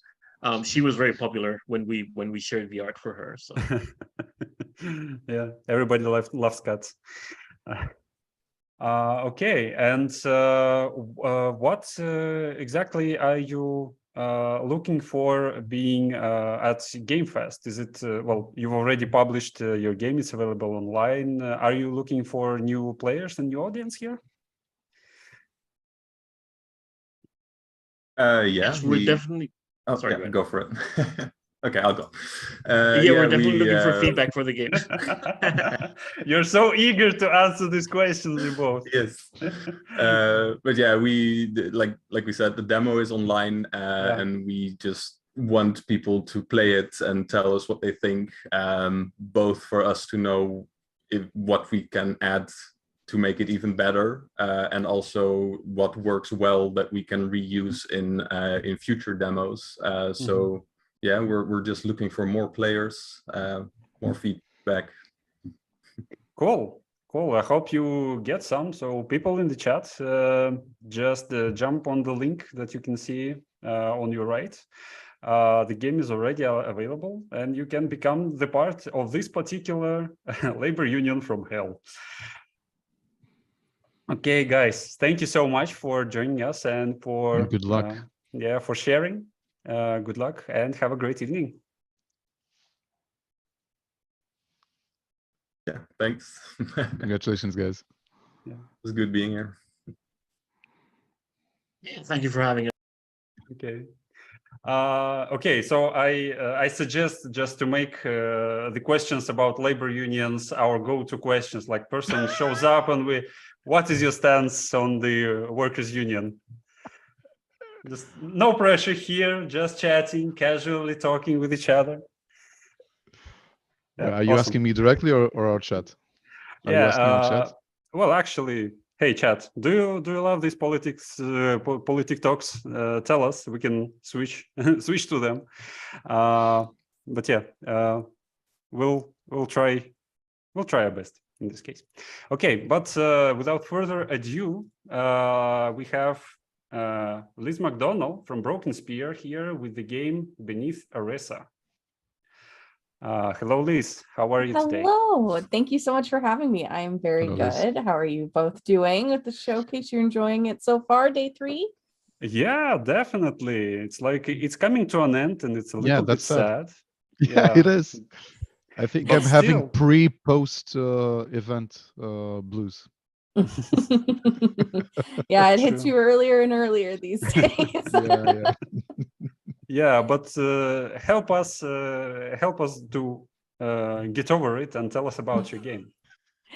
Yeah, so Beneath Aresa is a roguelike deck builder, but what we've done is remix it with the fighting genre as well. So we really wanted to make sure that the game felt fully 3D. So everything is 3D animated, from the map sequences to getting new items, to regaining health. It's not just static items on the board any longer. And with combat, what we really wanted to happen is make the game feel like you are playing a fighting game, like you're getting these huge combos off. You know, your attacks all animate together. So if you play 2 attacks back to back, the animation isn't attack, stop, attack. It's one fluid motion. So it really makes you feel like you're getting all of these button mashing combos done, but all you're doing is clicking on a card, which is great for me because I have 0 dexterity when it comes to mechanical games. Like, I want to feel like I'm fighting too. So that's what we definitely aim to achieve. And then adding another element to tactics by having different zones in the battlefield that interact with both your abilities and the enemy's abilities. So you have to think about whether you attack an opponent that's far away versus near to you, and what area of effects that might have on your gameplay. So we're super excited about the game, which just launched into early access a few weeks ago. And people who are watching the stream, you can check it out. The link should be in the chat right about now. The game looks amazing from what I can see in the trailer, really colorful, and the feel I get is really epic. So it's like this, it looks great. So thank you. Yeah. Yeah, we really wanted to make sure that we were putting a big focus on the art and animation. The studio, the main artist was very inspired by the French comic books that he read growing up and the Mobius art design. Yeah. And, you know, a lot of times people say, oh, it looks like Borderlands, cell shading. We're like, yes, it's but it's Mobius. So we really wanted to make sure that we were putting attention to detail in the enemy designs, in the environment designs, so that it felt and is very artistically rich and beautiful when you are playing, to revitalize a little bit the roguelike deck builder genre. Don't get me wrong, it's a massive genre. You can find a roguelike deck builder to suit your needs any way you would like, but they do tend to be a little bit more static, with you on one side, the enemy on the other, a little tiny animation when you play a card, but that's about it. So we wanted to really focus on making it feel like a fighting game and bringing those elements of that genre into this one. Liz, I'm a huge deck builder fan since the father of the genre came out on board games, Dominion. And when Nick presented me the finalists for this year, I was completely surprised. I was really so excited about Beneath the Horizon exactly because of that. It looks so amazingly fluid that I really have to ask you, to reach this level of quality that you have, how many people are now working at Broken Spear? Because you're like 50 people, yes? No, in fact, we are quite the opposite. We are 6 full-time employees. Nick, what's this? It's a miracle of indie development. We are a small but very passionate team. You know, Beneath Oresa is such a combination of the 3 founders.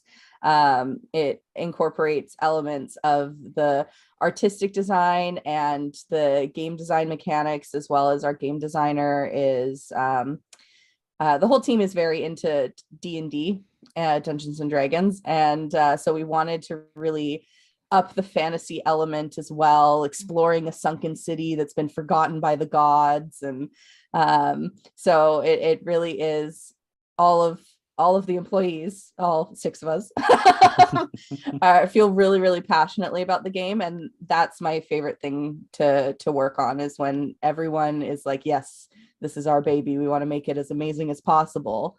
Did the 600 of you already have previous experience developing games? So I heard 600. Did 600 divided by 100? But yes, okay, we haven't perfected cloning yet, but just ask the old gods.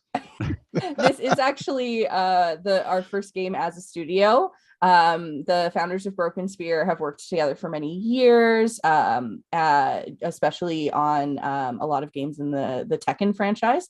So this is the first time that we're getting to work on our own projects all together.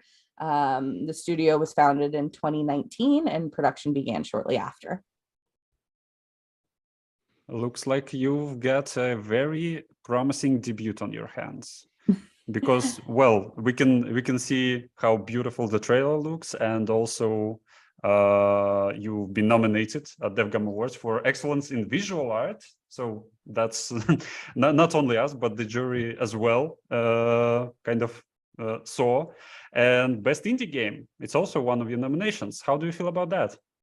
We're so honored. I mean, this is a great community, and it's been amazing to see you know, our community grow and get feedback on the game.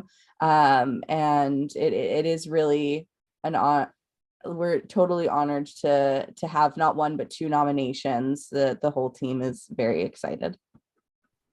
How is the public receiving, and what's the feedback you've been getting on Beneath Your Resa?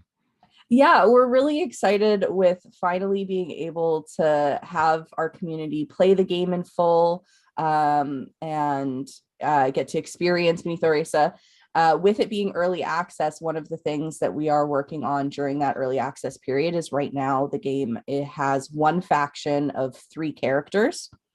And the final game is going to have up to 9 characters. So each character, when you select a character, you also get to pick a companion that comes with you that you can level up throughout your run to get better rewards, get really rare cards. Some focus on healing, others focus on being stronger in battle. So the final game is going to have a lot of different combinations to fit everyone's play styles. So it's been great to see our community get to explore this 1 faction, but they are very hungry for more. They're like, yes, more characters, please. Give me more, which is great, because, you know, we would rather them be saying, please give us more, than no, we're good. Don't give us more. That's okay. We want less characters. There's too many of them. We can't remember them all. And especially with it being a deck builder, balancing is so important.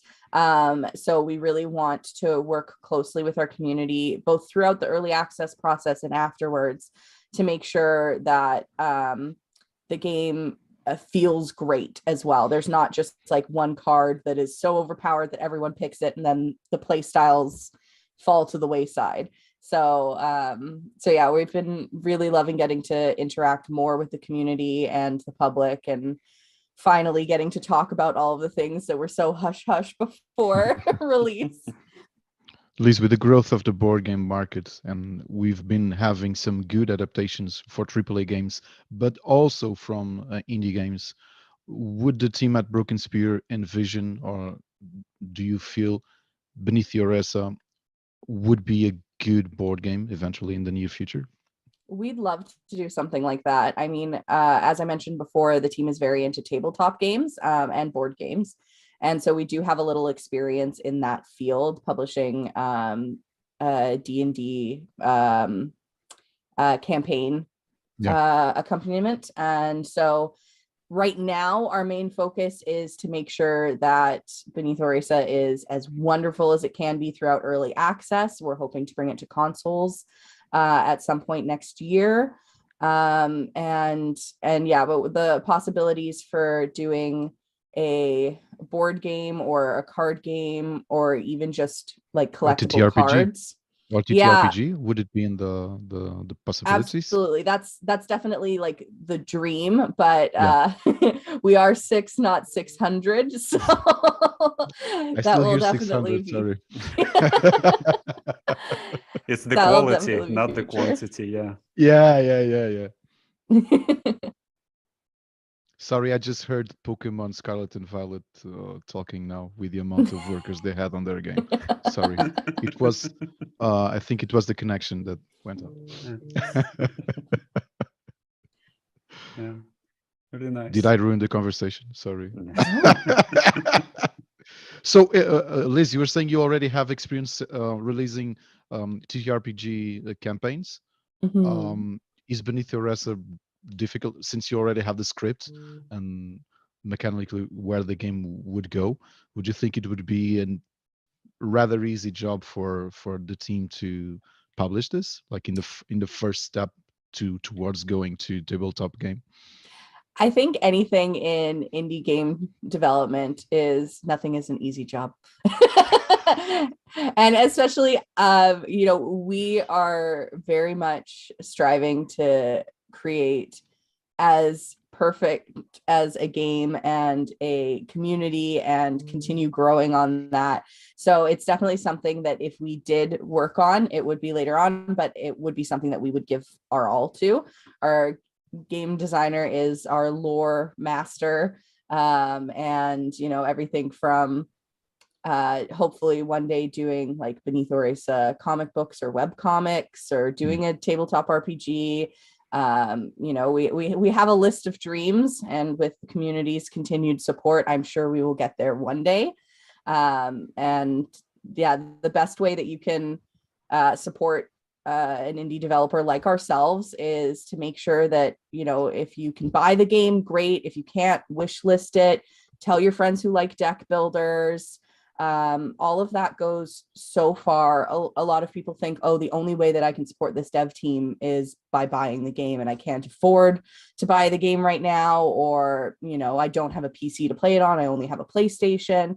You can definitely still support indie devs of all sizes, just by talking about the game, wish listing the game if you can. And I think that if we have enough support from the community, the sky's the limit. And you decide to you're self-publishing beneath Oresa. What are the challenges, the current challenges you're facing developing and self-publishing? Yeah, so with developing and self-publishing, as being a team of 6, we really want to make sure that not any area of game development is getting sort of forgotten about or left to the wayside. One of the biggest benefits to a publisher is the fact that, they have an established community, they have established contacts. So we're really making sure that we are focusing on the quality of the game. We really want it to stay our game. And so it takes a little bit more work and a little bit more time. But we really believe in Beneath Oresa, and want to greedily keep it up to us. It's our it's our baby. And we've had great reaction from our community that has grown over the past few years of development. So we're very excited. Really great. And yeah, we're also believe in you wholeheartedly, and to wish you all the best with your game and with tonight's DevGAMM Awards. Two nominations, fingers crossed. 2 nominations. Thank you all so much. Yes, two nominations. It's been great to see all of the games that have been nominated. We're in very good company, so we're excited for the awards. Awesome. So thank you for stopping by and chatting with us, and have a lovely evening. Thank you. Yeah. Bye-bye. Nick, is this really happening now? We're going to our last streaming session. Yeah. The last, but not the least. Yep. No, but final developer for today before the Grand DevGAMM Awards ceremony. Reveal, I don't know, several more metaphors and stuff like that. So yeah, let's just get to it. And we are joined by Portaplay with the game Gerda, A Flame in Winter. Hello, guys. Hello. How are you today? Hello. Hello. Oh, how festive you are. We're just doing Christmas decorations in the office. Oh, that's really nice. It's a flame in the winter. Exactly. It's a winter theme, so we kind of in the spirit. Indeed you are. So please tell us about your game.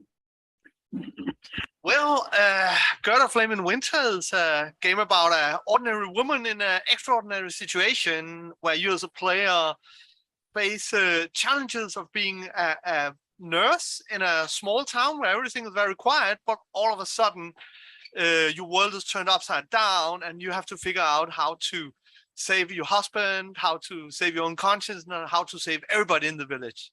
Mm-hmm. In terms of mechanics, we like to call it an RPG light. So an adventure game that has all the forward momentum of, games like Life is Strange, for example, but with some added mechanics from RPGs like stats and your relationship with other people that makes everything more tense and more strategic. Mm-hmm.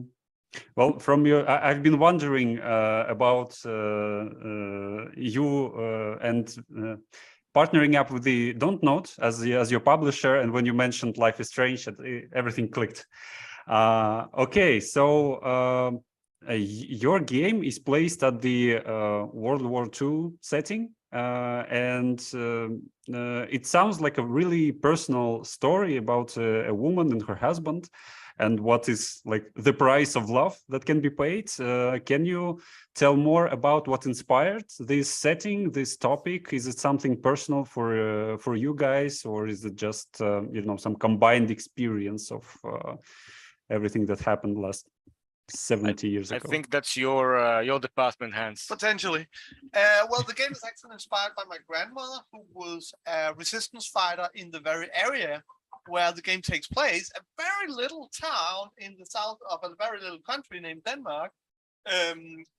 She was actually a resistance fighter with my grandfather, and she did many of the same things as is depicted in the game. It's not a one-to-one story, because we are inventing a lot of things, like when you play Gerda, you are a nurse, so you can heal people. You are half German, you are half Danish, so you can talk to each side of the conflict, and you are very much intertwined in this small town policy, gossip, cheating, stealing, subterfuge, and so on that the game is about. But the core of the game about being a normal civilian in a war conflict is very much inspired by my grandparents. I'll add that even though we created a fictional story, it happens in real places, and it is very much loyal to a lot of historical research that we did. Hans here and some other people in the team are big history buffs, and not just his personal story, but a lot of research and learning went into this, and it's supposed to give this very authentic feeling of the region in Denmark, which is a very unique region, and that time in history. I've been looking. Oh, yeah. Nick. Just let me geek out for a minute, and I'll just pass the baton to Ricardo, because I really enjoy such kind of stories when developers such as yourself, creators, take their life history, family history, and put it into the game. It makes it so much more personal.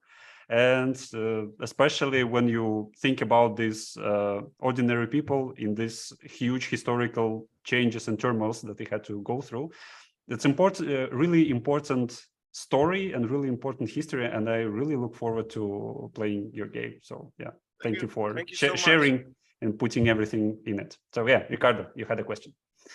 When I was checking Gerda Flame in Winter, I was remembering the tagline for an amazing game called, I believe every single one of us must have played, This War of Mine, that said, in war, not everybody is a soldier. And I think we need this kind of stories, even for a setting as overplayed as the Second World War, because it's everywhere in comics and movies and series and video games. But humanizing specific stories, I think it's an amazing achievement, and that's what really makes me excited to play Gerda. So thank you for humanizing or bringing a civilian point of view to a conflict that we all have known too well. Thank you so much. We thank you for recognizing it.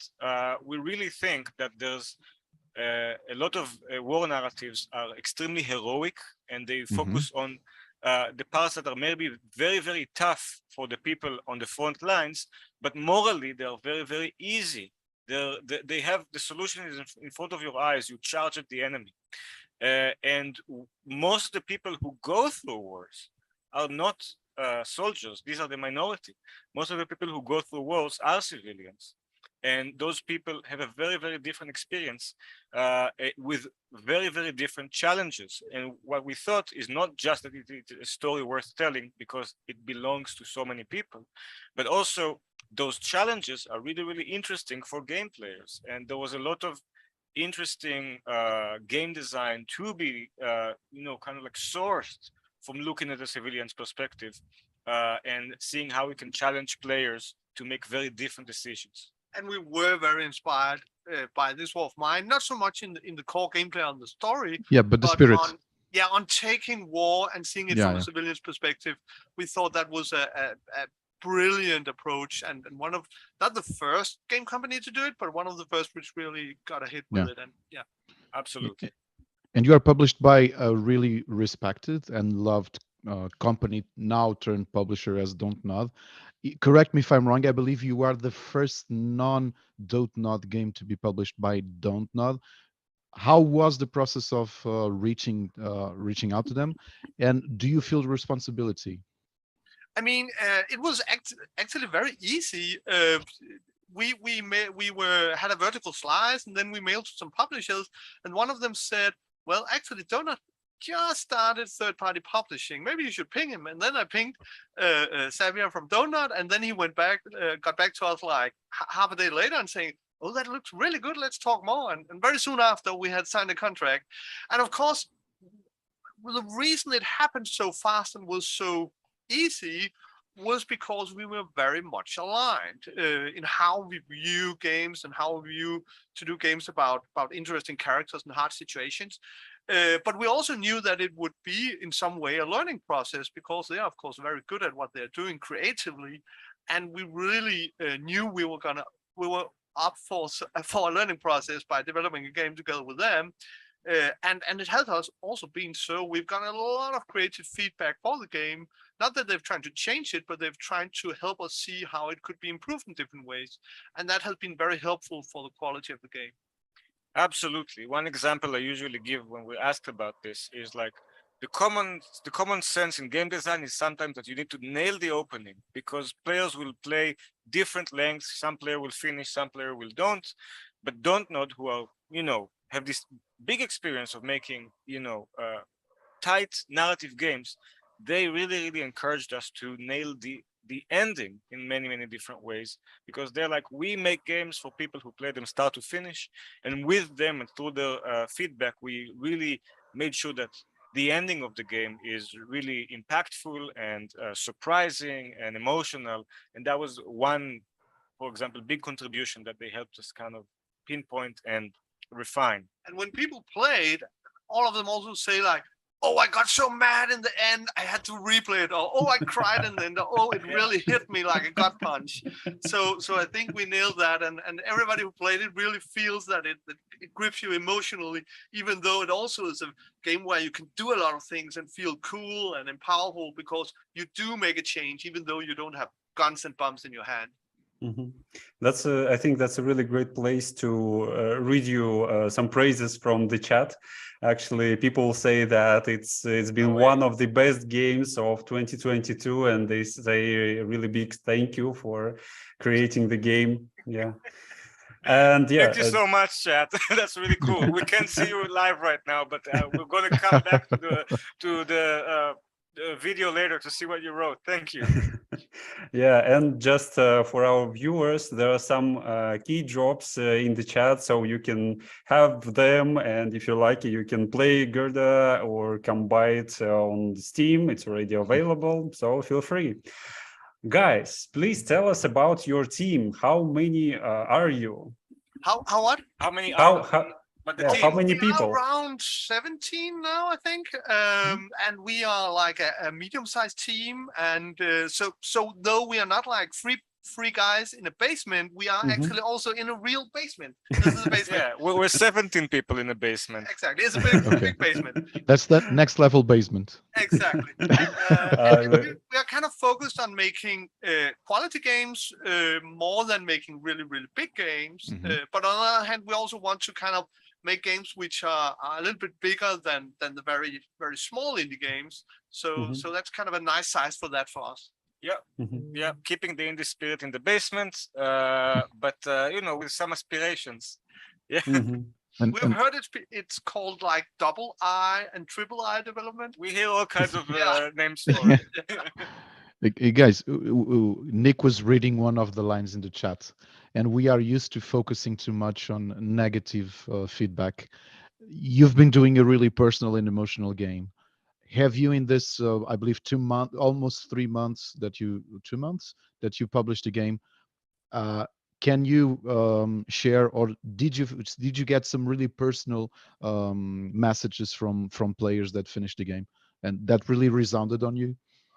I mean, I just actually was at an interview last week in a Danish radio station about a historian buff who had played the game, and he got so mad and as mentioned and sad at the ending that he just had to play it again. And then we played it the second time. He was like, okay, that was better, but still, and then he was like, instead of playing a third time, he called me and said, "Can you get into our radio station and talk more about it? Because I really like to get our viewers to listen to this." And then we talked a lot about how we work with history and how we try to tell stories of nuances that, like, I mean, people in uniforms are also people, and about on both sides of the conflict, there are good and bad individuals and all these things. So that was kind of really nice to talk with somebody who is very much into history to appreciate how we try to take history and put it into games in a modern way. Mm-hmm. Yeah. One of the cool things that we saw is that the game takes place in a place that is under occupation and changed hands between Germany and Denmark a lot of times. And we got comments from other people from other regions in the world where their families were, moving between, moving under, occupations and different rules.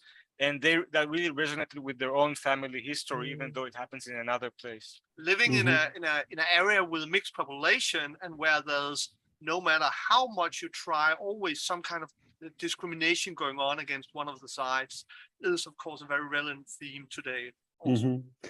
Yeah, and thank you again for bringing this theme up. I'll be playing Gerda as soon as possible as well. And you also have 2 nominations, I believe. Grand Prize and Excellency Narrative. Yeah, so let's get on with that, because we have only a few minutes that separate us from the DevGAMM Awards. So thank you guys for joining us, and we wish you luck with the game, with the awards. And yeah, have a great evening.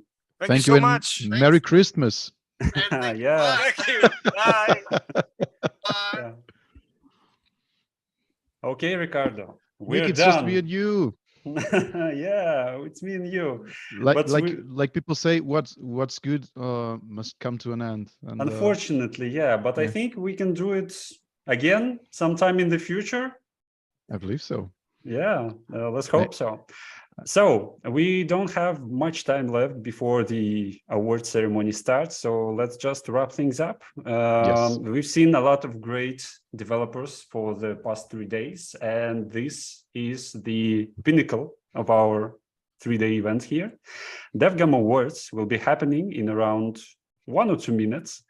So stay tuned. But before that, we'll just go for a brief commercial with our constant sponsor. Let me just thank you and wish you the best of luck to DevGAMM team and GameFest. Congratulations on the amazing event, and thank you for allowing me to be part of it. Thank you for joining. You've been a great addition, and I don't know how to thank you enough. So thank you, Nick. Yeah. Thank you. See you later, and we go into commercial and awards right after that. Let's go.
Ladies and gentlemen, welcome to annual DevGAMM Awards ceremony.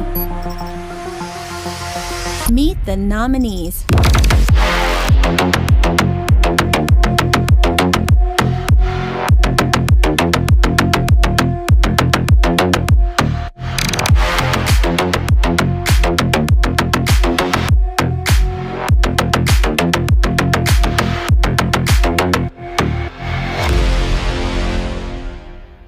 Here's your host, Anton Shashura.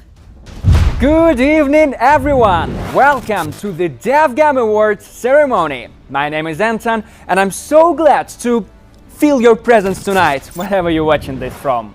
In the next hour or so, we will award the new outstanding titles brought to you by the talented indie developers from 17 countries. As we promised last year, from now on, DevGAMM Awards is the annual activity. So we're really glad to receive 242 game submissions, which is the smashing record number for DevGAMM. Okay, let's get this thing started. We've got a great show for you tonight. Tweet your favorite games from the competition using the DevGAMM hashtag. Also, we've got a Discord server, which brings the community together. Join to chat with peers and devs. Now, before we start, it is my pleasure to introduce the DevGAMM founder and CEO, Larry Kamalaeva, with a special message for the audience. Hello, everyone! We are so thrilled by the games we receive at Game Fest. And tonight, we are going to celebrate the best developers from all around the world. We had a blast over past 3 days, and it's gonna be kinda sad to say goodbye to it after the ceremony.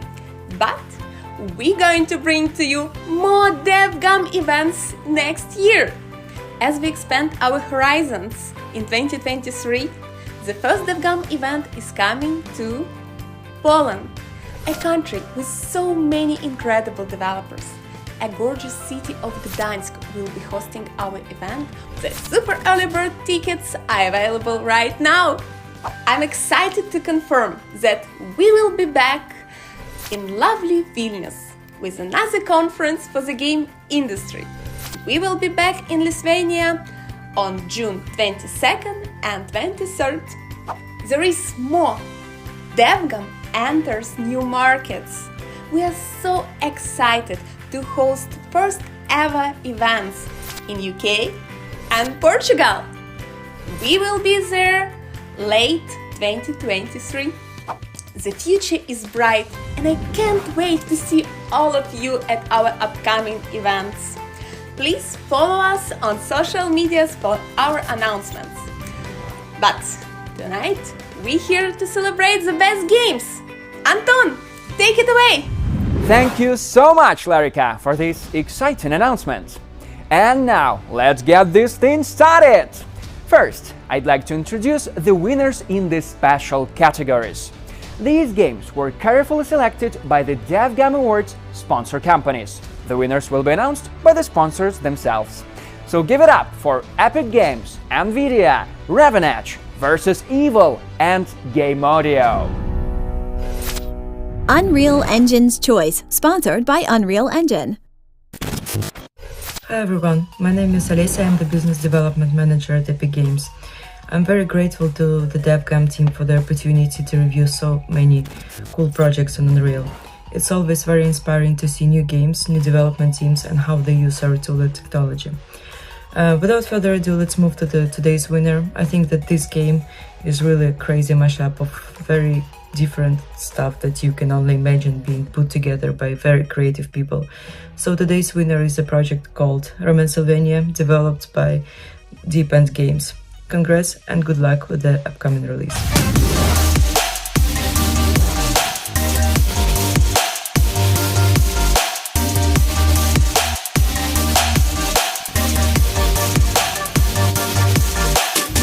Thank you so much from the Deep End Games. Working on Romansylvania has been an absolute joy, and just to be able to share it with the world now, it could not be more exciting.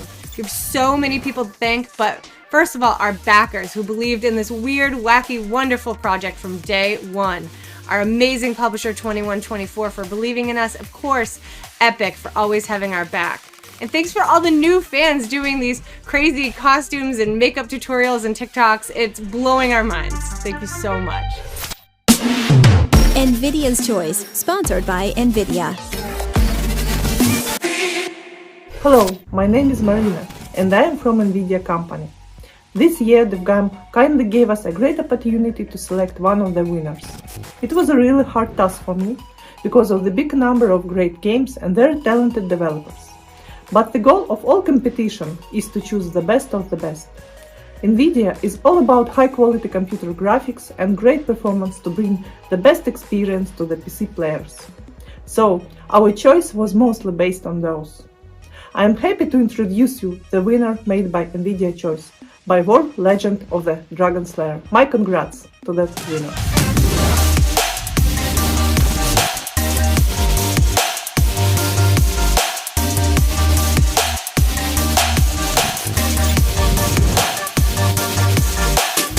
Hi everyone, we are Devata Game Production.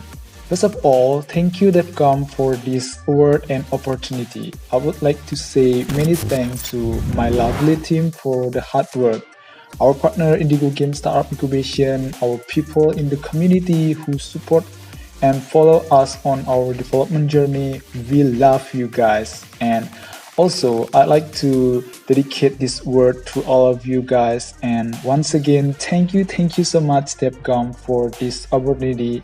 It is really great experience for us to be here. Thank you so much. Ravanage's Choice, sponsored by Ravanage. Hello, my name is Olga Voronina and I'm Head of Business Development at Ravanage. Each year, the indie games industry continues to expand and deepen and brings us many projects that deserve special attention.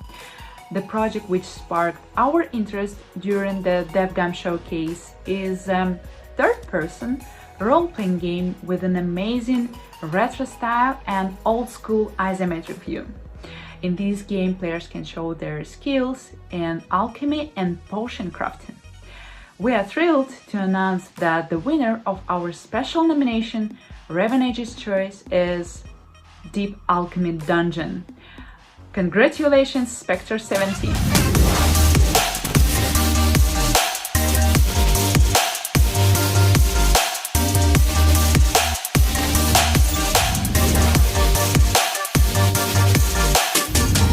Thanks DevGAMM for this opportunity to take part in such a cool event, and of course it's a great pleasure to be nominated. I'd like to thank my teammates who are not here right now. This is Andrew, our core developer. This is Jager, our designer. Thanks a lot guys for all your hard works. And of course, we are really happy to have such a great community. With your amazing support, everything is possible. Cheers everyone! Versus Evil Victor, sponsored by Versus Evil. Hello everyone, my name is Lauren Clare from Versus Evil, and I'm here today to tell you who we've chosen as a winner in this fierce competition. Now, before I do, I'd like to say that from all of us here, that we love judging the competition and supporting the developers. There were so many games to choose from, but we had to choose just one. This game in particular did stand out amongst the rest. The game mechanics were flawless, and the art style stunning. That is why we've chosen Battlejuice Alchemist as the winner in this competition.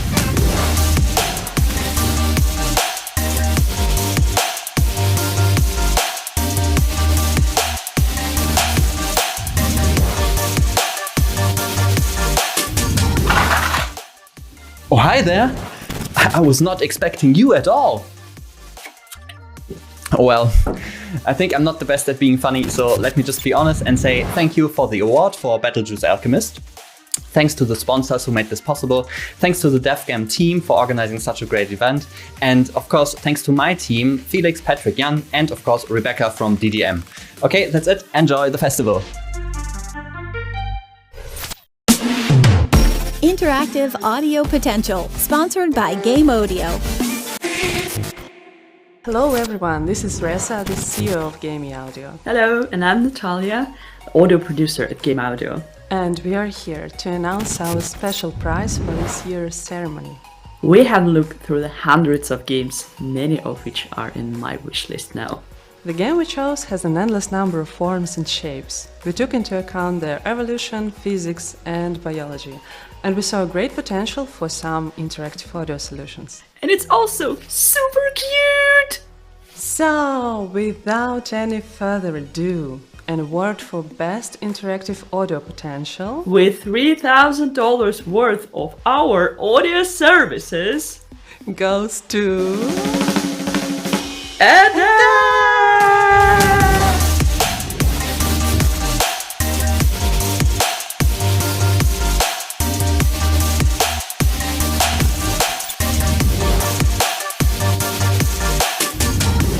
I'm Paul Correia, I'm the developer of Adapt, and I just wanted to say a huge thank you to DevGAMM for putting on this fantastic event, to my publisher Slug Disco for getting us involved, and to Moro for being a constant distraction.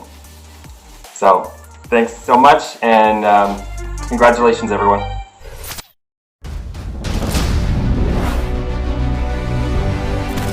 What a great start! Congrats to the first winners! Now, let's move on to the main categories. Tonight, the winners will take home a $20,000 prize pool. This was made possible thanks to the award's platinum sponsors. I would like to introduce you to Xsolla, a company that can help accelerate your game commerce and reach the overseas market. Welcome to Xsolla, accelerating game commerce globally. We gave you the building blocks to go from being an unknown player to taking your place among the biggest games on the planet. Now let's see what we mean by acceleration. How do you like your new digs? Xsolla's PayStation lets you accept payments securely in almost every currency. With Xsolla, people around the world are buzzing about your game. The game label TinyBuild, which has been innovating indie game publishing and working with talented developers around the world since 2011.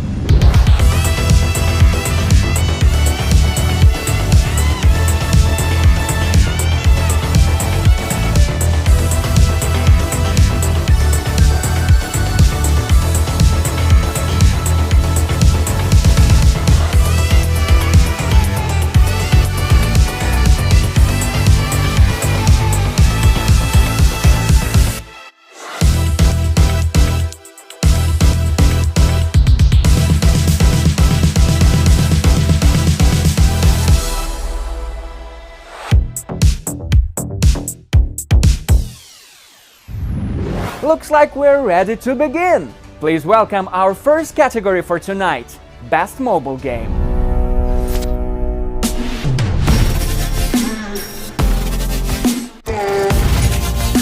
Best Mobile Game.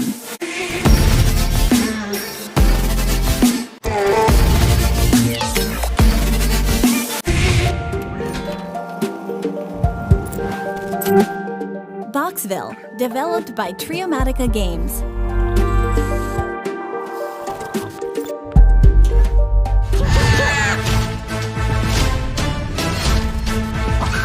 Gnomes United, developed by Gnomes United.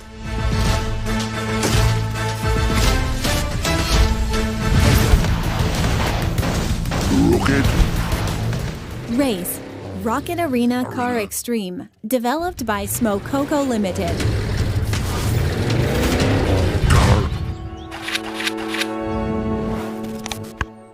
Wingspan, European Expansion, developed by Monster Couch.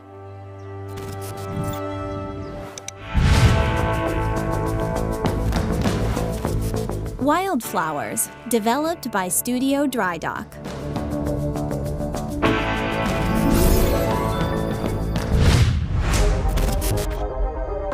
Please welcome Kish Hirani. Hello world, I'm Kish Hirani, live from London.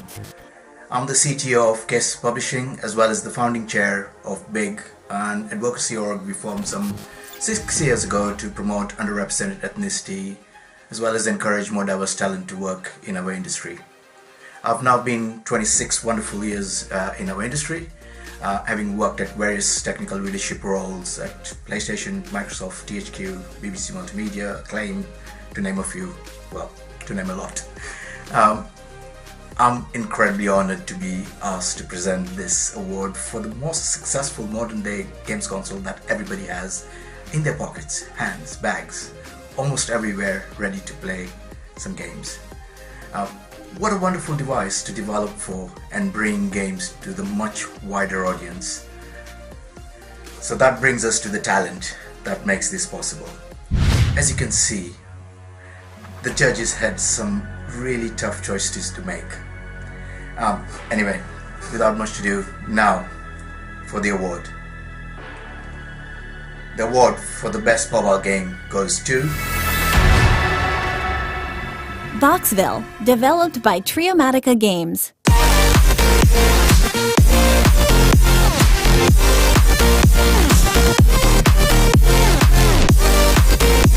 Thank you. We are very happy to win the prize in the Best Mobile Game nomination. We truly believe in the future of mobile gaming. I would like to thank the whole team, our friends and families who supported us during the game development. And of course, I would like to thank the Armed Forces of Ukraine.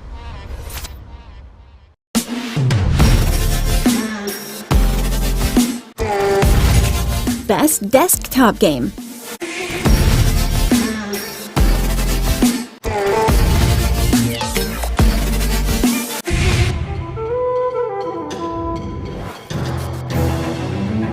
Broken Ranks, developed by White Moon Games.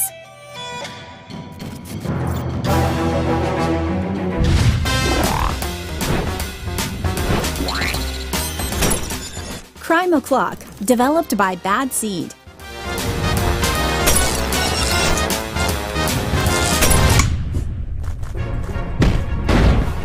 There's also a hint. It's a Wrap, developed by Chanko Studios.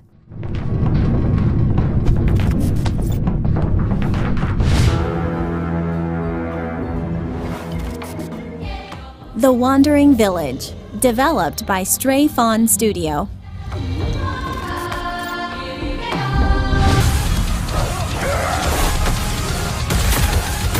Tiny Tina's Wonderlands, developed by Gearbox Software.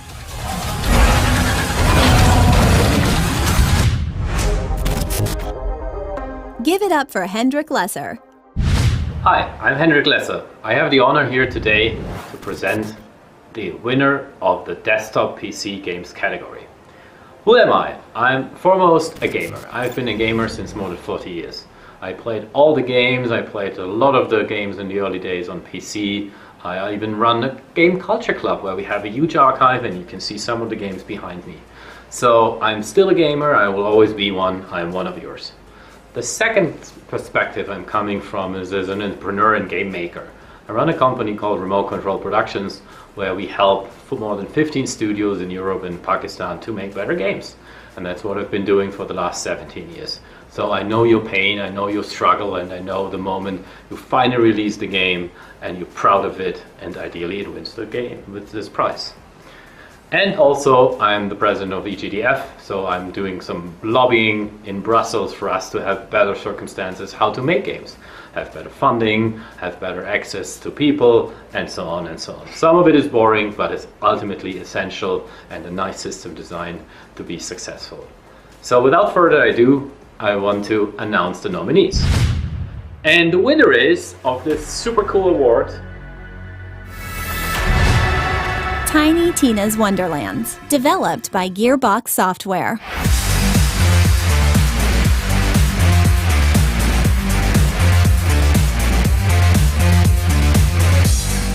On behalf of all of our entire hardworking teams on Tiny Tina's Wonderlands, thank you for this honor. It brings us so much joy to create joy for you. We have teams all across the world that helped contribute to making Tiny Tina's Wonderlands, so really a huge thank you. Merci beaucoup à l'équipe québécoise, and thank you to the fans for giving us this honor.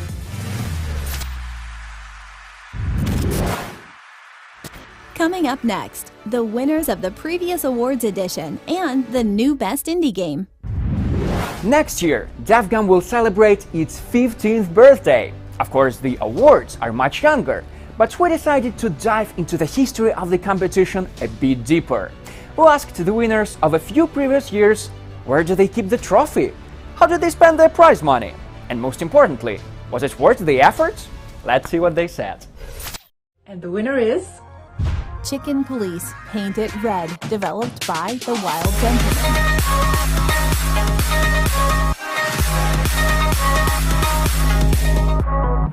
I think we celebrated it online, but I remember that we were very happy because this was our first major award winning.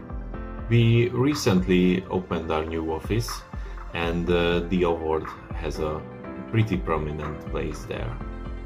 We don't know exactly if it was because of this award or not, but it's a fact that after the game started winning awards, more and more people started to notice us, and the whole industry started to take us more seriously. Lost Words Beyond the Page, developed by Sketchbook Games.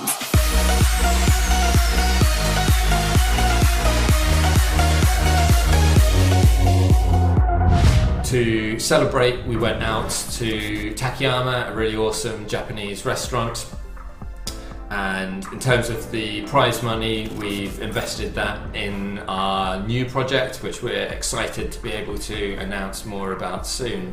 Rhianna Pratchett, who wrote the narrative for the game, has one of the awards statuettes at home, and I've got one on my shelf with some of the other awards that we've been lucky enough to win with Lost Words. Papatura, developed by Patoons.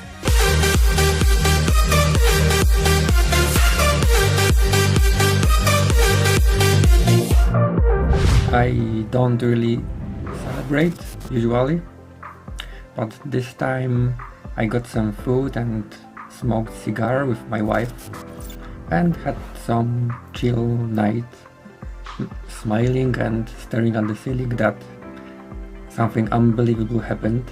My art style in games is mostly focused on photography, so I decided to invest a little bit of money into new camera, but I haven't started a new game yet, so for now I am making photos of bricks.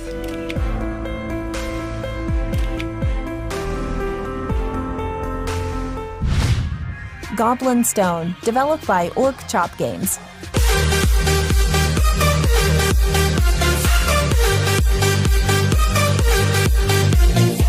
It was fantastic news when Goblin Stone won the Best Indie Game Award. After Goblin Stone won Best Indie Game, our inboxes were filling up with inquiries after inquiries after inquiries from potential partners. It was really crazy. Game Deck, developed by Anchor Studios.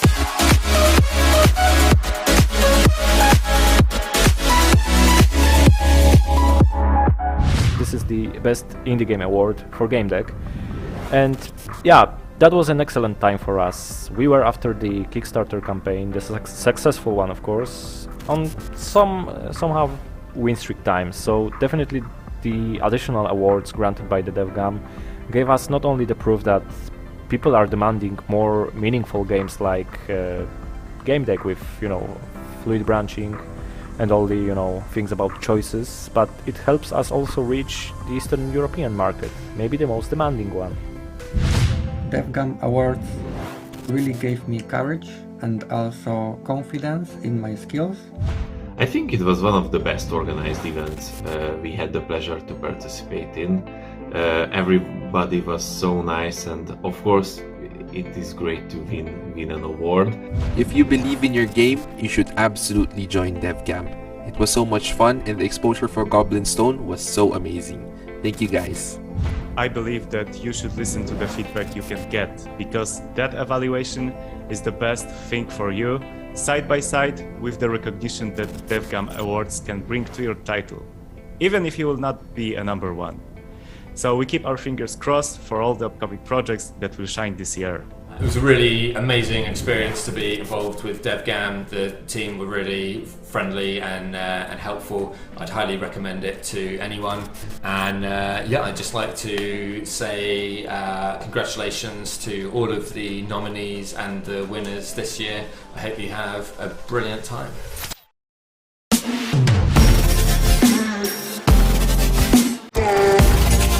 Best Indie Game.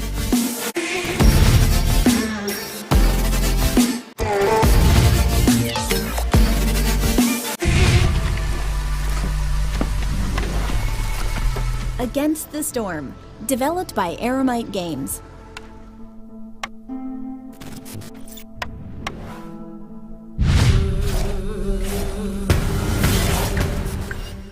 Beneath Oresa, developed by Broken Spear.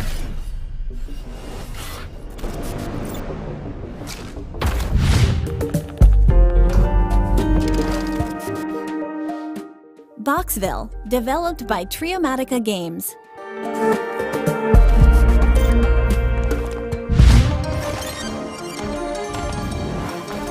Eyes in the Dark, The Curious Case of One Victoria Bloom, developed by Under the Stairs.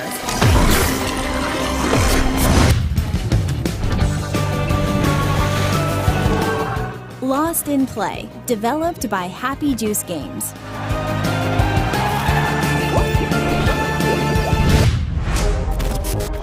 Please welcome, from Vancouver, Canada, Daniel Mullins.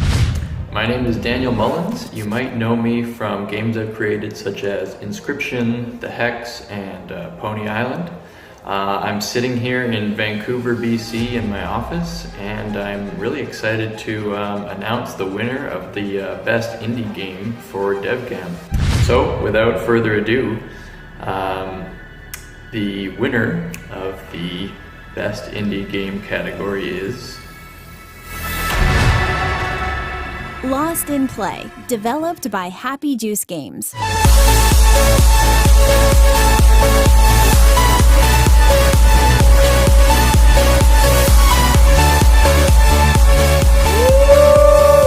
game in the world award! Thank you so much! Thank you for the Best Game Award! Best Indian Game? We're not Indian. Okay, thank you for the Best Indian Game Award. Namaste everybody, we love India. Thank you so much DevGAMM for giving us the award. Thanks for everybody who worked on the game. Except you, Nissim, you know what you did.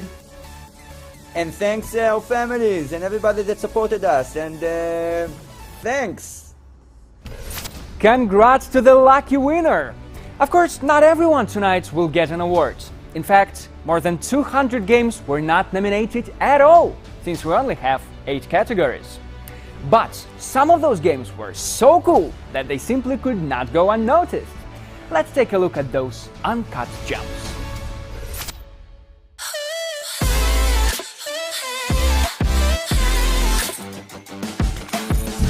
It takes a lot of work to dig through literally hundreds of games submitted for DevGAMM Awards. But you know what? It always pays off.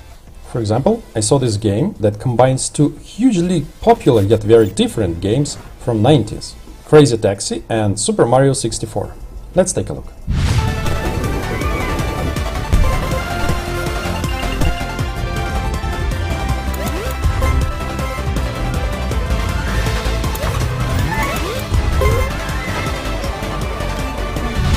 Sometimes it's impossible to understand others' hardships until you're present before impossible choices.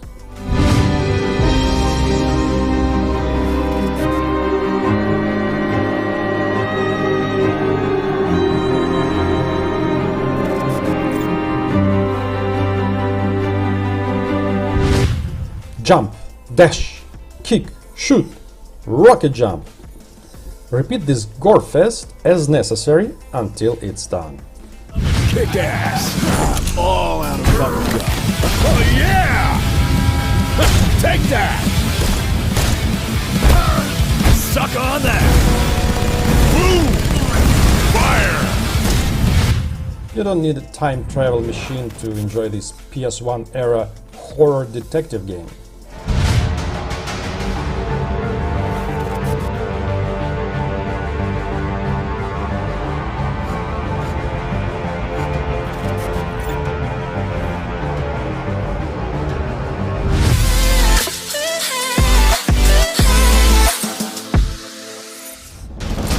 And now back to our tonight's nominees.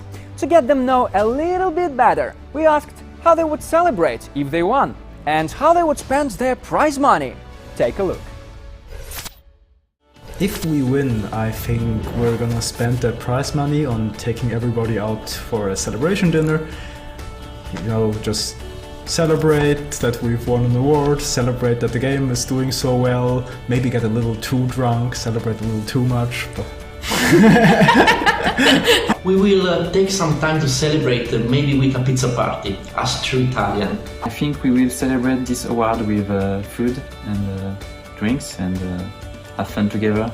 We usually gather before Christmas holidays to have a Christmas lunch. So yeah, this year the Christmas lunch will be really special. If we win, I think we'll have some celebratory pizzas, that's for sure. But other than that, we'll spend the money on courses to improve our skills or maybe learn some new ones. Wódka dziwki laserem. In Polish it means the more you have, the more you should. So we basically make our company more coherent. So we've been wanting to bring the team together, and I mean like really together for a while. So like we have team members that are super far away from Belgium that we've never met in real life, and we'd like to bring everybody in. If we win, we want to get a new coffee machine for the office. And we wanted to bring Lizzo to our team party. Yeah, we really like Lizzo. And also get Michael Jackson's pet chimpanzee Bubbles. You know Bubbles? Wow, if I win, I'm calling sick and stay at home for a week. I could do nothing but just play video games all days, especially the new God of War and Pokemon. Well, we'll celebrate loud and wild and with party hats on. And the prize money, I think, either we'll put all of it in NFTs and hope to become rich someday, or we'll pay for team dinner and buy an office plant. We'd spend the prize money on a much needed hardware upgrade.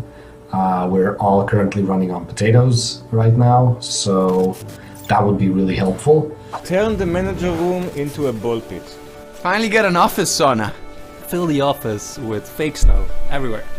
Golden bicycle. Fursuits for everyone. I do marketing for Studio Dry Dock, so I would love to spend it on making really gorgeous, fun merch to share with all of our players who love Wildflowers so much. We love celebrating with our entire team, so we'll probably try to get the team together and have a great round down at Nerdvana.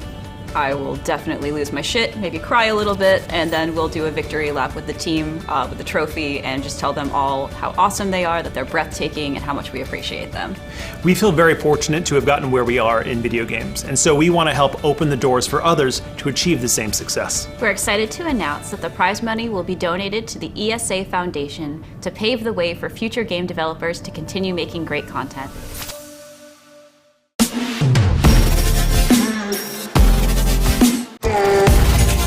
Excellence in audio.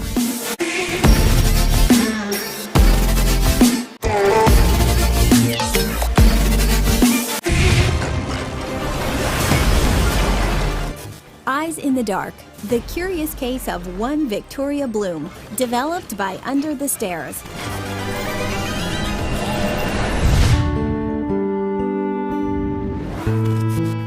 The Heroes Around Me, developed by OK Joy.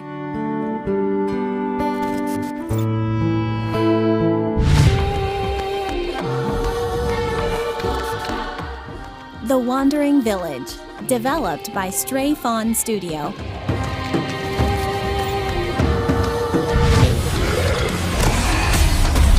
Come on, let's kill these idiots! Tiny Tina's Wonderlands, developed by Gearbox Software.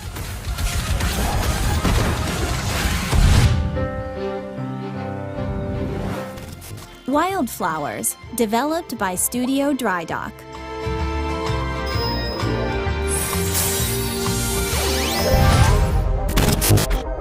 From Montreal, Canada, it's Anne-Sophie Manjoa. Hello everyone from Montreal, Canada.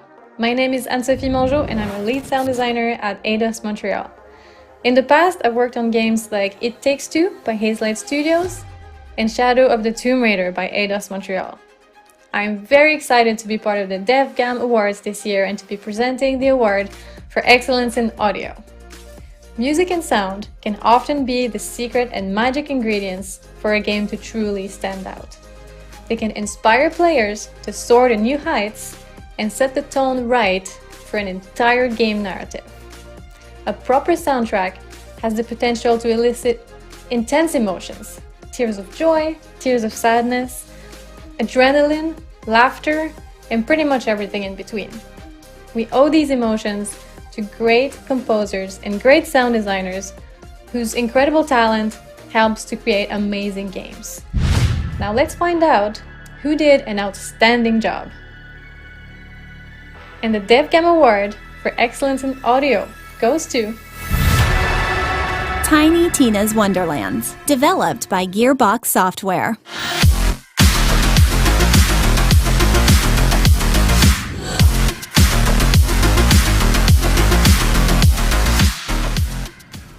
I am so proud on behalf of our entire audio department. They kick so much ass from the incredible creativity they display in sound and music from top to bottom. Very proud of our team. Everybody did a fantastic job bringing the world of Tiny Tina's Wonderlands to life, and the audio department really helped bring everything together. Like Matt said, everything from the original score that was made to this to our sea shanties, and of course all of the sound design that made this wacky, wonderful, chaotic world possible.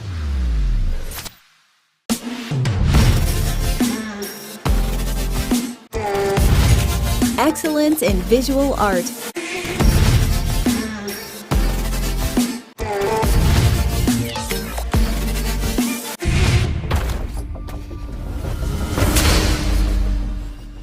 Beneath Oresa, developed by Broken Spear.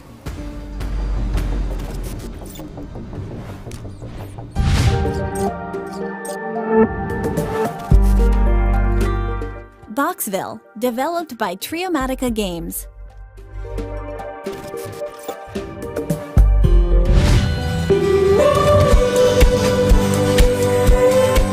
Fall of Porcupine, developed by Bunspect Games.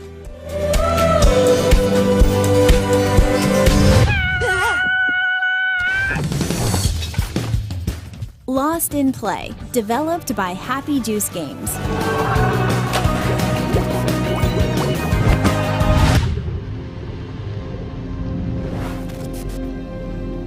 Silt, developed by Spiral Circus.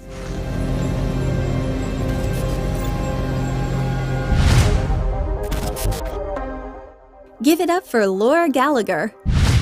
Hello, DevGAMM.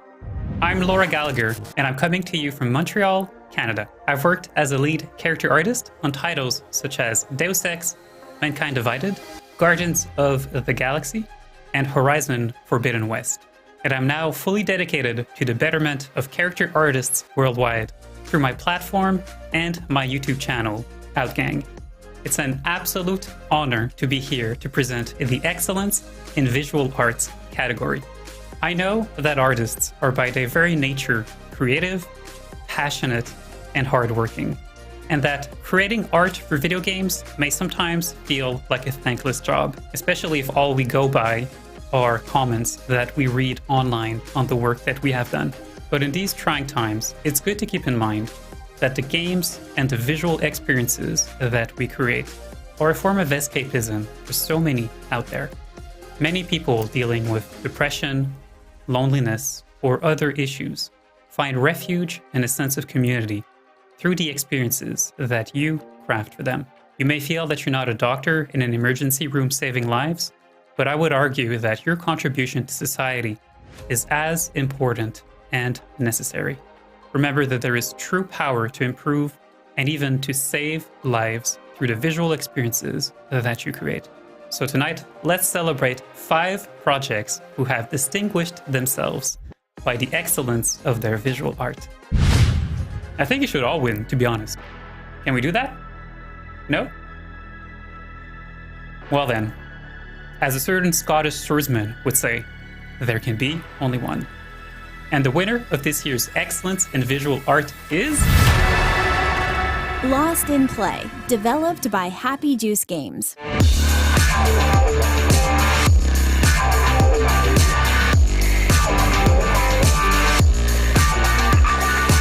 Woo! We won. Thank you so much, DevGAMM. Thanks. Yeah, we made a lot of effort trying to make the game really look like a high quality TV animation show. So really, it's a great honor. Thanks. We want to thank our families and also Joystick Ventures and everyone else who worked on the game, especially French engineer Pierre Bézière for inventing the cubic Bézière curve. We couldn't have done it without you. Totally. Thanks. Stick around to hear from the judges of the competition. Plus, find out the winners in the narrative and game design categories. I know, the developers always wonder, who are those bastards who dared to rate my game? Well, I'll tell you who. These are our judges, the most honorary and well-known game industry experts. We asked how they liked this year's competition, and here's what they've told us. There was a lot of different games from a lot of different developers with very different ideas at very different stages of completion, and it was fascinating to go through all of them to see what different things people are trying to make. The quality bar is really raised, and it's been a fantastic and time-consuming experience. I got to play so many cool games.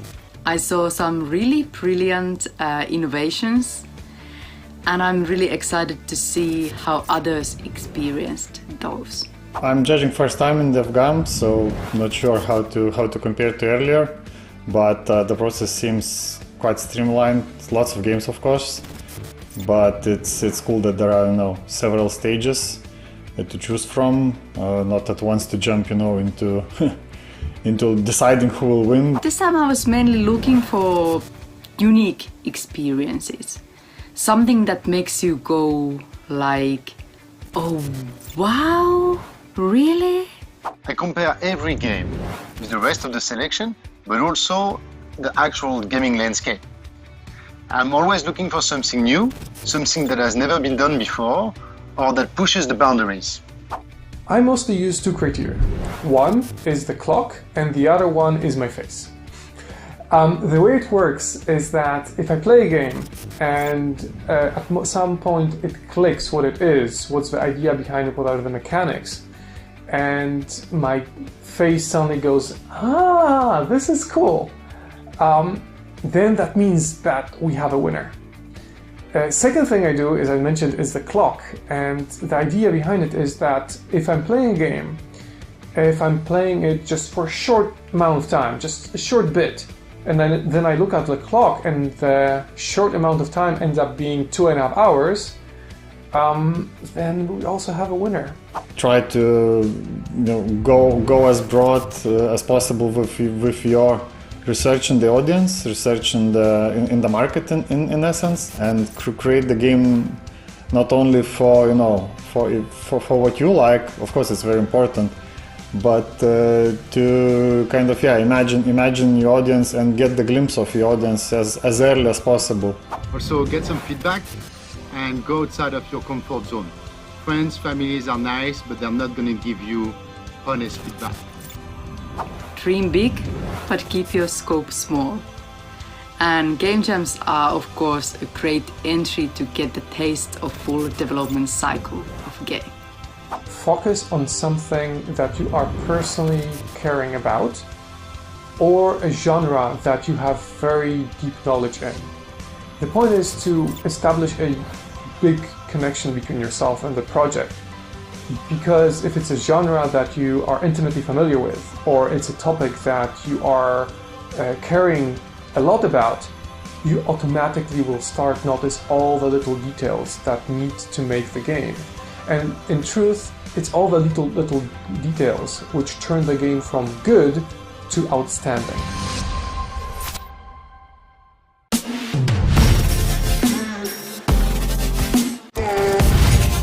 Excellence in narrative.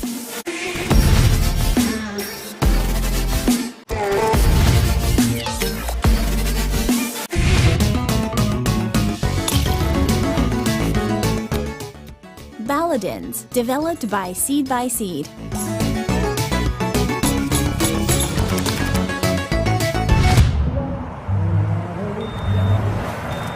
Do Not Feed the Monkeys 2099, developed by Fictiorama Studios.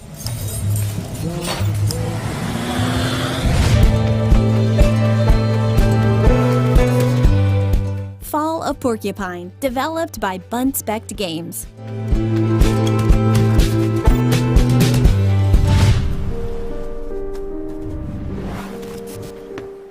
Gerda, A Flame in Winter, developed by Portaplay.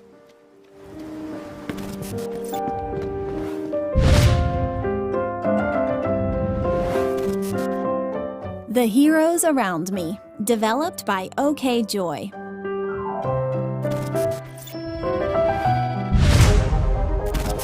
Please welcome from Chicago, Illinois, it's Chelsea Blasco.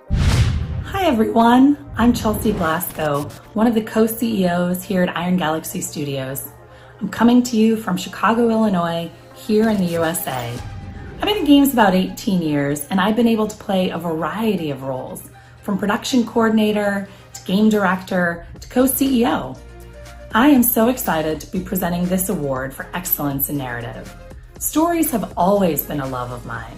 Stories can give you the opportunity to be another person, to explore other lands, and to make decisions you couldn't, or maybe you wouldn't even in real life.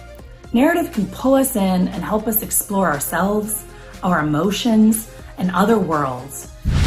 So, without further ado, the winner for excellence in narrative is...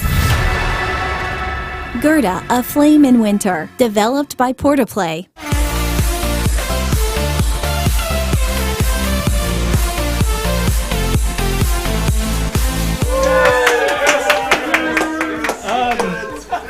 Thank you. As you can see, we're really excited to win the Excellence in Narrative Award. We're just really happy to see that the game has resonated with people and clicked in the way we hoped it would, especially with the judges at DevGAMM. So yeah, thank you guys. Thank you also to Don't Nod, our publisher, who helped us bring the game to the world, and to our players who have just been really kind and enthusiastic and effusive since the game came out. It's been really edifying. So yeah, thank you guys and our fellow contestants. Also, you guys help keep the narrative bar high, so we appreciate that. And yeah, thanks. Thank you, everyone. Bye.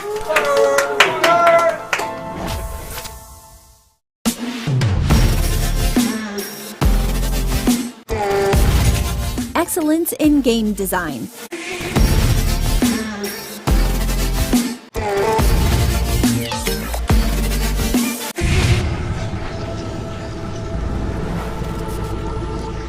Against the Storm, developed by Aramite Games.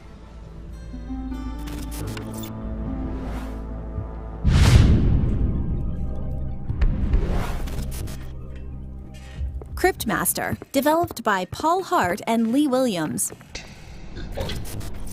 Crypt. In action mode, you control the movie star Johnny. It's a Wrap, developed by Chanko Studios.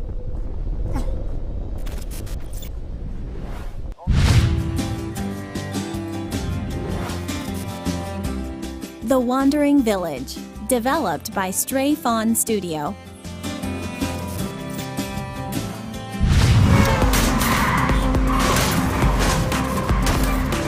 You Suck at Parking, developed by Happy Volcano.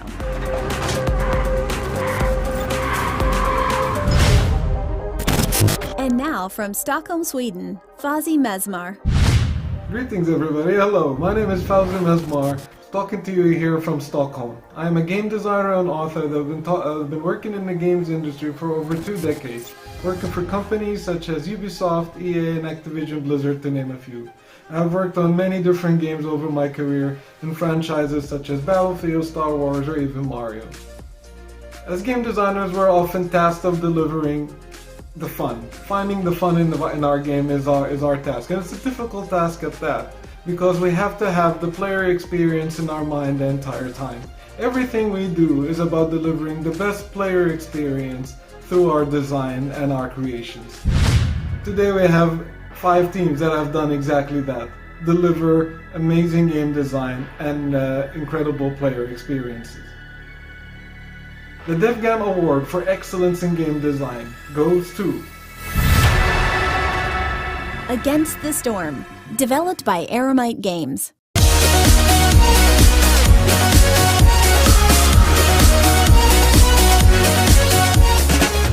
No way! Thank you so much for the award. This is a great pleasure.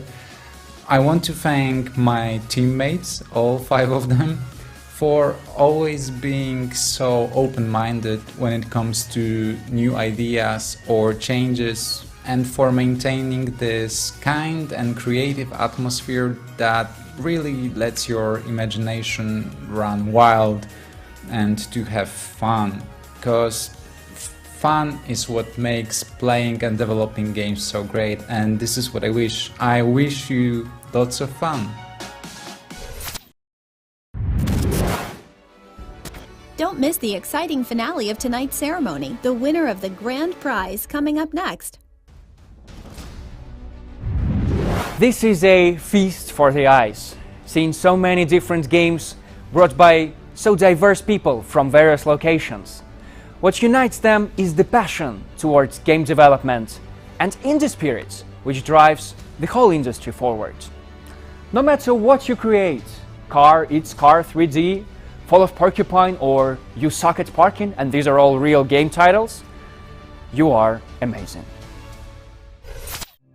We want to use our talent to make people around the world happy and have a good time, good quality family time, and to make the world a better place. I'm just trying to fill the void in my heart by having the false sense that completing my next game will fill the hole, but actually it only makes it bigger. I was lying before. I just want to make a shitload of money. At its core, I think we make games because it's fun, and we've been making games together for quite a while, and it's just been a really enjoyable process, and we really like making these sort of weird, quirky titles, and I don't think that's going to change in the future. The idea of our game keeps us going forward always. The gnomes, they are small, they're different, but when they come together, it's a force that could change the world. When I encounter difficulties, I just look back and tell myself how far we have already come. What drives us to keep making games is really the passion that we have to create quirky, fresh and fun gaming experience for all players. But we also have such a cool team full of imagination and that just work together so well. We love to produce games because it's the only way to build some beautiful worlds and tell beautiful stories, with such a small team, but with a really big impact for all the users out there. We want to make games for diverse audiences with an awesome, diverse team. I would say what is a really big success for us in that is every time we get a message from somebody saying that they've seen themselves in what we've made, and for some people that's the first time they've seen themselves in a game. We believe video games are one of the best things to do to escape and recharge, and we know so many all across the world receive a lot of joy from playing video games, so that's what animates us to get out of bed every day to create joy and happiness for others. We handle challenges by first and foremost remaining adaptable to any chaos that the world throws at us and making sure that our team is taken care of. We trust that our team makes awesome, fun games, so it's really on us to make sure that they're taken care of so they can keep making cool stuff. Looking at our bank account, it definitely can't be money that drives us. I think we're just passionate about making games and are happy to be able to do what we love.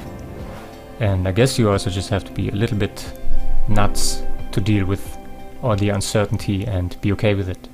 The way we navigate the unpredictable nature of making video games is we try to make a very precise plan of the entire project with specific deadlines and specific goals, and then we just ignore it completely and work really, really hard until we run out of money and call our parents to help us out. Unlike movies, music, or books, games can be iterated and changed based on players' feedback all the time. When we released Against the Storm, we were flooded with positive reception, valid criticism, and tons of great ideas. I think this is our way to repay players for their effort by adding their suggestions to the game. As long as the world is imperfect, there is something to examine and to learn from.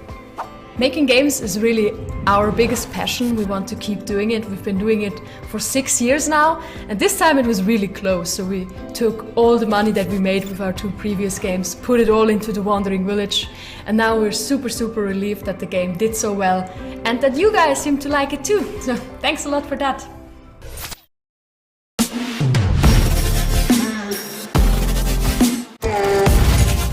Grand prize.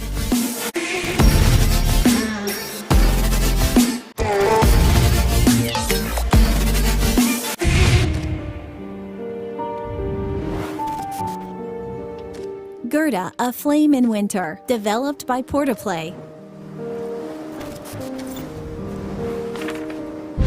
Complete in action. It's a Wrap, developed by Chanko Studios.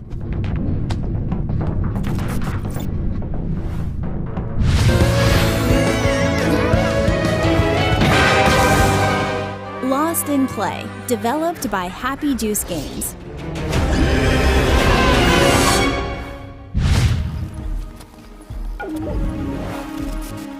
The Wandering Village, developed by Stray Fawn Studio.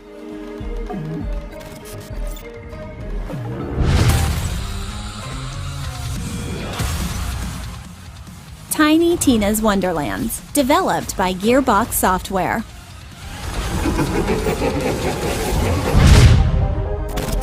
Please welcome from Helsinki, Finland, Ilari Krutinen. Hello everyone and greetings from Helsinki, Finland. My name is Ilari Kuittinen. I'm studio head and co-founder of Housemarque. I've been working on games for almost 30 years, started with Amiga games, followed up with PC, mobile, handheld, and currently console games.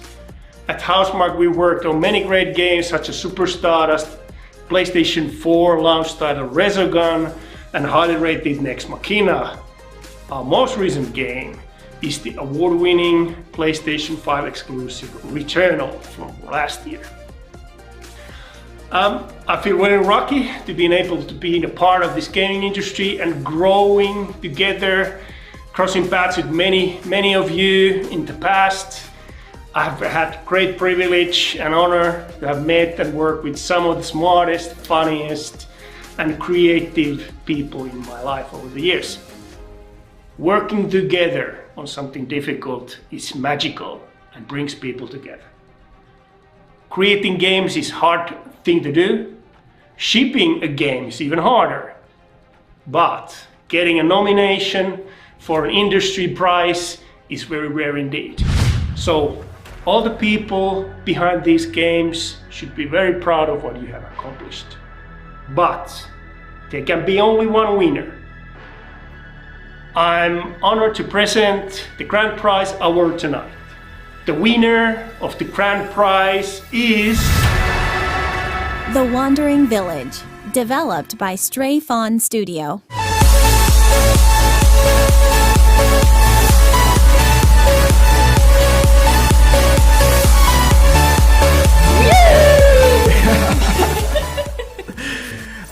Yes, this is a huge honor. Thank you, of course, and special thanks to our entire team. Each and every one of them had a massive impact on what the game turned out to be in the end. In fact, I'm sure they're all watching from the other room because today is our studio's birthday and this is the greatest present we could have received. And a very special thank you also goes out to all of our players and playtesters. We couldn't have done it without you, so thank you very much. Thank you! That's it for tonight. DevGAMM Awards 2022 is over. Congratulations to all the winners. Once again, a big thanks to our sponsors and everyone who made it possible. For the DevGAMM team, my name is Anton Shashura. Good night, y'all!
Well, that was a blast. Was it really? Yeah, truly, Anton. How did you change so fast? See, I had to run. I'm all sweaty now. I'm in this DevGAMM shirt, which I wear when I sleep at night. So yeah, had to leave my fancy studio and move right here to this box where I used to live all the time. So how was it? Did you enjoy the ceremony? Yeah, absolutely. You Did know, the chat enjoy the ceremony? Are you there? Is anyone here at all? Yeah. Guys from the chat, give us a shout out. How did you like the ceremony? Anton wants to know. I do want to know. Absolutely. What are the winners? Oh my God, I'm speechless. The winners are just incredible, and all the nominees. I just want to congratulate everyone who took part in this fest and who applied to the awards, because we've seen so many incredible game titles over these 3 days, and it was a blast. I just can't say nothing more. Yeah, actually, I haven't wishlisted so many games like in a long time. It was really a holiday season for me. I just looking at the games and just clicking, adding them to my wish list, and it will be a really fun Christmas holidays. Oh, sure. We probably go in on, but we're not. I was gonna say that we at DevGAMM team are going to have like a huge vacation after this 3-day marathon, but not. Just announced at the DevGAMM Awards, we're gonna have 4 events next year, and the next one is coming this very March in Gdansk in Poland. Oh God! And tickets are on sale now. Wow! I can't believe that this is really happening. Yeah, that will be a really interesting year for us. Absolutely. Yeah. But for now, let's enjoy these very moments, I guess, and invite one of the lucky winners that we had tonight. I believe we've got someone from Portaplay team. Yeah, guys, what's up? How are you doing? Thank you so much. Hello, congratulations. Excellent narrative. It was the team in the other room was shouting with excitement, and everybody was really excited to find out. And of course, our writers, we have 2, dedicated writers, Ida and Damir, who wrote all the text for the entire game. Also, of course, very, very moved to receive the narrative prize, so we're very, very happy. Congratulations. The other games look excellent, and to stand shoulder to shoulder with all of them is really, really cool. But were you expecting to win in this particular one? Excellence in narrative. I see your colleagues from behind. That's the team celebrating here. Yeah. Excellence in narrative. Were you expecting this one particularly, or were you kind of hoping for grand prize maybe? Of course, we were hoping for the grand prize, but first up, the winner is a fantastic game, super innovative, super cool. So we're very, very happy for them. The Wandering Village looks awesome. And our game is a story game. It's a game where all of the mechanics that we designed, all of the graphics, everything is made to elevate the story. So winning the narrative prize for us is the best thing anyway. So we're very, very happy for it. Incredible. How are you going to celebrate? Is this going to be a long night for you guys? Well, it's Friday night, so we started with Friday beers already, we're here in Copenhagen. It's a very small city, or not very, but quite small, and the scene is very, very tight. So actually, after being done here, we're actually going to another game studio, friends of ours, to have Friday beers with them. They're a bit richer. We'll get the good beers from them. We're done with ours, right? So it's definitely a Friday night in the Copenhagen game scene. Absolutely. So I understand this right. So you by the next morning you're gonna congratulate the Wandering Village team like in person when you visit them. Then maybe go to Gearbox Software. I think they're in Switzerland or something like that. I don't know if we'll go. If we get really drunk, we might find out. That's not far away, man. Come on, you can do this. Believe in yourself. Yeah. In those chairs, because you're like already gearing up for this race. Okay. Nick, do you have any questions for the team? Well, I actually spoke with them a little bit earlier, so yeah, I'm just really overwhelmed because I really enjoyed the game, like what I saw from the game. I'm really happy for you guys. We'll definitely be raising some glasses in your honor tonight. Thank you. Yeah, Absolutely, awesome man. game. Cheers, celebrate. Have a great Yeah. night. Have a great night, guys. Bye-bye. Enjoy. I'm just happy Oh, for them man. so much. Yeah, really great vibes from everybody. And yeah, I really don't envy the judges because so many great games, I can't imagine what's been going through their heads when they had to Indeed. choose from so many masterpieces. And we've never had such an incredible quantity of games. I mean, 242 game submissions. That's what we Yeah. got this time. And this is like a record number for DevGAMM. So Absolutely. indeed, they only had they had those tight deadlines to determine the winners in 3 rounds of voting. And it was really kind of, yeah, complicated. You know, you have to play those games. I mean, you're like now saying that your wish list is a lot of titles and you want to play them yeah. like in a span of the next month or so. Oh, yeah. But our judges, you know, they had only how many weeks? Maybe 3 weeks to play those games and to determine winners. So they are really like pretty determined people, is what I gotta say. Because Sure. yeah, I don't envy Incredible them. job, guys. Judges, if you're watching us right now, yeah. Yes, thank you so much. And I think, like in general, we had such a blast over these past 3 days. It was full of so many different events, like streamers, and then these DevGAMM Awards, and of course live interviews. And we've got events on Steam. It was so tight, but yeah, I think that there is one person who might say something about this Game Fest, because you know DevGAMM is turning 15 next year. We've Yeah. never had an event like this. We've never had an online game festival. So True. I guess we just have to invite the CEO and founder of DevGAMM, Lerika Malayeva, to share her emotions about the past 3 days. Oh, yeah. Let's do it. Lerika, how Lerika, are you hello, doing? welcome. And you're muted. You're so muted, Lerika. Oh my God, I always forget to unmute. Hi guys! Hi. Welcome! Yeah, we were watching ceremony here in Tiny Built Office in Netherlands. And here's a lot of guys. Hi, guys! Whoa! Yeah, it was really cool and good. Thank you so much. DevGAMM is over. But it's not like completely over. DevGAMM is just starting. Come on, 4 events next year.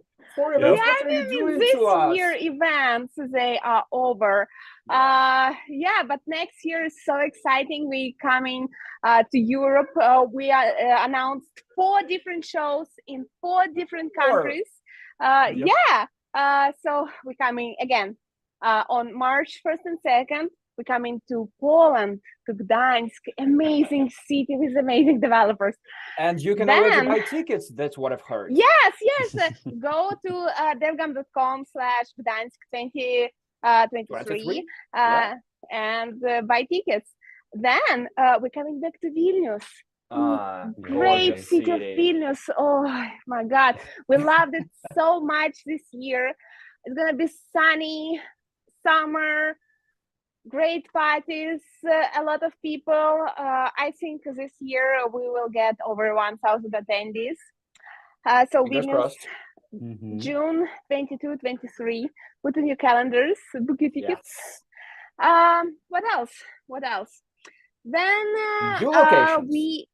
new locations. Yes, we were coming to London in September, probably. Wow, London and is the then capital in of Great Lisbon. Britain. And Lisbon. In Lisbon and in Portugal. It's gonna be so cool. And we're gonna be a part of Lisbon Games Week, which is a consumer show, and we partnered up with IndieX and a couple more partnerships. So I think it's gonna be a great big show. Oh, I'm so excited. It's going to be a busy year. And we'll have a lot of work. You just no vacation. Will we have at least some vacations? Erica? Well, Nick, I guess we've got like Saturday and Sunday on the calendar, and then back to work, selling those tickets, getting ready for the first event. maybe on Christmas we're gonna have like a 2-day vacation or something. That's something. That's something. Yeah, but I can't prove. Only Larry knows. So who am I? Yeah. Okay. Anyway, we'll prepare great shows for you. We will be happy to see all of you at our offline, in-person events. It's gonna be great. So if you wanna showcase your game, or I don't know, make session, or just do cool networking with other fellows, developers and game industry people, come to DevGAMM. Come to DevGAMM. Come on, we're ready. Yep. We're ready for you to come.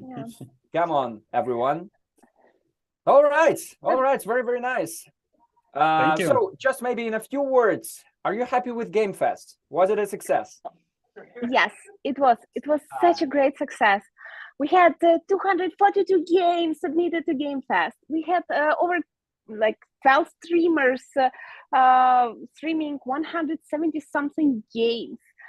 We had 47 interviews during these 3 days. We had a Steam page, Steam event with over 150 games. It was great. I loved it. I don't know. Where is Lucky? I'm That's my happy and final tired. question. I'm That's happy and my final tired. question to you, Larika. Where is Lucky? Lucky went home just 20 minutes ago. I'm By sorry. himself? He said, no, Alex took him. So sorry. Yeah, Lucky's I Larika's wanted to dog. bring it. Okay, well, say hello to both of them. Yeah. He watched all the ceremony. He watched all the ceremony till the end, and then he went home. What was his favorite game? His favorite game? Lost and Play. Lost and Play, sure. We need to add, you know, like Lucky Award next year. Just Lucky's choice. Oh, actually, it was so funny. We had a developer, and there is a dog on the screen with him, this like white dog, and he looked at it and like, poof. They greeted each other. That's what happens. Okay, thank you, Larika. Thank you. Enjoy. Thank you so have much. some rest. I mean, party hard, and then have some rest over this weekend. Thank you. Thank Bye-bye. you, guys. Cheers. Bye. See you soon. Wow. Okay. Wow. Okay. Right. I've got no idea what do we do now. So I suggest that we wrap things up because it has been 3 days. It's been 18 hours of streaming, I believe. And I think that some of the online streamers are still playing. I have to check it, but I'm sure that you can enjoy them. You can enjoy their streams like right now. Still, it's happening, or maybe not. I don't know. Okay, guys, if you're listening and if you're watching, you can go to devgamm.com/gamefest2022. Just check the link in the description of the stream, and there will be a website, and you can check every activity there, and every streamer will be there. So don't take our word for it, because we're tired. We're done for today. Oh, absolutely tired. We have to have some rest, that's for sure. Also, Steam, DevGAMM Showcase on Steam will be available until December. So this is like next week. And if you want to play those games, do this. Wishlist them. Grab some free demos, grab those discounts and everything. Visit our page on Steam. And you can find the link, I guess, we're also on devgamm.com/fest22. And also you can find it in the chat, in the pinned messages. All right, that's for sure. Okay, are you done, Anton? Yeah, but we've got to thank our sponsor one last time. Okay, let's do it. Let's do this. Because Archibald Studio, for the past 3 days, they have been our inspiration. They have been our solution to so many problems in life. And if you have the same problems, and the problem is like, you'll need some sound for your game. You don't want your game to be on mute. You don't want it to be silent. You want it to sound perfectly. Then just go to Archibald Studio, say, hey guys, I need a sound to my game. And they like, say no more. We're here for you. And they will deliver it perfectly. Archibald Studio is your perfect solution for sounds and sound design in your games. Yep. And we'd love to thank all of you wonderful people who stuck with us until the end of this stream. It's been wonderful 3 days in your company. And thank you. Have a great night or day or morning, wherever you are. Have just a great day. Thank you, Nikita. Thank you, Nick, so much for organizing this. You might not know that, but Nick actually is the person behind this live stream. He organized these events for the past 3 days. This has been a blast. Thank you. Thank you so much, Nick. Well That's done. warms my heart. And thank you, Anton, for your very great hosting of this stream. It's a pleasure. We done it together. Yes.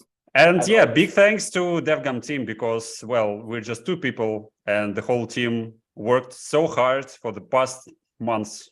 Isn't that the on this most event. incredible team in the world? Isn't it? Absolutely. Yeah. Absolutely. Those so. people. They rock. Guys, you're the best. DevGAMM team. I know they're somewhere in Zoom. We love you so much. We love you. Yeah.